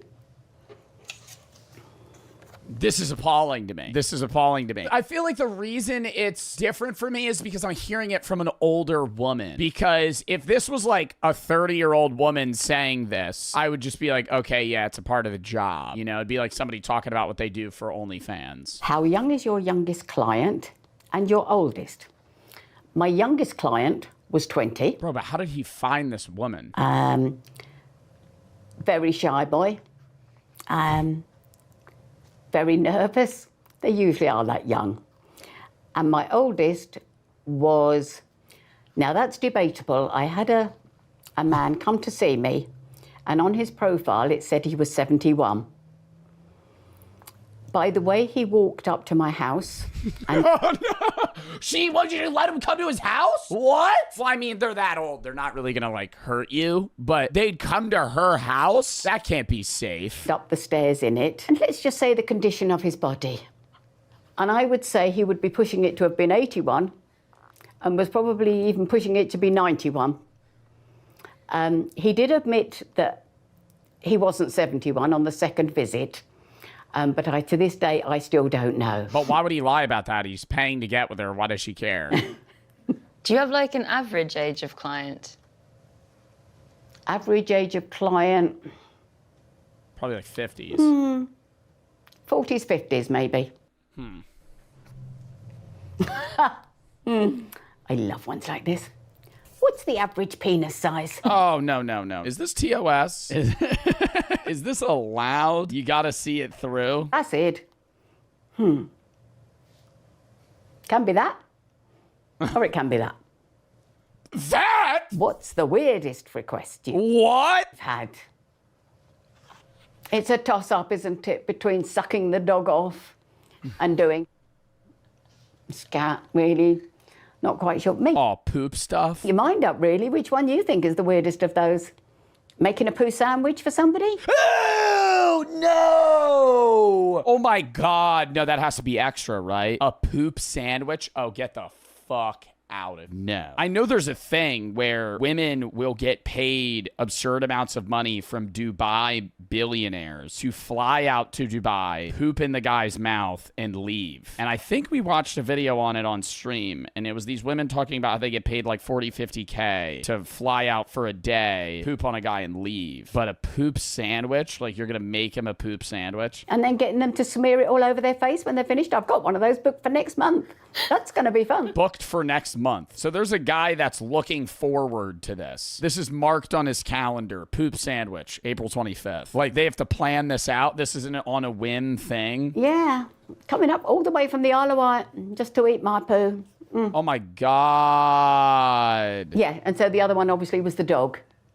I mean, that will The dog. never happen. I hasten to add, having said this before on a programme, I would like to add, because there were lots of comments afterwards saying, please tell us you didn't suck the dog. No, I didn't. Oh, somebody tried to pay her to have sex with a dog. I would never, so I'll make that clear. I know you get to the point when you've done more or less what I've done, you're not shocked anymore with what they come up with. Because when they message... What could they ever do that's possibly more appalling than a poop sandwich? I feel like that's peak craziness, right? Pee in mouth, that's not even nearly as bad. They sort of say, can I ask you something? I've had this fantasy. And you wait and you think, I wonder what this one's going to be. And usually it's actually quite normal. Do you think she gets requests on what she's supposed to eat prior? Because the guy eating the poop sandwich is probably going to have some sort of like, hey, I would like this or this. Well, they just want me to be their granny, you know, or their auntie or whatever. And I go, yeah, that's no problem at all. Oh, yes, that reminds me of a client I saw where he wanted to meet me in this hotel, but he wanted me to fill a large bottle with my pee. No, I can't, bro. The way she so casually describes this. Which was probably over 3 days' supply. It was a big 3 days bottle, you know. And so I took it with me, and then we were to take it into the Travel Lodge restaurant where we were. And he had it behind the menu, and he was to drink it whilst we were having our meal. That was interesting. The first time I'd ever had anything to do with water sports and urine, etc. And then he drank it when we went back to the hotel room. That can't be, like, safe. That has to be, like, a health hazard. Bro said IRL chug jug. He's sitting at the restaurant just drinking a bottle of urine. Whilst he was dressed up as a maid. Such a random fantasy. Do I orgasm at work? I have never, unfortunately, had an orgasm with a, shall we be polite here, with a penis. With fingers, or with a tongue. Okay. Next question. Because they're guaranteed, unlike fingers, tongues, and men. Oh! And they love watching me. Grandma, no. Because if they haven't come by that time, that certainly finishes them off. What's your favourite sex position? I mean, I love cowgirl, you know, missionary. I did a video a couple of weeks ago, and never done one before, where this guy... Video? So she does do OnlyFans. Well, Bob the Builder. And one of my clients wanted to see me being from behind. And I'd never done that before, but we gave it a go, and it worked very well. So we're going to try that one again. But again, I think it was, again, to do with the body sizes and shapes. Who wrote these questions down for her? For men, doggy is the favourite, I think. If anybody would like to confirm. Can you give us an example of some No. This is like pulling teeth watching this video. Oh my God. dirty talk? Okay. I don't want to hear it. Dirty little... Come on, get your out. Oh, come on. Oh, come on now. It ain't that big of a deal. Get it out. Come on, come and show us what you got in there. Oh, is that it?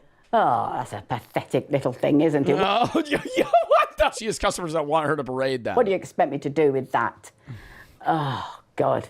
So why did you come to see me then? Did you want a nice little granny, you know, polite and nice and sweet, you know, wouldn't do anything? Or do you want somebody that talks dirty like a... Hey, what do you want? I'll do it for you. Have I had sex today? Will you? Some people think sex has to be penetration. For me, that's not the case. Sex can be a... And I did give a today. Got a very... Do you think she's a grandma? No, probably not. I'm just thinking, like, imagine you're at, like, fucking Christmas dinner. She's, like, making the like, basting the turkey, just telling you story. You're just like her youngest grandson, just getting told all these stories. So what do you do for work? Oh, well, you're not old enough to know that yet. Because from the moment he walks in the door, he's... until he leaves, or until he shot his load. So he comes around fairly frequently. He does odd jobs for me in the house in exchange. So she's like friends with these guys. But he doesn't last very long, bless him. Okay, so I don't have to suck very long before... with sex whilst aging. Dude, I had to learn about that in college. That's like an actual class that you could take in college is about old people. And it's like how they have... We had a whole class, a whole week's class on how old people have sex. You've told us this? No, but like the whole week was just like, hey, how they deal with the issues of like, you know, biological aging. Now, are we referring to me as the... And you volunteered? It was an easy class. Escort, or is it was also one of the only gen eds online. Guys that come to see me, the clients. With me, as a 70-year-old lady, my biggest challenge is... Oh, no. Hormonal. Oh! Once us ladies have been through the menopause, we have a few issues. Oh, okay. But one of the things that I found out after I've been... It was so different in the class because I'm just reading it. And like reading about it is so different than hearing like an old grandma describe it to me. Escorting for a while was that one of the things you get is a dry vagina. Oh! Is there like a most common fantasy that people come to you with, or is it just... It's the granny one. Yeah. Seems to be the granny one. Because This is honestly really interesting. It is. I'm like tiptoeing around like, hey, what am I allowed to show here? Were younger, they would go and visit, or they would either go and visit their granny, or their granny would come to visit them, and they'd kind of ogle at them and wonder what was up the skirt, you know, and watch and look at the stockings and have thoughts about, you know, playing with them and seeing what knickers they had on or so they've had these ideas from about a neighbour or an aunt or, somebody older than them, much more mature. And they think, I just really like to do the business with them and see what it's like. What's your body count? Oh, no. 130. Is like, how many people have you had sex with? That was the first thought that came to mind. It's probably about 1,000. Oh, 1,000? She said she's been doing this for 6 years? I mean, she could have done stuff before then, but 1,000? Because I saw several hundred when I was swinging. Because we did. Oh my God, she probably has kids. She was a swinger. And I was talking about how I heard about swinger parties with older people. One of my friends, like uncles, their family does that. And they go to a party. And at the end of the night, the women go grab keys out of a bowl. And whoever's keys they grab is the man they're sleeping with that night. And so everybody just kind of swaps partners. Did it on a regular basis. And when I go away touring, which is basically to go to... That was in The Grinch? Oh my God, it is in that Grinch scene. Are there swingers in the Grinch movie? Yeah, the two sisters who raised the Grinch are having their annual holiday get-together and flash a bowl of keys symbolizing a swingers party because the women go grab the keys out of the bowl. To a town somewhere in the country, clients, I probably would have 2 or 3 a day. But then some of them are repeat, so it's like, how many times have you... or how many different people have you? How many times have I shit? How many days have I been alive? I just turned 23. So 23 times 365 is 8,395. I would say I at least shit 2 times a day, maybe 3. So let's factor another 500 just in there. Actually more. I would say I shit probably 3 times a day on average. So let's go times 3. I've shit around 25,000 times. That's too much? No, dude, I'm telling you, I have clean poops. I eat a lot of fiber, okay? You guys are snacking on some fucking Takis and some hot Cheetos and some whack-ass shit. You probably have brick poops, okay? When I had hemorrhoids, when I was in high school, yes, I wasn't pooping very often. Now, dude, I'm having clean-ass shits, and I'm pooping a lot, dude. It's normal. I think it's normal to poop like 3 times a day to like 3 times a week. A lot. How did your friends and family react when you told them what you do?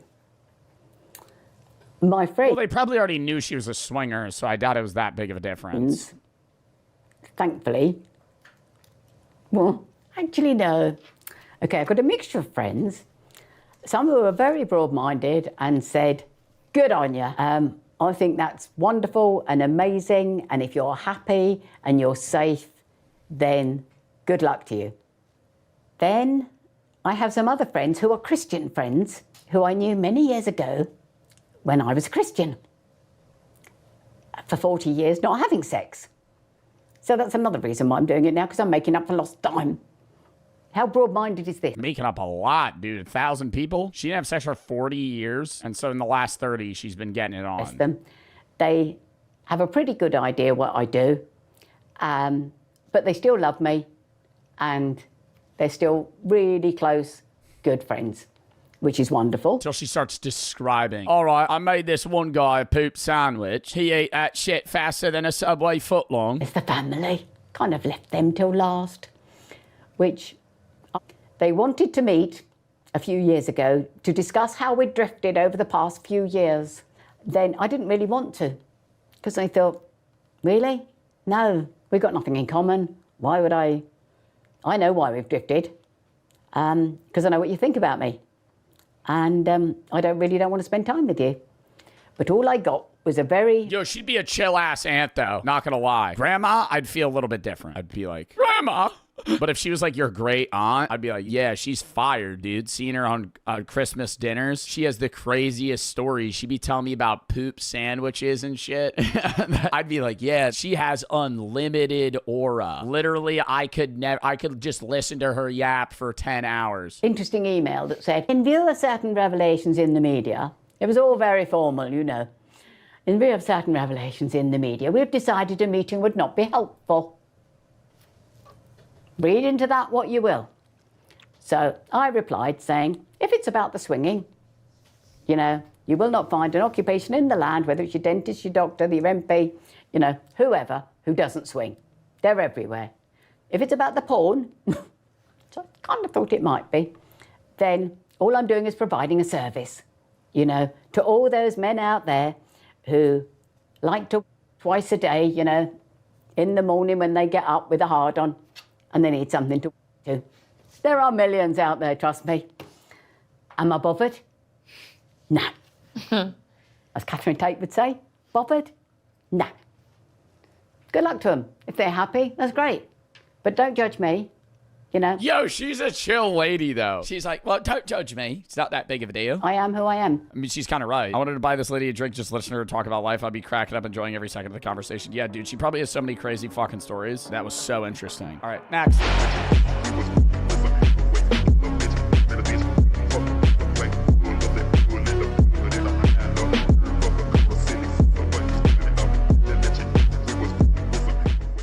I searched 100 billionaire dumpsters. Have everything they Wow, that's loud. could ever want and more.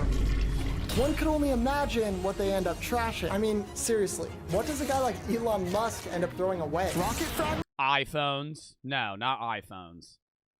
God, what do billionaires throw out? That's like that like other people would never throw out. Leftover food for sure. Like, they're probably going to, like, Nobu, spending $400 on sushi, just throwing that bitch out.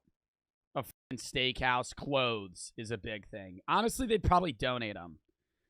Do you really think billionaires just throw out clothes? I feel like they'd probably just drop it off at a Goodwill or some shit. Like, I know they're billionaires, but I feel like they're not, like, that cattish that they're going to, like, throw out, like, $1,000 of clothes. Maybe like an Xbox. I could see like Elon Musk throwing out a PS5. Just like in the box. Just like, I don't want this. Just gets rid of it. Diamonds? Proof of aliens? Well, today I'm gonna be finding out by searching billionaires' trash cans in hopes of ultimately profiting off their trash. Isn't trash picking illegal? Especially if it's somebody else. Not like a business's trash, especially if it's like someone else's trash can. So I woke up the very next day at 3 in the morning. Let's go. Bro, what? Yo, you ever want... Okay, I'm not going to condone this. Okay, I'm not condoning this. I'm just giving you guys information. I used to work at a GNC, a supplement store. We would throw out hundreds of dollars of expired protein. That's like really not that expired. And I wasn't allowed to take it home. But like... Yo, it's still usable. Dry protein powder. Oh, it's a month expired. Grab that shit out of the trash can. You ever see a GNC? Back dumpster probably has like $400 worth of shit. Or just like discontinued stuff. Like if they're not selling it anymore. Even if it's not expired, we just had to throw it out.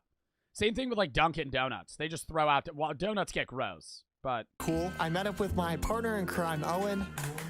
Holy, you scared me. And after a short drive, we arrived to our first neighborhood. We're here at our first neighborhood. Before we do the I would be like scared to go through a dumpster of a billionaire. I feel like they'd have like a sniper on a roof that just fucking clip me. Billionaires, we have to work our way up. So right now we're in a neighborhood called Dover Shores, and the average home price is around $3 million. As a side note, we're gonna be hitting 3 different neighborhoods in this video, and each one's gonna get more expensive as the video goes on. Owen, do you wanna explain why it's 4 a.m. right now? So yeah, essentially the trash truck is gonna come at around 8:30 in the morning. In order to get before the trash truck, we have to be here at 4 a.m. and we're gonna try to hit as much trash cans as we can. Let's go. All right, let's do it. We got our first. Bro, most of it's gonna be sifting through fucking garbage, though. We have here cardboard box, another cardboard box, another cardboard box. Ooh, first find of the day? No way, dude. This thing's kind of nice, actually. Some sort of briefcase. Got another one too, dude. Dude, $200. These things are legit. At the end of this video, we're gonna bring all these things to a pawn shop. We're gonna see if we can actually profit from this. What do we got? The ones with the food are just like, ugh.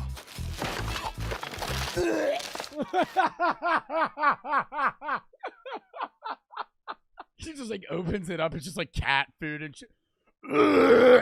Okay, we can't be this loud. I continued to search for around 30 minutes and didn't find too much, but then I hit the jackpot. No way, bro. These are fully sealed. I'm about to blow your mind. I'm not. Don't stop. Stop. Do not eat that, please. Oh my God. You ready? Tie-dye popper. These ones are filled. No way! Inflatable bunny rabbit. Like imagine this inflatable bunny rabbit in the corner of my room. I'm using the fidget spinner. That's a world I want to live in. A tent. 4 in camp, 4 tent. What is this? Art flag of a crab that says summer. I'm keeping that. Is this that crazy of stuff though? Like, I feel like some of y'all's parents are probably throwing this shit out. A fucking Easter bunny blow up thing. Like, that's not insane to just throw out. Search for another 30 minutes, and then I spotted something in the distance. Oh my God, I just found something crazy. I'm so excited. Oh, what? What? That's a flat screen TV. Dude, imagine when we get to the last neighborhood, we might come out rich, bro. Who just throws away a flat screen TV, dude? Sorry, did we wake you up? No, I'll wake up. You can take that if you want. Sweet, thanks so much, man. Let's go, baby. Flat screen TV. What does it say on it? Cra or free? What does that say? CR something R? Grab or free? Crab or free? Crap or free? Who the hell calls a flat screen crap? They said we couldn't.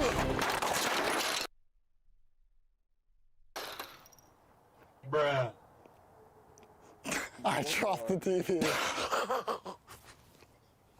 Oh, dude, that was probably like a fucking $200, $300 fucking flat screen. Just move on. Next can. Oh my God! No way! You'll never believe what's in here. I should go with this. Then we searched until the sun came up, literally, and then we didn't find anything else. That was neighborhood number 1. Found some pretty cool items. I searched probably 150 trash cans this morning. We got some insane neighborhoods coming up. I'll see you guys tomorrow. Dude, I'd be worried that like the cops would pull up to him and be like, dude, what are you doing? Okay. And so I met up with Owen the next day, this time at 8 p.m. After a 20-minute drive, we arrived at our second neighborhood. All right, we just made it to our At 8 p.m., they're going to be up. Second neighborhood. This place is called Shady Canyon, and the average home price here is around $10 million. A lot of supercars, a lot of big houses. Should be really interesting to see what these people throw away. And so we hopped out the car and immediately got to searching. Already on our first can, we came across some absolute gems. Found this epic-looking dog plush that I was incredibly excited about, as you can see. And not only that, but I found a Paw Patrol plush toy, which I was even more excited about. And with all this newfound excitement, we decided to hit some more bins. Is that a coyote? That's a coyote. Let's go. Okay. Easy Spirit slip-ons. We're keeping these. No one's buying those shoes. Where is he getting the valuation for this? You just picked up trash shoes. Who's paying $50 for fucking trash Skechers? We're keeping these for sure. And then after that, we hit just a massive dry spell. We searched for like an hour and didn't find too much except for this. We got these Calvin Klein pajama pants with the matching. See, I don't know. I don't think I could wear that. Like, would y'all wear that? Even in the wash, bro. Like, somebody... Dude, it looks like there's stains on it. I don't know if I would wear that. Honestly, even after a wash. Like, dude, I would get, like, Goodwill or something. Because, like, you're buying it from, like, still, like, a business. Because it's, like, thrifted. But, like, dude, this was, like, thrown in the trash. Every single night, I'm gonna wear this. And then we continued searching and came across just a crazy find. Oh, a microwave. Microwave and a chair. Actually. And what's even crazier is, bro, no way. No way. Dude, that's got the ass smell. The ass smell chair. This chair is nice. I think that's it is a nice chair. Most valuable. No, but going to bed, like, you're going to bed in that man's pajamas, and he has no idea you picked that shit out of the trash and you wear his pajamas. Like, if you thrift something, that person knows that somebody's going to end up wearing your clothes. But, like, that guy imagine throwing out your clothes and, like, just keep in your mind that there's a chance somebody picked that shit out of the trash and they wear your clothes. Like, that's... Imagine if he shit himself in them, too. Oh. Fine yet. But little did I know, I was about to hit the dry spell of a lifetime. For the next hour and a half, we found literally nothing. Rummaging through trash cans at 2 in the morning is not fun when you're not finding anything, but luckily, I came up on a can that changed everything. Bro, and he's not wearing gloves, which is, like, fucking irking me. He's rummaging through people's fucking trash. No gloves. And he's like actively gagging, rummaging through their shit. Xbox controller. That's not, you know, $60 brand new. Ooh. Yo, little anime figurine. I'll throw out my stick drift controllers. I'll take it. Some sort of dress. Oh, this thing's 3D printed. 3D printed ray gun. Sick. Yo, Space Morty. Hey, we got Rick too. Yo, this thing's sick. Dude, it's a monkey with dynamite strapped to his back. Is that the monkey from Call of Duty? So sick. This guy's sick. This is a go-karting trophy. Dude, that's dope. These are Dior shoelaces, so we can officially say we found a piece of designer clothes. It might not be the Oh, it's the Toy Story one? flashiest thing ever, but it is designer. Well, because the one from Call of Duty has the tambourines. That's all that matters. After that absolute beast of a trash can, we packed everything up, and the very next day, we met up at 9 p.m. Then we took a nice 2-hour drive to LA and pulled up to our very last neighborhood. We just arrived at the last neighborhood and the most insane neighborhood yet. This neighborhood is called Bel Air. Homes here can cost tens of millions of dollars, and the most This is where they're gonna get sniped off the roof when they start looking through fucking Jeff Bezos's trash can and there's a fucking dead, decomposing body in it. tens of millions of dollars, and the most expensive. Oh, the most expensive home. Home here is valued at $250 million. Like that, dude, that's not even a house. Like if you were like, yo, you want to come over to my house to your friend, like when you're in like fucking 3rd grade, and you're like, yeah, man, dude, well, first sleepover ever, you pull up.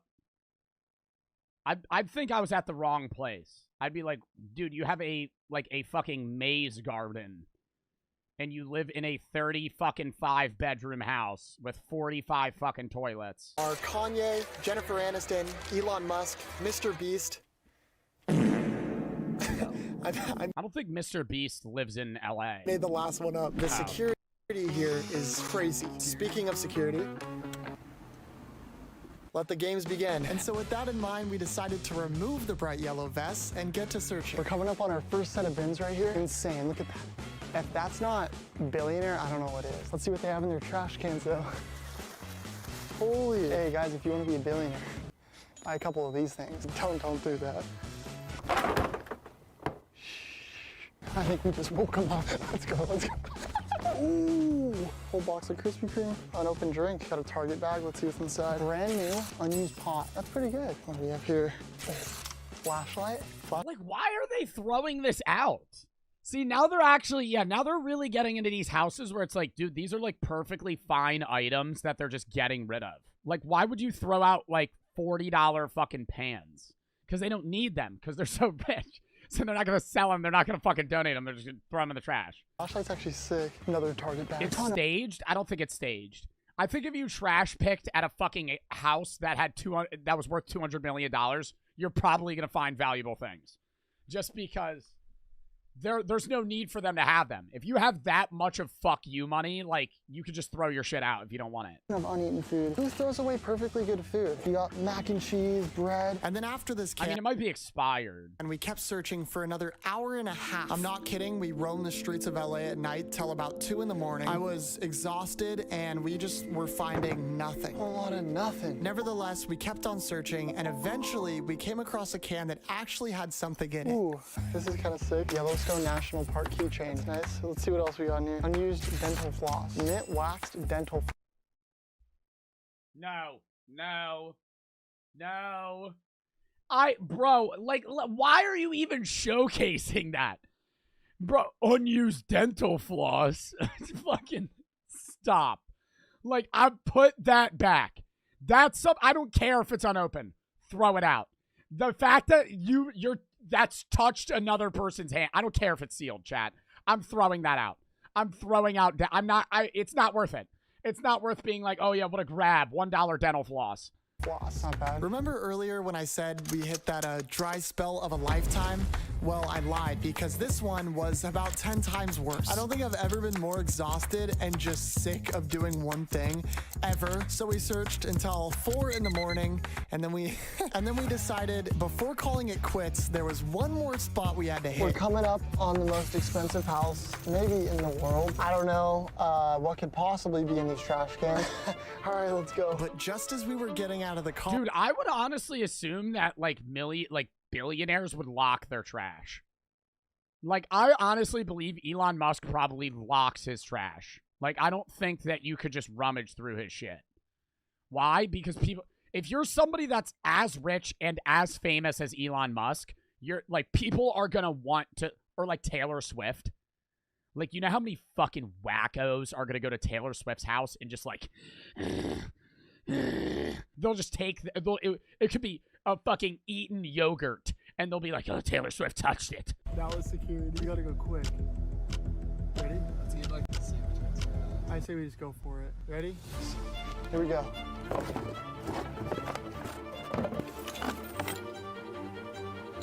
What is that? A silver bird? That's sick. Okay, so I looked up this bird on the internet, and I found out that this thing can be anywhere from $5,000 to $50. Bruh. And we're gonna find out, because we're taking everything to the Pawn shop. This is where we're gonna see if we can sell any of these items and hopefully get rich. Let's see. How much money does he make? $150. Nah, $100 flat. I think he makes over or under 100. Over. Because he has a whole box of shit. But pawn shops are going to fucking... If it's worth $40, a pawn shop will give you 10. Like, they're gonna screw you on that one. Let's see if this whole thing was worth it. Whoa, this place is awesome. We're gonna be rich. What can I do for you, gentlemen? I just wanted to sell a bunch of stuff today. We put in a lot of work to get this stuff, and I was hoping I could make some money today. Why does it smell like moldy bread? Gentlemen, I think we struck out today, man. Good luck with everything, guys. Yeah, thanks so much. Oh, but what about this dental floss? Unopened. You could check the seal. Yep. Because who's buying that, chat? Like, that's like, this is shit. This isn't pawn stuff. This is stuff you would donate to a Goodwill and then you would buy for like $4. I left that pawn shop feeling like a loser. I put so much time and effort into this whole thing, and just to get nothing out of it. But you know what? Bro, he was going to try and pawn Sour Patch Kids. Yo, how much do you think I could get for these Sour Punch strips? Unopened. You could probably resell these for I don't know, market price. What? The more I think about it, the more I realize maybe it wasn't about finding the most expensive items or even getting rich. Because as the old saying goes, one man's trash is another man's treasure. Oh! Oh! I just wouldn't want to eat it. I just wouldn't want to eat it. Even though the odds of it being safe are really high, it's just like, oh my god. Like, that was in somebody's trash can. Let's just throw all this shit away. Everybody was kung fu fighting. He actually blew up the Easter Bunny, too. Let's just... I would keep that. I would keep the little TNT monkey. I would keep the Rick and Morty things. I would get rid of basically everything else. Yeah. I'd get rid of everything else. Other than... me. Okay, the 3D ray gun's pretty cool. Everybody was kung fu fighting. Dude, this guy makes fire videos, though. Jack Pembroke. Fucking like that one.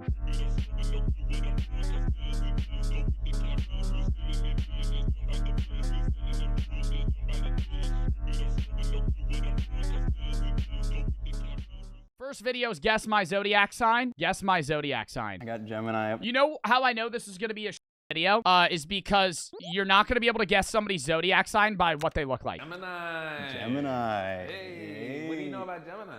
That nobody likes them.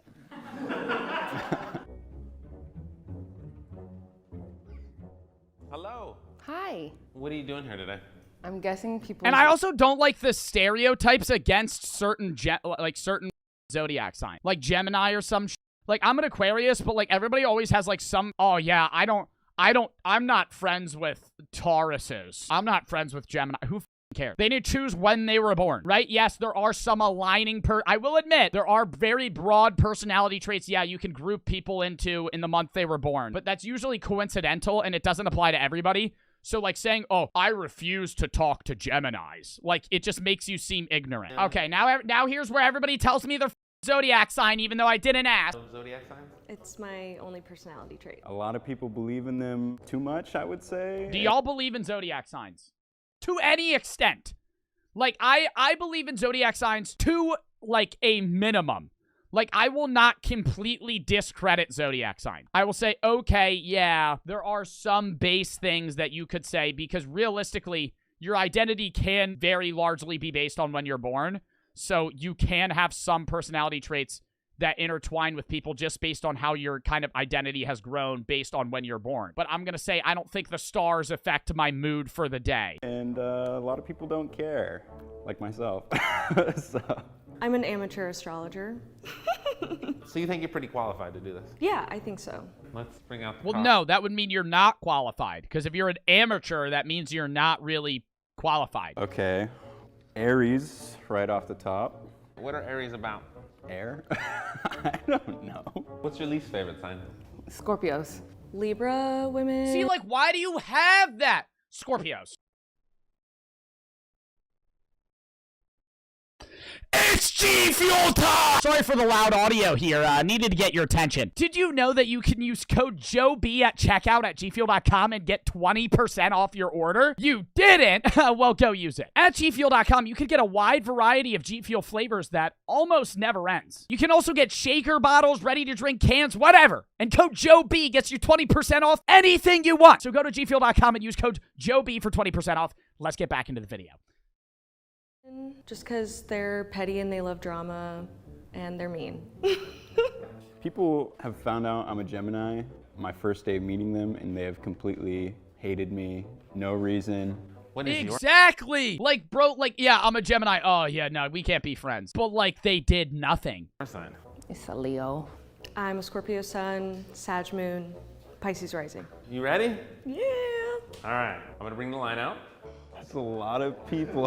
How's it going? Dude, I wouldn't even know, chat, would you know what to do? Like, if you handed me a list of every zodiac sign, I only know about mine. like, I'm not like, this guy's in the same boat as me. Like, the other girl knows about zodiac signs and, like, what their personality traits are. Like, I only know I know Aquarius, right? So that would be the only one that I would, in any way, be able to get right. I feel all this energy on my back. We're gonna go in order. Look at the sign. Tell me what you know about it. Aries. Aries are definitely one of those people that I find mysterious because they don't come up in my life. I know nothing about Aries. I'm gonna come with smiles over here. I think you might be Aries. Yeah. I'm gonna go right here. Can you tell me about... Bro, they're not even asking, dude, they're barely asking them questions. They're just like, you look like an Aries? Dude, who the fuck looks like an Aries? I have no idea. Aries? So an Aries is a fire sign. Fire sign people are typically more outgoing. They have a lot of friends typically, and they're very bubbly, I think. All right. What are your hobbies? I mostly like to read books. I like painting. So she just flat out said she's not an Aries. She just said most Aries are bubbly and outgoing. I like to read books and not like she just flat out said she wasn't an Aries. Wait, no, but then she kept saying typically. So she's saying she is an Aries. Can I have you step back in line? Who here would identify themselves as an extrovert? I want to say she's the most bubbly to me. Okay. Even bubbly to me.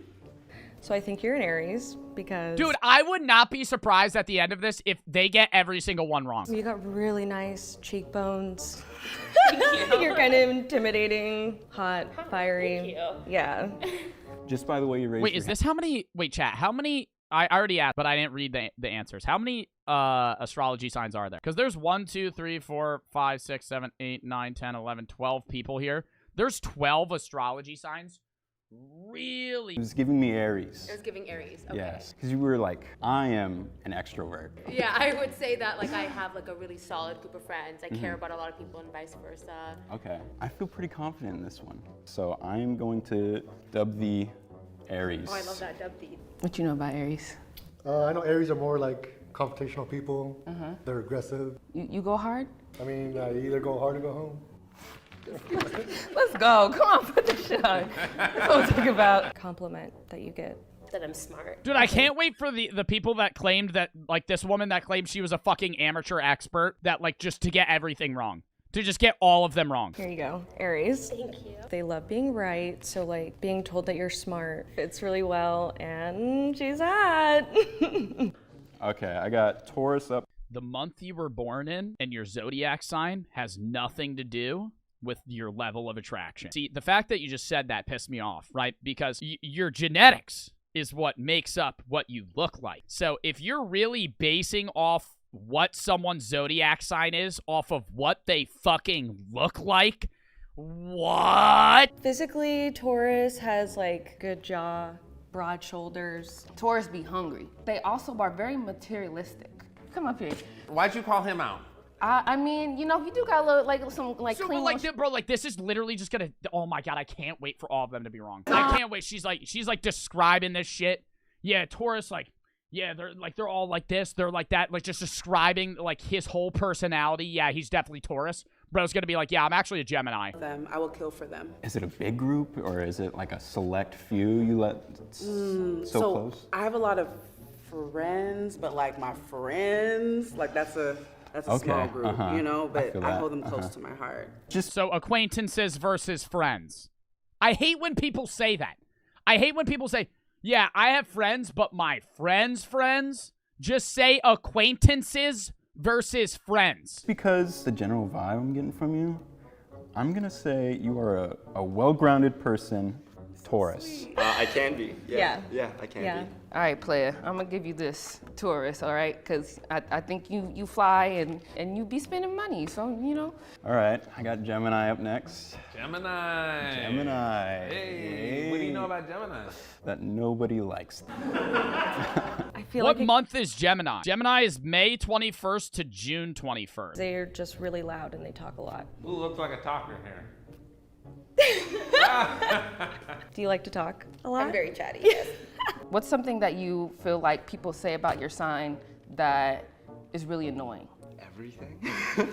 Everything. Yeah. Is that something that you agree with for Geminis? Honestly, yeah. There you go, Gemini. What's your favorite hobby? Drums. Okay, here you go. Oh, thanks. It's loud out there. That seems really Gemini. Dude, you are not, like, you're not even having, like, reasoning on why. Yeah, it's loud. You play the drums. Yeah, I'm gonna group you into a whole section of people. Okay, cool. So can you tell me about a Gemini? I don't know a ton about astrology. You're not a believer in all. You look like you can't shut the fuck up. Me? But I'm not a Gemini. So, like, if she gave me the fucking thing Gemini, that would have been wrong. The zodiacs. Not really. So she had a bad one, and she doesn't believe in it because she's like, that's totally bullshit. So I'm sorry, I'm giving you Gemini. Wow, brutal. Yeah, brutal. Next is Cancer. What are Cancers known for? They're very emotional. Cancers have big boobs. They're very nurturing, motherly. I would probably pick somebody that I would like want to hug. So can you tell me about the crab? They're emotional. They are caring. Would you say you feel your emotions to their fullest extent? Yeah. Yeah. Here you go. I'm just gonna hand that to you now. You seem like a very caring individual, which I now know is a Cancer trait. I'm going to give you this lovely water sign here. Okay, thank you. Leo. They're the fire sign, they're the sun. Come on. What's something that you hate about, like, what people say about your sign? That, like, we're angry. Oh. Because I'm really good with, like, you know, controlling that and, like, my temperament. I mean, I do have anger issues. Thank you. Yes. You're very welcome. Virgos are usually conservative, quiet. I feel like Virgos are, like, very chill people. What are you like when you fight with your significant other? Jeez, I've been single for so long that I don't even... Do you like being by yourself? I do, a lot. It's much more calm. I have nothing else to worry about except myself, self-care days, all that. I love that. How you feel about Virgos? They're just so nice. Yeah? And they're confident, but not cocky. How do all these people that they got know so much about the zodiac signs? You feel confident, but, like, not cocky? Yeah. What else we gotta say? I'm gonna go with Virgo, just because you would rather be by yourself than put up with somebody that's not worth it. Thank you. Libra. Uh-oh. Libra. I don't interact with Libras too much because my ex-best friend was a Libra and she broke my heart. All right, who here looks like they could... See, but like, you literally just stereotyped people now. Here looks like they could break your heart. Damn, she looks so nice. Do you know much about a Libra? They like balance and Okay. they like things to be really pretty, so they strive for perfection. Okay. Can you tell me about your current or most recent relationship? It's been a minute. It's been quite a while. Are you just not looking, or just... Yeah, I'm really picky. Okay. Why do you think I could break your heart? You just strike me as no bullshit. You say what's on your mind. If I'm not on the same page, we're done. Yeah, but I respect that shit. Well, I don't respect that if we're not on the same page, like, I'm not even going to speak to you. But I respect people that say what they're fucking thinking. You know what I mean? It makes me kind of sad. Sorry. Here you go. You said you were very picky with who you date. Kind of a perfectionist, right? Uh-huh. I think you are a Libra to the T. Okay, Scorpio. I don't care too much for Scorpios. Every Scorpio I've met that's a man is kind of short. I'm so sorry, but come here. It's okay. What you know about Scorpios? A lot of people think that they're rude or always have an attitude, and sometimes they do, but it's for a reason. Right. What's your name? My name is Carlos. Carlos. Are you scared of commitment? Yeah. Yeah. See, I just don't understand the connection to, like, astrological signs and someone's personality. Like, how are they making that connection? You like talking to multiple people at one time? It happens. Is that fucking Margot Robbie on his shirt? It's like, just say it. If you want to talk to multiple people, that's fine. Just own it. Scorpio men don't own it. You get angry and like have an actual reason for it? I always have a reason for my anger. You ever have that one friend that never gets mad and then you see them get mad? Like, I always get mad, right? So, like, if I get mad, people know I'm gonna get mad. But, like, I mean, I get mad on social media. Like, in real life, I actually don't get that mad that often. I used to. I think social media has mellowed me out, right? Because my job is being mad. So now in, like, actual life, I'm, like, not mad. Look at that. What do we got next? We have Sagittarius next. The first Sagittarius that comes to my brain is Ronnie from Jersey Shore. See, like, you're picking one extreme motherfucker. Ronnie from Jersey Shore. Yeah, one extreme case. The most stereotypical New Jersey motherfucker. We're gonna say all Sagittariuses is this guy. Possibly the most toxic man on TV. You like to date around? Yeah, I guess. I'm feeling Sagittarius. I hope I'm right. Capricorn. Sagittarius. Dude, I don't give a fuck. Obviously, an air sign. Earth. My mom is a Capricorn, and she tells me I cry too much. When I think of Capricorn, I think of cornucopia. Like a Thanksgiving fucking cornucopia. Just a bunch of random ass fucking vegetables I've never heard of. And, like, I don't know why that, or I think of acorn. I'm just gonna look for somebody that doesn't have a smile on their face. Oh. Just start smiling. Just tell me about yourself. Yeah, I'm fulfilled by, like, my friends, my family, the people in my life. That's what makes me happy. Wow, yeah, that seems like a very earth sign answer. You know, I feel good about that one. I think this guy will get most right because he doesn't know what he's doing. Because the other two women know what they're doing or know about the signs, they're gonna just assume personality traits to, like, lumps of people, right? Like, they're lumping personality traits into individuals, and that's actually going to work worse than this guy just guessing. If I had to guess, I might be wrong. What's your favorite compliment? That I, like, did something that made someone feel good. Oh yeah. Capricorns love hearing thank you. Yeah, that's great. Yeah, Thank here you you, go. fantastic. We got Aquarius. I feel like Aquarius are just like, all the time. And you're like, chill. Man. Yo, that's so fact. That's so facts. I'm just like, all the time. That's just so me. That's so me. I feel like Aquarius are just like, all the time. What does that even mean? I'm like, what is that? And you're like, chill, man. They're either really weird or really logical. Aquarius are more of an outgoing type of sign. Do I seem outgoing? You seem pretty, yeah. I feel like you seem pretty open to talk right now. I'm grumpy. I would say I'm logical, though. I would say I'm the logical part. I would say I'm weird, too. Like, I would say but I'm not saying, like, I'm weird, like I eat my own boogers weird. I'm like weird, like, unique. What's the weirdest thing you're into? I'm a furry. Okay. So I'm gonna go with Aquarius. I feel bro, I'm getting grouped in the same class. Okay, I'm a furry then. I'm a furry. Only got Jeffrey one left. Dahmer? Oh, God, what zodiac sign was Jeffrey Dahmer? Oh, clutch, it's a Gemini. Fuck you guys. Jeffrey Dahmer was a Gemini. Not me, though. Not me. I'm an Aquarius, bitch. Pisces. Or I'm the- very familiar with this one.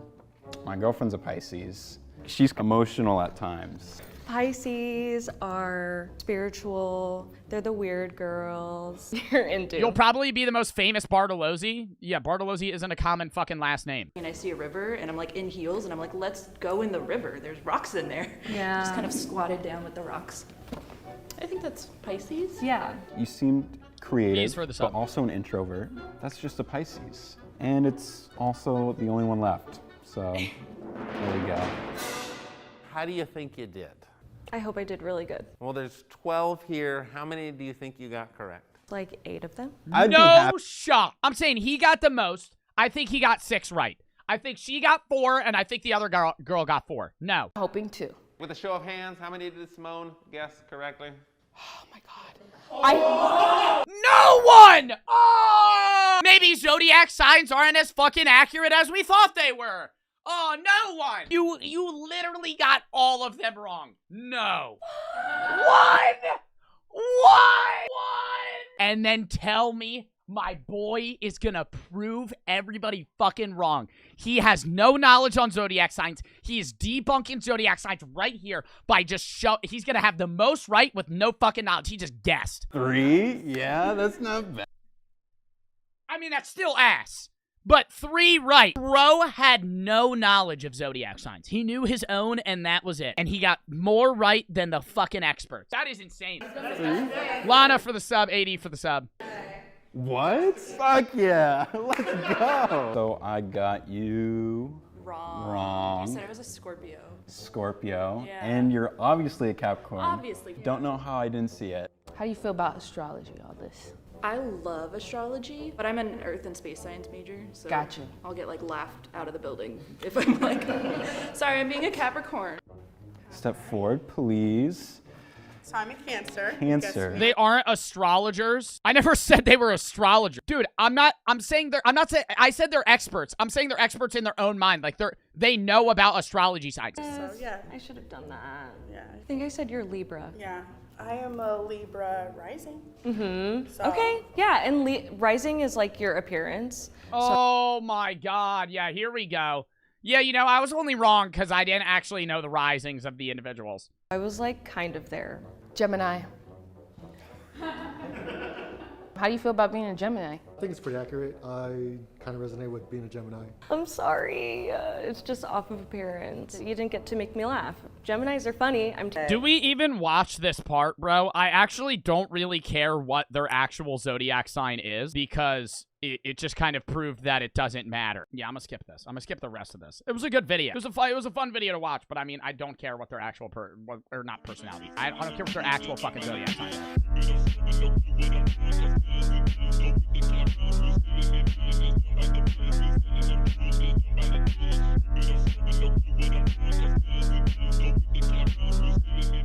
The most painful cave deaths ever. Cave incident. It was June 24th, 1967, and 10 cavers were about to enter Mossdale Cavern to help clear some of the deeper passages and map them out. The two For what? Like, I don't understand. I understand people, like, having the hobby of caving, but I don't get it. I don't get it. If you go caving, okay, wait, there's 2 types of caving, and one of them I understand. If you go caving and you like going in caves like this, I understand that. Beautiful cave. Yeah, you might have to, you know, shimmy through a tight wall to get here. But, you know, there's water, there's moss, there might be stalagmites, stalactites. Fairly interesting, enjoyable, looks great. I get that. You got to go on a hike to get there. But if it's a cave, then there's this caving where you have a guy shimmying through a hole that is usually a lot smaller than this, not to get to the first image, but to do this, get to an area that's probably even smaller, and then turn around and go back. The level of anxiety I would have. Here's this is 19 million views. The worst claustrophobic caving you'll ever see. Back. On his first attempt to the tightest portion of the entrance, one of the cavers has become stuck in the passage. These kinds of maneuvers can be dangerous. Are they having fun? Are they having fun? Are they never look, I'm never seeing somebody smile. You just got to move slow and then kind of wiggle your shoulders so that they come unstuck from the ceiling. Most of your clothes, though. You know how much I would panic. Like, I already know I'm going to scream. I would go, the thing that makes this scary is that there's no give. When you're stuck in a space like this, if I was able to, like, move and it would push what was on top of me. Like, have you ever been, like, rolled in a mat in, like, gym class? This is the best example that I could give. Have you ever been, like, rolled into a mat or something? Like, have you ever been confined in a space and you move and you can get out of it? Or there's give. Even if you can't get out of it and your friends are, like, trapping you in the mat or something, there's, like, enough, you have wiggle room. This, you're wedged between two rocks to where you move and it's just, I would immediately feel that zero give and just go, fuck! Yeah, I mean, that's why you got to wiggle your... It can definitely, from the other side... Like, I would definitely faint. I would definitely faint. You can definitely whittle it down more. On it. You have to decide which way you want your head to be, because once you're locked into position, that's pretty much it. Okay. This is fun. Is it? I was hoping for this. Okay, so I haven't really tried it. It's still not that tight for me. So he wants it to get smaller. Boy, this cardboard makes a big difference. Is this wider? So he's not scraping his fucking chin on sharp rock? Right here or less way? Okay. Yeah, that new caver tech. A piece of wet cardboard. Anyways, back to the actual video we're watching. The two leaders of the group had already explored this cave before, which reassured everyone else. This particular cavern was known for its tight spaces and the very few areas where a person could fully stand. After a few hours inside, 4 of the cavers realized how difficult the cave actually was and decided to return to the surface. They noticed a cloudy sky, but nothing seemed out of the ordinary. Oh my god, it's gonna rain on them and they're gonna drown. Remaining cavers continued their descent until they reached the far marathon passage, which measured only 18 inches by 12 inches, with a small... How do you fit in that? How do you fit in that? I genuinely don't think this part of my body could fit in this. Why? Width? Length, yeah. Like, this way, I'm not a foot thick. But this way? Like, I would be like this. Like, crawling like... small stream of water flowing along the bottom. Everything seemed to be going well, and the group on the surface soon noticed that it had started raining, so they took cover. Initially, the rain did not seem concerning, but the cavers inside began to notice rising water levels. When the water became alarmingly high, they decided to end the day's work and head back, even though they were still 3 hours from the entrance. Meanwhile, the surface 3 hours? Group spotted something terrifying. A lake of water had formed around the cave's entrance. The cavers inside had no idea how much water was about to flood the cave. The surface group ran to get help, while the cavers frantically tried to reach higher chambers. However, the water continued to rise, pressing toward their faces. Rescuers and hundreds of volunteers worked tirelessly, pumping water out of the cave and pumping oxygen inside, hoping that the cavers had found a safe chamber. Unfortunately, every one of the cavers drowned. Shaft sinkhole tragedy. It was May 28, 1973, and a group of 9 diving experts had planned a dive at Mount Gambier's shaft. And did they go to get that? Like, why are we allowing people to do that? Why are we allowing people to go into those fucking caves? Whatever country this cave is a part of should, like, wall that fill that shit with concrete and go, you're not allowed to go in there. because you're just gonna somebody's gonna die. Sinkhole. This sinkhole had a unique feature. There was only a tiny opening leading to a cave with a lake 20 feet below. From this opening, a beam of light went down into the cave and onto the lake, which was extremely helpful for the diver's orientation. This beam was visible throughout most of the cave, unless divers ventured too deep into one of the two side branches. Everyone initially agreed that they would stay within a 200-foot maximum depth range so they could remain in the main chamber and still see the guiding light. This was their only plan. On the second day, however, 4 divers planned to go to the western section of the cave, aiming for a depth of 250 feet, which would have been a new record. This was deeper than initially intended and posed a They ain't significant... bring like a string?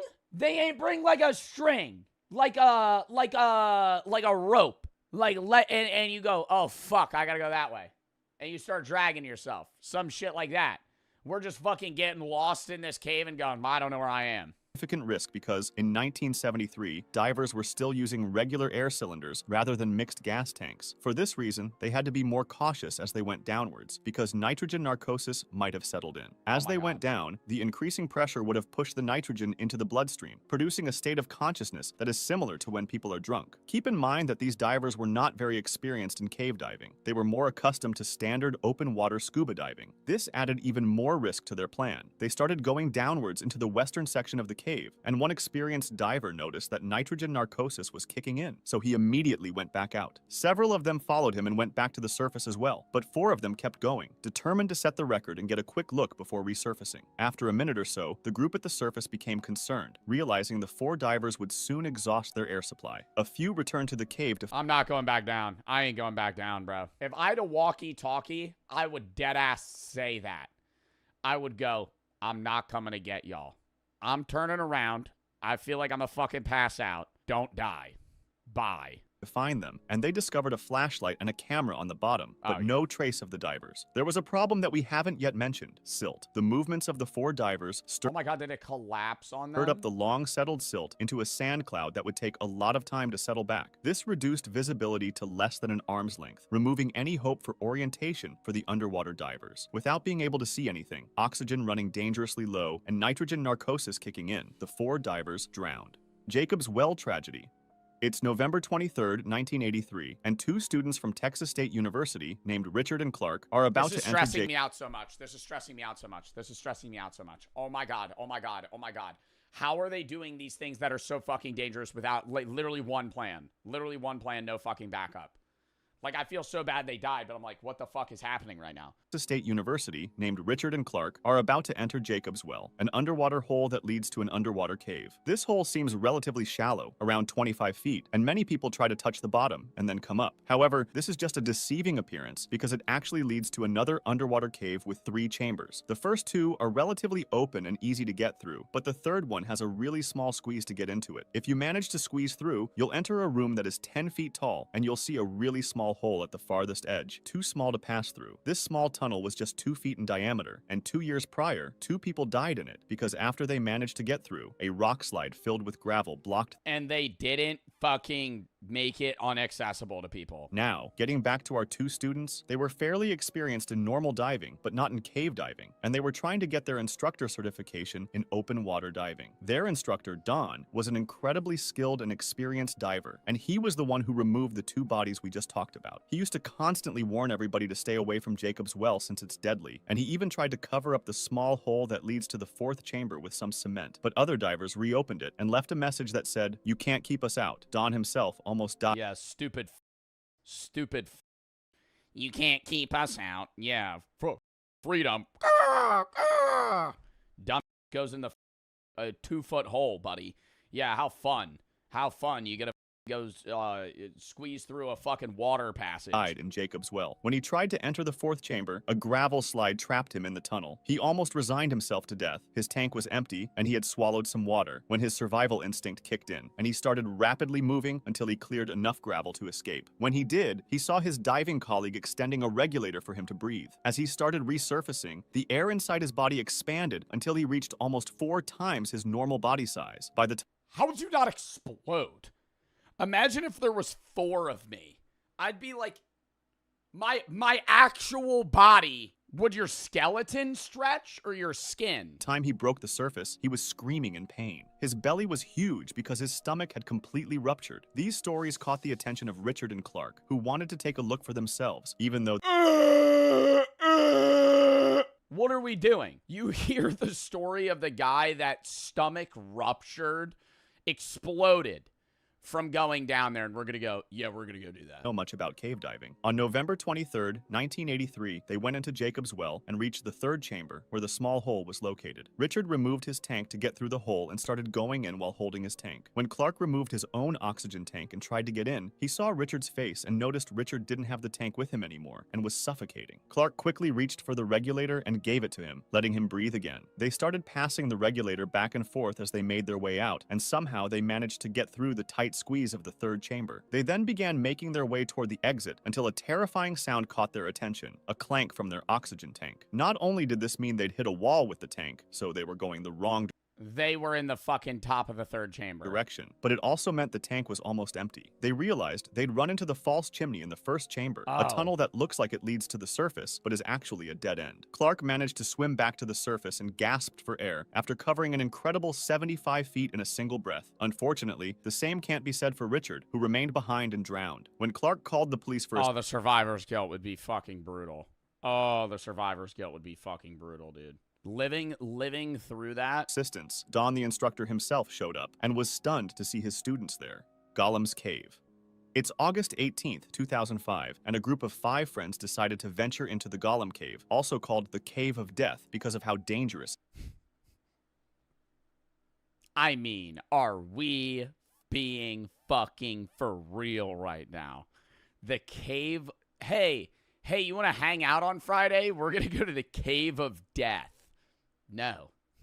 It was. They reached the entrance at 3 a.m., and one of the friends decided to wait for the others outside. They encountered their first problem when They reached it at 3 in the fucking morning? They reached the entrance at 3 a.m., and one of the friends decided to wait for the others outside. They encountered their first problem when actually trying to get in, as they had to crawl through a small pool of water. After that, there was a fork going left and right, and they chose left, which led them to I would have chose left as well. another small pool of water. This Always go left. seemingly innocent pool, however, Actually probably led to not, because these guys... another section of the cave through an underwater tunnel. The tunnel itself was really small, just 3 to 4 feet in diameter, and to get through it, you had to be completely submerged. This meant only one person at a time could go in, and they had to swim about 15 feet. One by one, they started plunging into the pool of water to reach the other side of the cave, and once they made it, they discovered a section with about 3 feet of airspace. From the perspective of the friend who stayed outside, there was no sound or light coming from inside the cave, and after a while he started to get worried. No!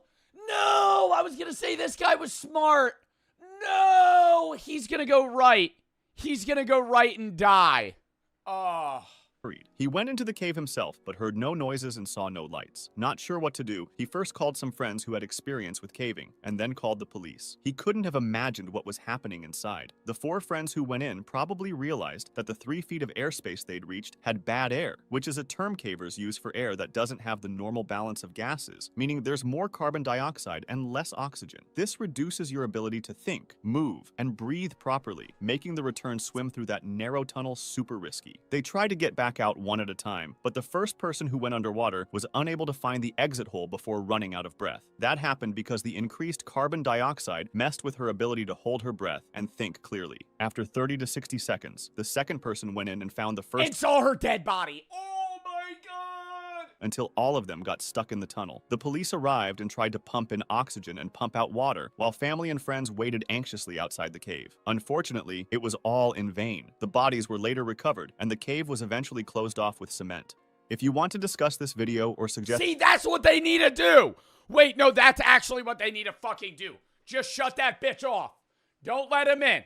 Don't let him in there, bro. Holy fuck. Let him go in a little pee-wee cave. Something that's not fucking scary. Jesus. There's like 10 of these videos, by the way. You would think that, like, oh, there can't be that many crazy cave deaths. Like, bro. Most painful cave deaths. Most painful cave deaths. Most painful cave deaths. They're all different. They're all different. Watch another one. Do we want to watch another one? We could watch another one. On January 29, 2017, 32-year-old Gregory Wilhelm was vacationing in Maui, Hawaii with 3 friends when a fun day at Waianapanapa State Park turned into a nightmare. While visiting the park, Waianapanapa. The group discovered the entrance to the Waianapanapa caves. The 4 of them, 2 men and 2 women, decided to take a swim in the well-lit pool near the cave entrance, just as many tourists had done before. While the women stayed by the pool, Gregory, eager to explore, convinced his male friends to join him inside the cave. Gregory decided to... Yeah, just bro shit. Just bros being bros. Yeah, you want to go squeeze through this tight cavern? Improvise and used his phone as a flashlight. He put it inside a Ziploc bag to avoid it getting wet. If they had been planning to do... That would be about 1 foot of fucking light visibility. Your iPhone flashlight in a plastic bag. That's giving you no fucking light. That's like lighting a match. Cave exploration to begin with, they probably would have brought a proper flashlight. The women decided to wait at the swimming pool at the cave entrance. Gregory and 1 friend ventured into the darkness. After only a few feet, they reached an area where the water rose to their waists and encountered a boulder blocking the way. Beneath the boulder was a deep pool, a popular spot for divers, but without proper equipment, they agreed to do just a quick dive of about a minute before resurfacing. Since Gregory was the only one with a working light, his friend followed him underwater. Soon, they discovered that the depth was much greater than expected. Curiosity drove Gregory to explore further into a narrow passage, but as the water level... Are they holding their breath? I don't even think I could hold my breath for a minute underwater, not moving.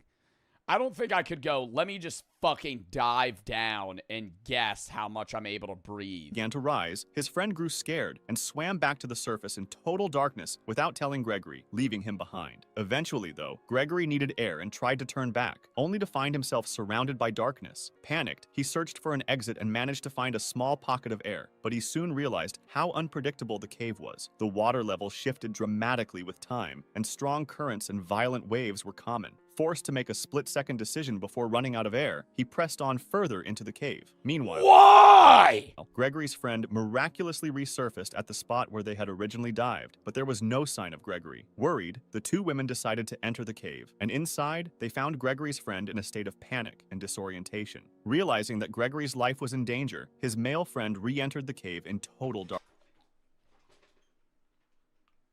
They don't have another light? I'm not, bro, no light. You're going in it's pitch black. It's pitch black in that bitch. You're going back down? Yeah, good friend. He's dying too. To help him find his way back. After making a 3rd dive, he spotted a tiny light in the distance that grew brighter as he approached. It turned out to be the flashlight on Gregory's phone. However, when he picked it up, Gregory was nowhere to be seen. He returned to his friends, and together they rushed out of the cave to call the Hana Fire Department, which immediately contacted rescue crews. Later, reports indicated that Gregory had lost his sense of direction in a very tight passage. Each failed attempt to retrace his steps only made him more panicked. Eventually, he took a wrong turn, and by the time he tried to find his way back, it was too late. He drowned in total darkness. When rescuers finally arrived, they found Gregory's body 75 feet deep in the cave. The Goss Canyon tragedy.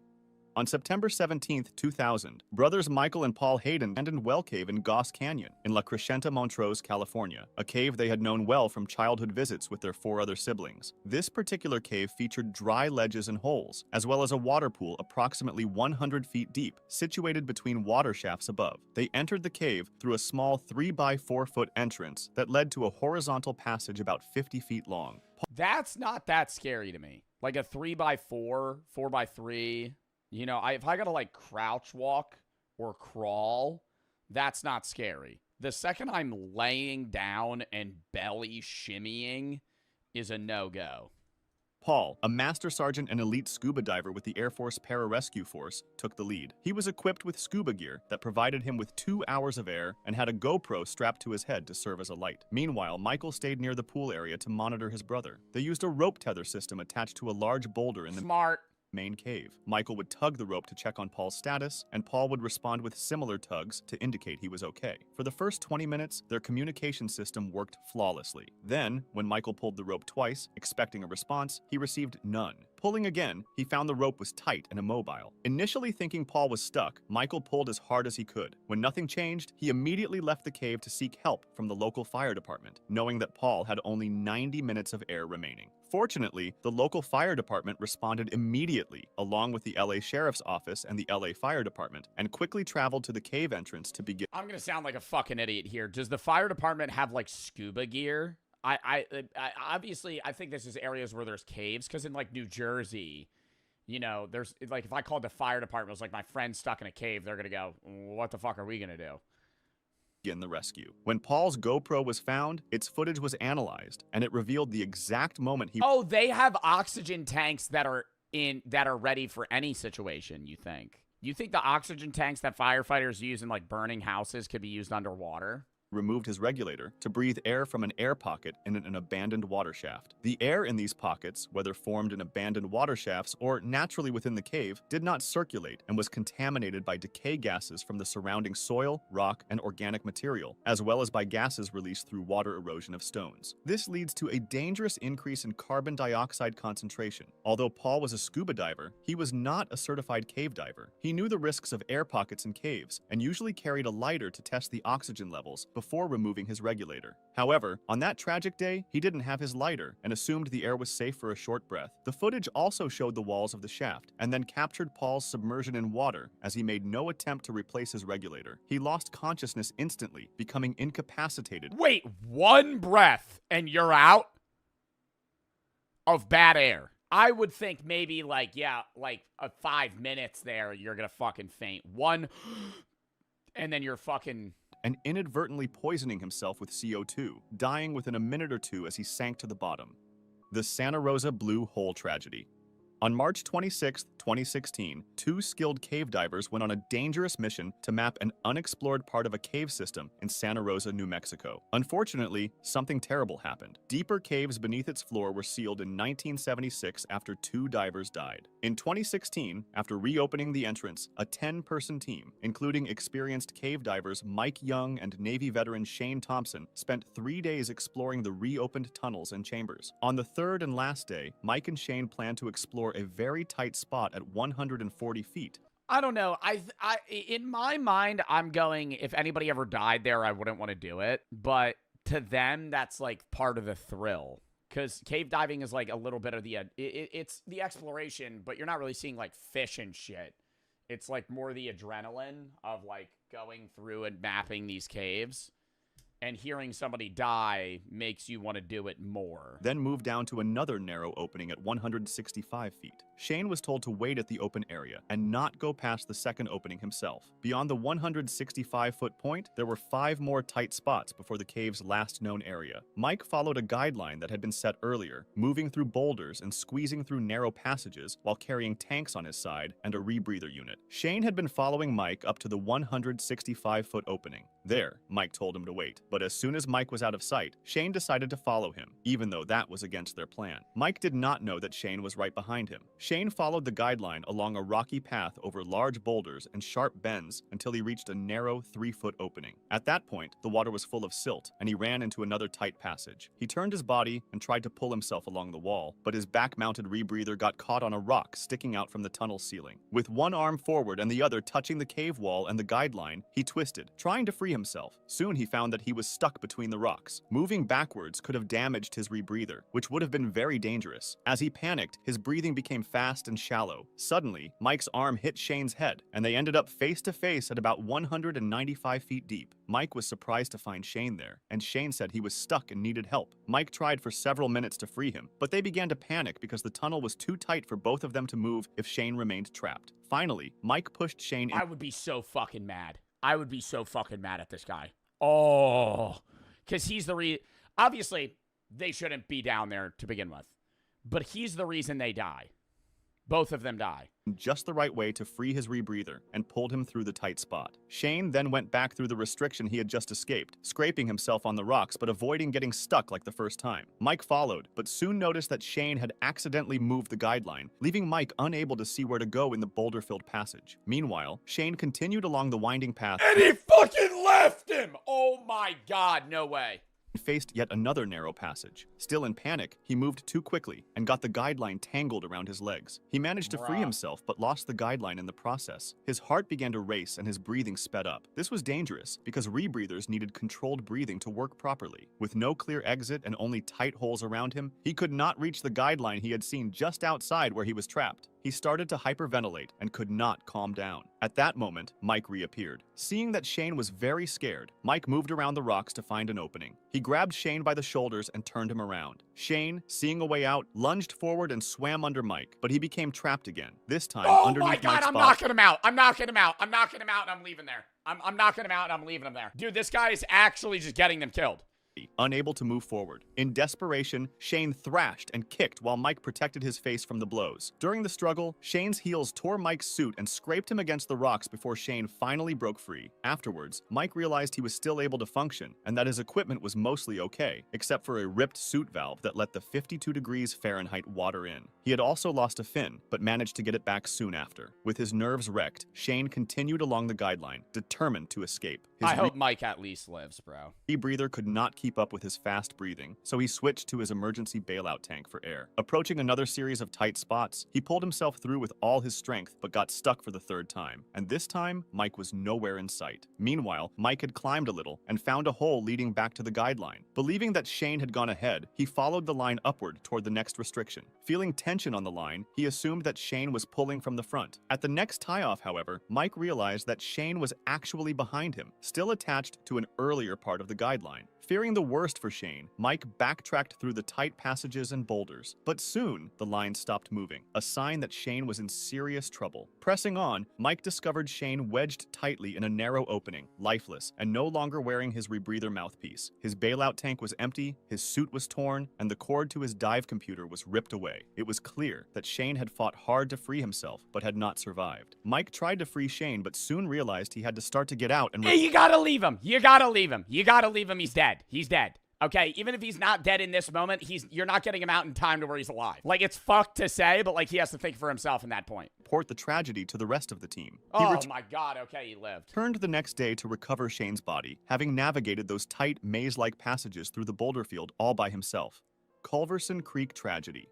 At around 3:45 p.m. on November 28, 1985, 7 cavers entered the Fuller's entrance of Culverson Creek Cave, a 20.8-mile-long system in Greenbrier County, West Virginia. The group had originally planned to explore Friar's Hole, but high water levels because of heavy rain forced them to switch to a cave less prone to flooding. None of the cavers had been in Fuller's before. The entrance passage was a canyon between 5 and 8 feet wide, with a 6 to 12-inch deep stream flowing swiftly over small, loose rock slabs. About 50 feet inside. How many people have died in caves, bro? This is like the second of fucking 30 videos that this one YouTuber has made.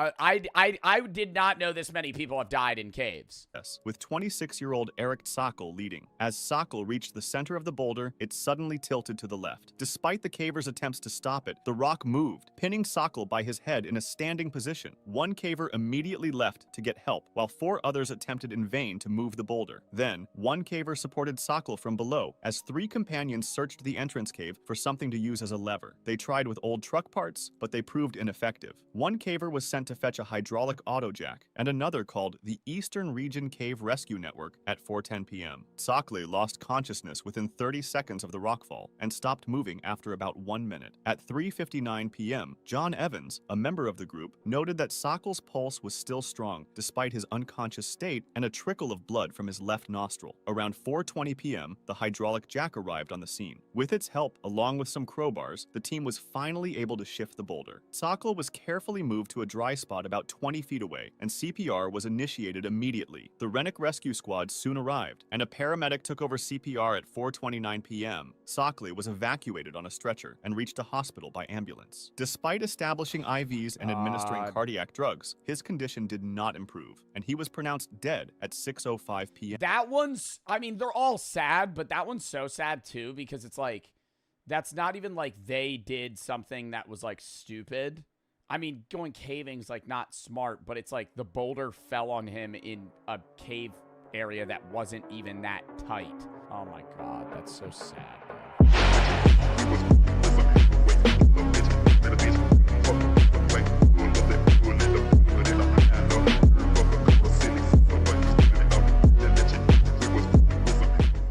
Next video. Oh, God. TikTok live streams are a disaster. Why do you guys keep calling me emo?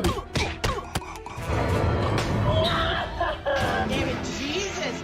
I think this is our first Ted Nivison video we're watching on stream, too. Quick and get him! So now that you're as deep in this as I am, why are TikTok live streams so weird? As I was browsing TikTok while working on my viral sound video, I started getting recommended TikTok lives on my For You page. TikTok live is like looking deep in— Dude, am I wrong, or every 7th video is just a TikTok live? into the void and having it maniacally scream back at you. It's like walking through Times Square in New York, but it's an alternate reality and everyone is suffering from acute psychosis, including yourself. And with TikTok making live streaming a money-making opportunity for pretty much anyone That's the only reason people use TikTok live.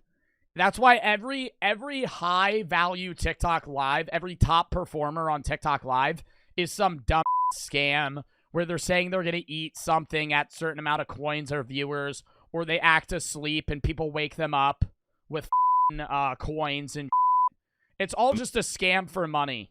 A smartphone, it's become the perfect incubator to hatch some of the worst attempts at side hustling I have seen yet. The first discovery I made was a group of people that had figured out a way to commodify sleeping. You know, that weird thing that— Oh my God. Easiest side hustle ever, bro.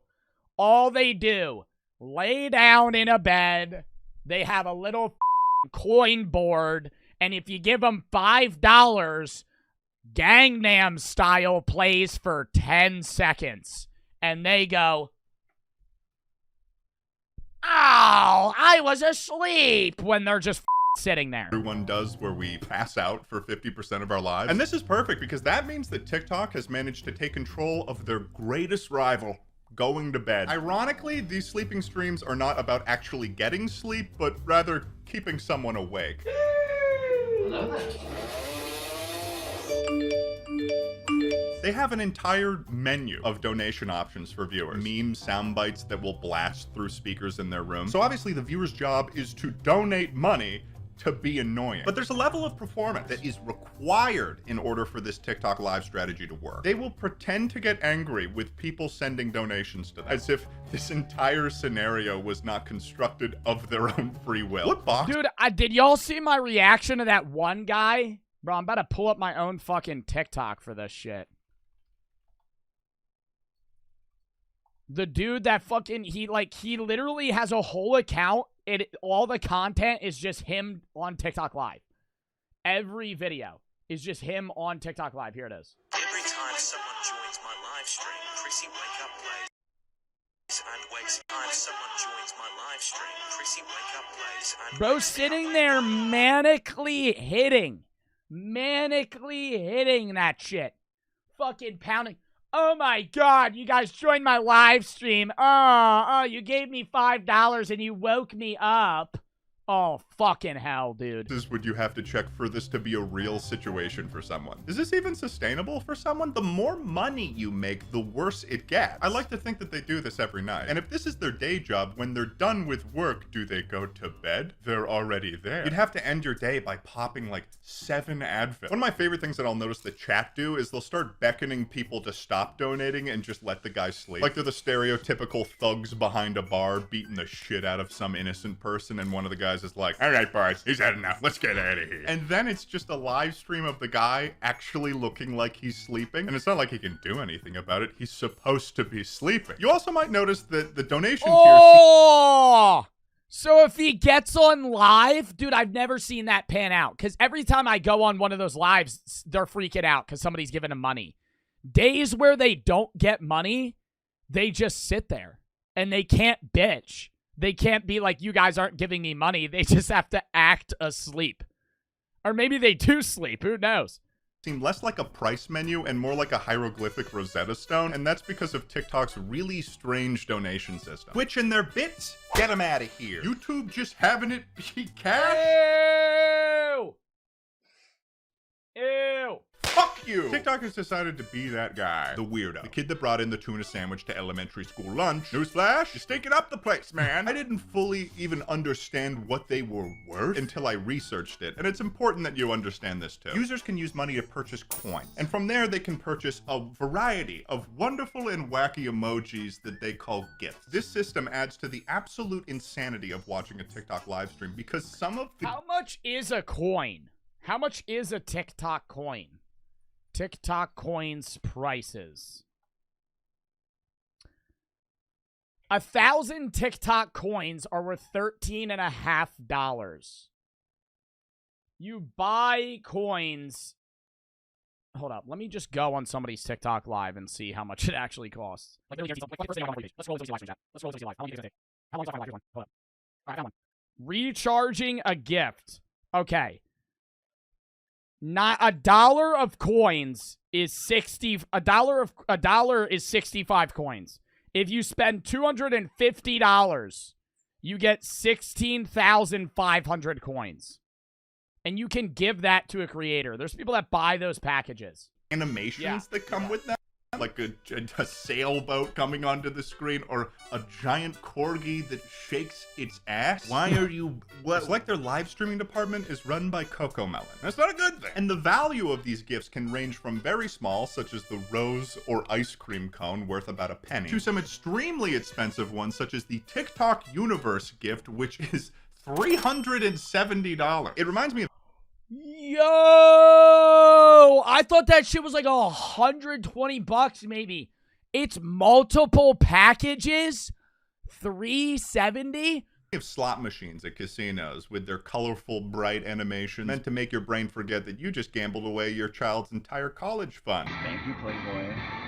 Play kitten. But surely that can't be intentional by design. Now, these sleeping streams are the first of a category of TikTok lives that are weakly attempting to use reverse psychology on people. They're trying to make What was the first scam TikTok live for coins? I used to, oh my God. Y'all want to know what I used to do when I was in high school? I ate a whole box of Cheerios on stream one time for money. I would sit on TikTok live. Dude, I remember that. I made like $30.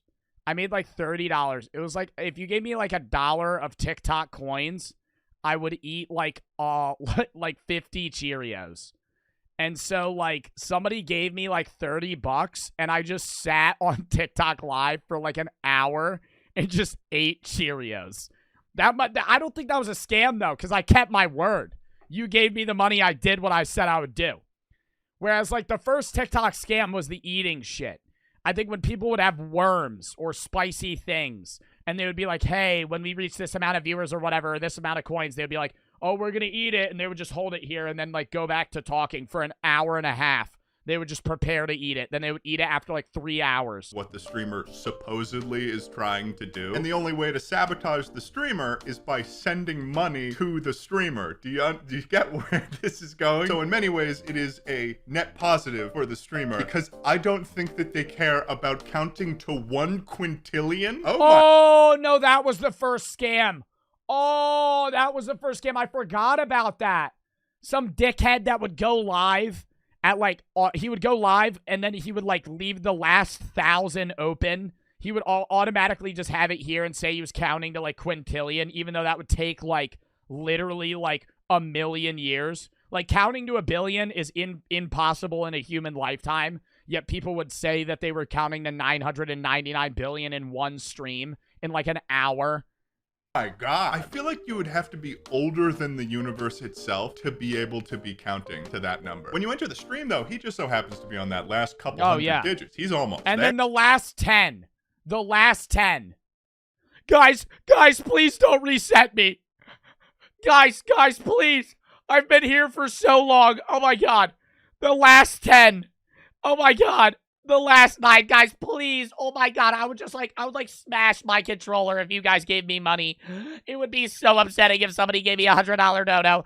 But if you send a corgi, you can entirely reset his clicks, which doesn't seem worth it if you've been counting for that long. But other viewers who want him to complete his task, well, they could just send a fucking heart thing. And then he's just back at the number he was at. I really love the commentary that comes from these streamers because you can tell that they're constantly goading the viewers into being against each other. Oh my god, Kikalia! Oh my god, guys, please don't send me a TikTok gift. It's really going to fuck me over. Please don't send me a TikTok gift. It's really going to upset me. Oh, Anime King.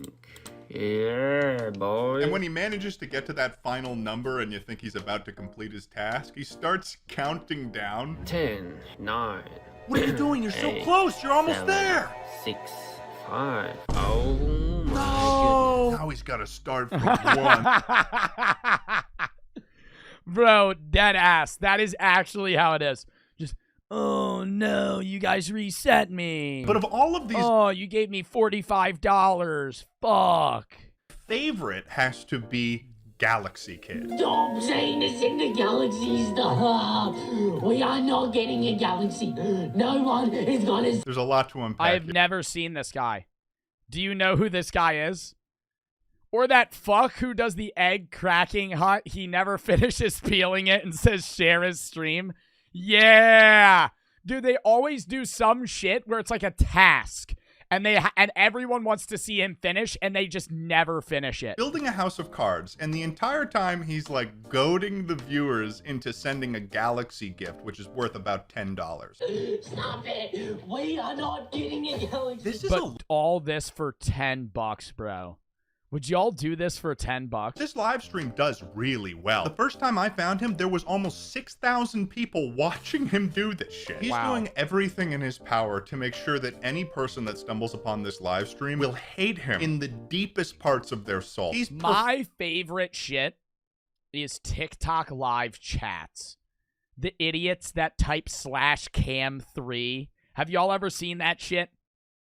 You'll be watching a video of some dude doing like a trick shot. /cam7. Like they can control, like there's multiple cameras. It's the rage part of our brain. He is a scientist. The chat is constantly saying, send a galaxy, as he's acting as if he's going to be publicly executed if he doesn't finish this card tower. He's even got a face filter on that makes it appear as if he was like wearing mascara and he's crying it all off. However, I made a shocking discovery. I recorded this TikTok live in September, but then he was recommended to me in October doing the same thing. And what I noticed is that it's not actually a live stream, It's a replay! Oh, shit! Oh, shit! Yo! Bro, didn't Amaranth do that? Dude, didn't Amaranth do that? She had like a 3-hour live stream on loop of just like an ASMR stream for like 2 weeks or some shit.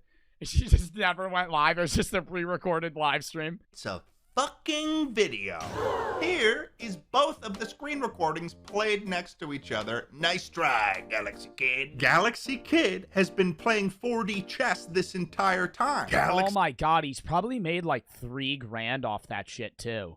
For one genuine live stream. Looking for some extra cash, he'll just boot up his pre-recorded stream of him losing his mind over a house of cards and then probably just go play Call of Duty or something as the galaxies roll into his bank account. The side hustle of side hustles. There's also a large amount of what I would call donate to play streams. One of these is like Street Fighter, where you've got Donald Trump.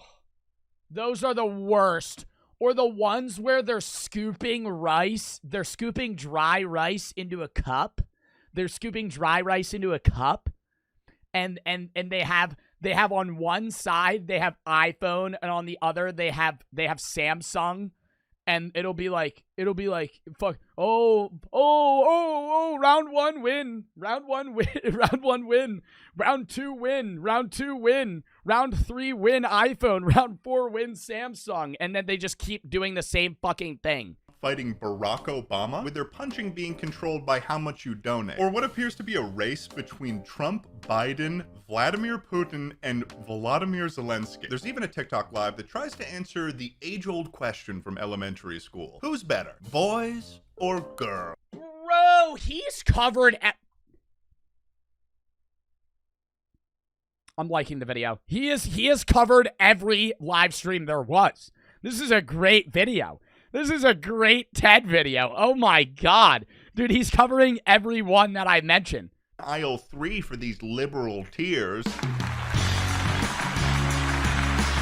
These all operate as kind of like a money generator that preys upon the divisive nature of politics. Oh, these are the worst. But these are the most common live streams, the dual live streams. That's what the Island Boys do.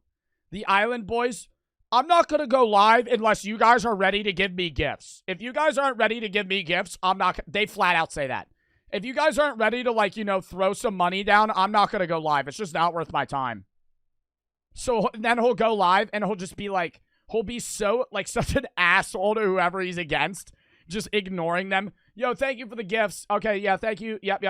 Okay, bye, guys. And then he'll just make like $100 and leave. Clairvoyants, prognosticators. Sounds like something you'd stick up your ass. The first psychic I ran into was this woman who's using 2 metal rods to answer questions from Oh, those are so fucking stupid. What are those called? Grounding rods? Are you going to be rich? Yes. Does your grandma love you? No. Am I going to die within the next... Are you going to die within the next 30 seconds? Maybe. I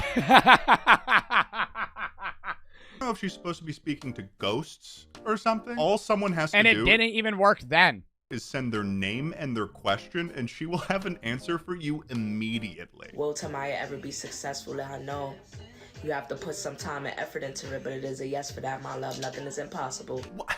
She is slamming through predictions. She's got the ghosts in some sort of extortion situation, because they are working hard for this TikTok live stream. People are also... That's one of the most... That's a scam that's been going on for years, though. The idea of, like, someone saying they can tell you your future, it capitalizes on people that are worried. People that are worried for their future, or they want affirmation that they'll be successful, or their loved ones, or people that have died in their past. It's just like, that's just a scam that's been going on for like 400, 500 years. Longer than that. Asking some crazy questions, too. Will Tracy get the pardon? Will my son's father come back home today? Will my tax return be here this month? Is Emmanuel cheating on me? You're gonna go to a psychic on TikTok to ask that? Please leave that relationship. You got these psychics that don't even show up on camera. Oh, this one where they just throw the... It's literally a magnet. They just flick the fucking thing and it goes to one or the other. You got like a glorified magic 8-ball in order to answer the question. And this is how that device works. It's a no for you, my darling. I don't know if And they think it's a spirit because it's shaking. It's just a fucking magnet. People viewing this stream have heard of magnets, but when they... But, like, here's my thing. Should streamers be allowed to do this? I don't see why they shouldn't. Like, I'll make fun of it, but, like, I mean, people that are... Dude, if you're gonna fall for that, like, bro, like, I don't know. Like, a lot of y'all are gonna say they shouldn't be allowed to do it, but, like, bro, are you kidding me? Like, are you, like, at the end of the day, are we really gonna be, like, we have to put regulations on this because people are, like, stupid enough to think that this fortune teller is gonna be able to tell whether or not they're gonna become a millionaire? Soft yes. Soft yes. A soft yes? Where are we getting that from? That is yes in caps. Seems pretty cut and dry to me. Another stream seems like they're trying not to get sued by clarifying no pregnancy or health questions. That's a good move. Because if I was pregnant and I asked if the baby was going to be born with health problems or not, and I got the answer, you decide? And most people that aren't 18 still know that it's a scam. That's what I don't get.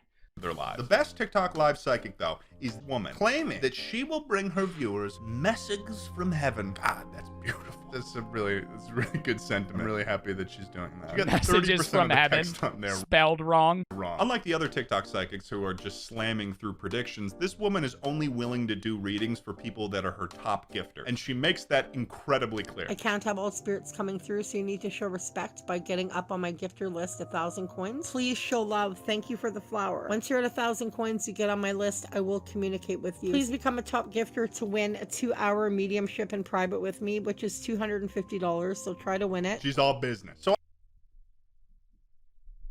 Oh, see, and like idiots fall for that. Oh! Is your grandfather coming through? Your grandfather is showing me he's there watching you. He wants you to take better care of yourself, okay? You're going through a lot of turmoil in a relationship right now. Or a relationship you're in right now is very toxic. You're in a toxic relationship? This is something that grandpa is saying? Someone's grandpa does not care about a toxic relationship. They don't. Yeah, I don't think they give a fuck at all. What grandpa cares about what goddamn your relationship is like? I don't even know what it is. Those fuckers were getting married at 18 and staying married for 62 years until they died. But all of a sudden, this grandfather's talking like a BuzzFeed article written by a millennial in Brooklyn. Yep, I fought in the war. I was at Iwo Jima. Slit a guy's stomach open with a bayonet. America had such a toxic relationship with the Japanese Empire back then. Now, when I feel about how your grandfather passed away, I am feeling something in the throat down to the chest. The chest? I feel that this passing was probably from the heart. Oh, you mean like heart disease, the leading cause of death in America. If you're a Oh, just a genuine guess.